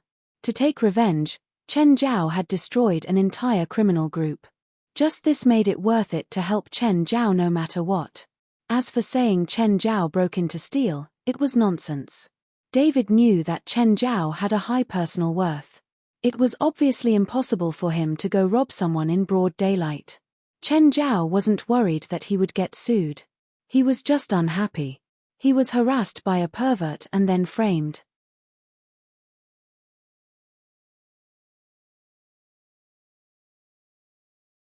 At the police station, Sharon started laughing at Chen Zhao. "Chen, I didn't think you'd end up like this one day, getting handcuffed by David." She didn't believe that Chen Zhao would rob someone either. She didn't like Chen Zhao, but it was mostly due to his frivolous actions. A while later, the guy came out of the confession room. His face was wrapped in gauze. Seeing Chen Zhao, his eyes filled with hatred. He sat before Chen Zhao. "Chinaman, I told you that I'll ruin your name and make it impossible for you to survive in LA." Just then, Wright came. Chen Zhao was a professor at UCLA, so the police would notify her if something happened. "Who did you say you'd ruin the name of? And who are you?" The guy looked up at Wright. He was unsure at the sharp aura. "I'm the president of UCLA," Wright said powerfully. "All the professors and students of the law school and the lawyers and judges graduated from the school are ready now. Are you ready?" The guy's expression stiffened. It felt like he'd run into a beehive. Wright slapped the table. "I'll dig out all the secrets of your entire family, how many people you've fucked before, and if you've had sex with underage minors. I'll find it all." Then she added, "Oh, and the length of your dick." The guy opened his mouth. Chen Zhao and Sharon were both stunned by Wright's powerful opening. "Perhaps you want to experience the atmosphere of the highest court," Wright said.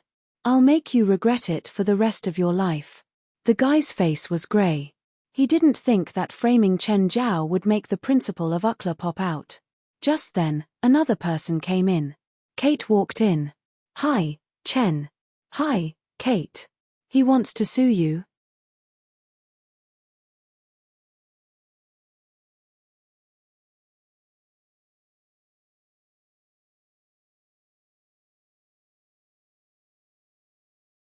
Chapter 628, Displeased. Chapter 628, Displeased.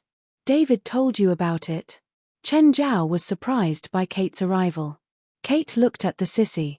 "Perhaps you don't know me, but I can introduce myself. I'm the chief reporter of the LA Daily News. I have 30 freelance reporters under me. If you contact any minor, I can turn it into child sexual abuse." Chen Zhao felt like he had become a vicious bully. In the end, the sissy cancelled the accusation and escaped with his tail between his legs. But this did not mean that they had buried the hatchet. Chen Zhao had really been disgusted. If they had made any peace, it was only legally. Chen Zhao was no longer his old self, who would keep quiet and pretend that nothing had happened after being bullied. Had he not known so many people, he might actually have to go to court.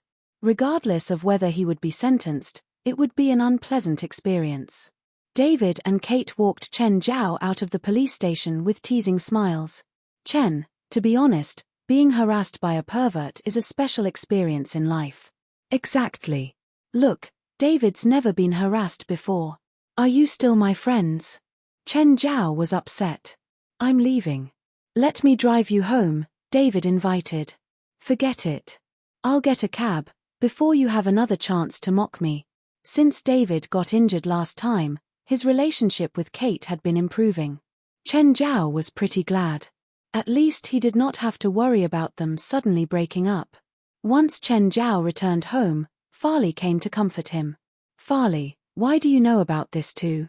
"David told me." Farley was the last person Chen Zhao would tell the incident to. It was simply embarrassing. He was harassed by a sissy and then arrested by the police. Fine, Farley just wanted to comfort Chen Zhao. But very soon, the atmosphere changed. Because even she found it hilarious. "Chen, don't be sad. At least this proves your charm. You can even attract men." Chen Zhao pulled Farley and did it with her on the spot.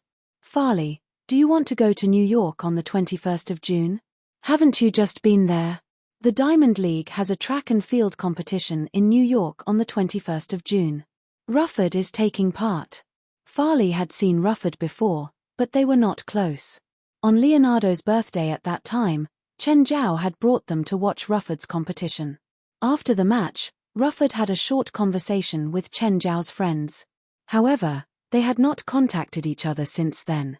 Farley remembered Rufford, because she knew that Chen Zhao had been investing in him. When Chen Zhao went to New York last time, she did not go with him. But she wanted to. After all, She had never been there. I'll see. I don't know if Robio will approve my leave application. It's already been 4 months since you last took leave. You've even been working overtime on weekends. I think it's reasonable for you to take some leave. Actually, it's not Robio's fault. It's summer now. There have been many tourists on the beach. Also, I plan to bring all the pets there this time. I can't take care of them by myself, Chen Zhao said. Since he returned from New York, Samuel had been throwing tantrums. As the most prosperous city in the world, New York was the most featured city in Hollywood movies, especially disaster films. It was as if a disaster would be significantly less catastrophic if it did not involve New York. Chen Zhao suspected that Samuel was planning to start world destruction with New York. Black Ma and White Ma had also been complaining about why Chen Zhao had only brought Blackie there. In fact, Chen Zhao did not even enjoy his last trip. He could not play with Yura and Cheryl around. I'll try. No, you have to. We've never been to another place together. Does Sacramento not count? Of course not. Fine, fine.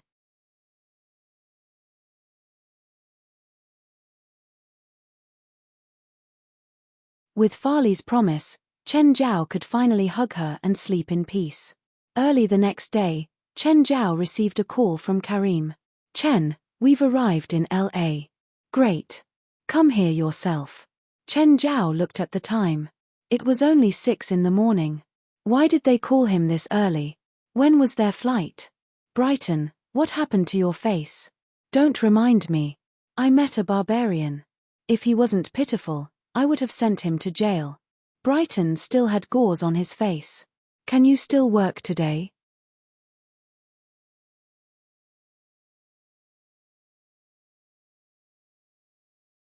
We're going to see an important client later. If you still feel unwell, you can rest at home, Nat said. Don't worry. It won't affect work. Brighton had just become Nat's assistant designer. Since the client was important, Brighton did not want to be absent. Then cheer up. Cooper and Tries are going too. Don't embarrass me there. Hearing that Cooper and Tries would be going too, Brighton was energized. Who's the client? Tries, Cooper, and Nat were the 3 lead designers for Baroness. Usually, a celebrity could only meet one of them. In addition, the client would come to their place, not the other way round. This time, the designers were actually going to the client's house. And all 3 of them were going. It was obvious how important the client was. It's a friend of the boss, Nat said coldly. Mind your own business. Stop asking questions. He did not want to talk about Chen Zhao. After all, they had had a conflict before. Of course, he had never thought of revenge. Anyway, Chen Zhao had not done anything to him after the incident. They also did not have any further conflicts. Moreover, if he really wanted revenge, he would probably lose his job. The work this time was quite important. Nat had a serious attitude. Remember, do not make that client angry, or I'll kill you, Nat cautioned. Understood. Hearing Nat's solemn warning, Brighton did not dare to be careless. He was pretty new to fashion design. Even Nat could bully him, not to mention the client that caused Nat to be so anxious. Just then, Cooper and Tries came with their assistants. Nat, are you ready? Let's go together. Sure, I'm ready too. Nat stood up and waved his hand at Brighton. Pack the tools. We're leaving. What happened to your assistant's face? Nothing. He's fine.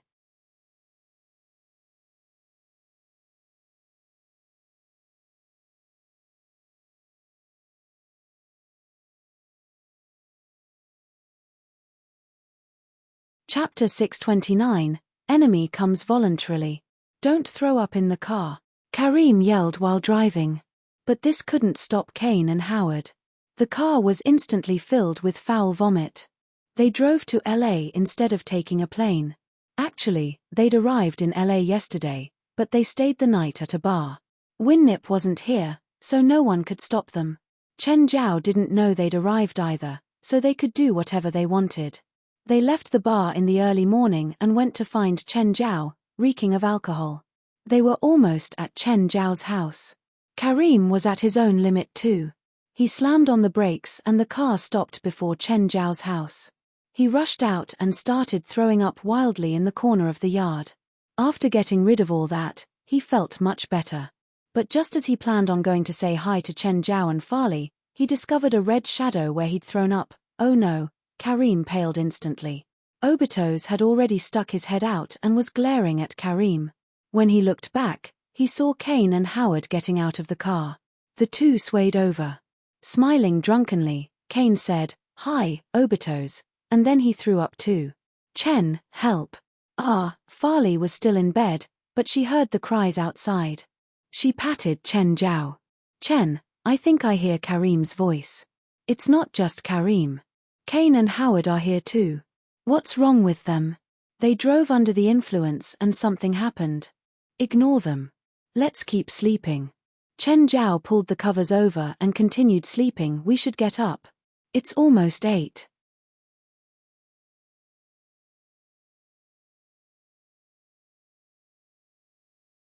The environment is so nice here. Brighton looked at the scenery along the way.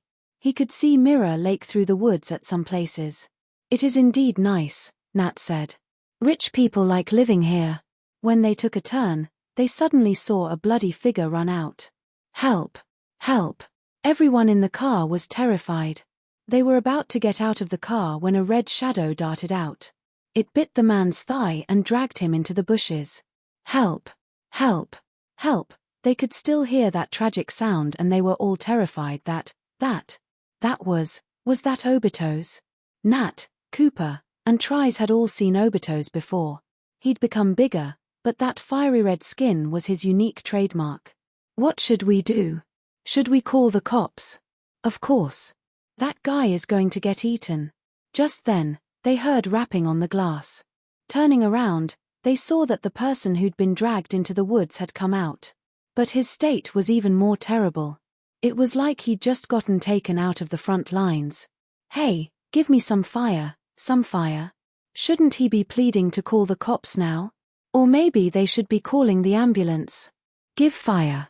Are you okay?" Before Karim could finish, his foot was pulled again.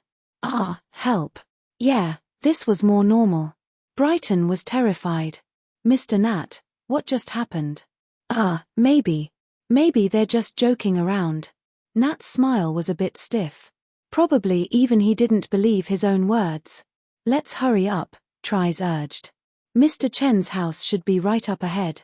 They didn't want to care about this. They couldn't care about it either. Who knew if Obito's would drag them into the woods after getting out of the car too? They didn't know if the person had died or not either.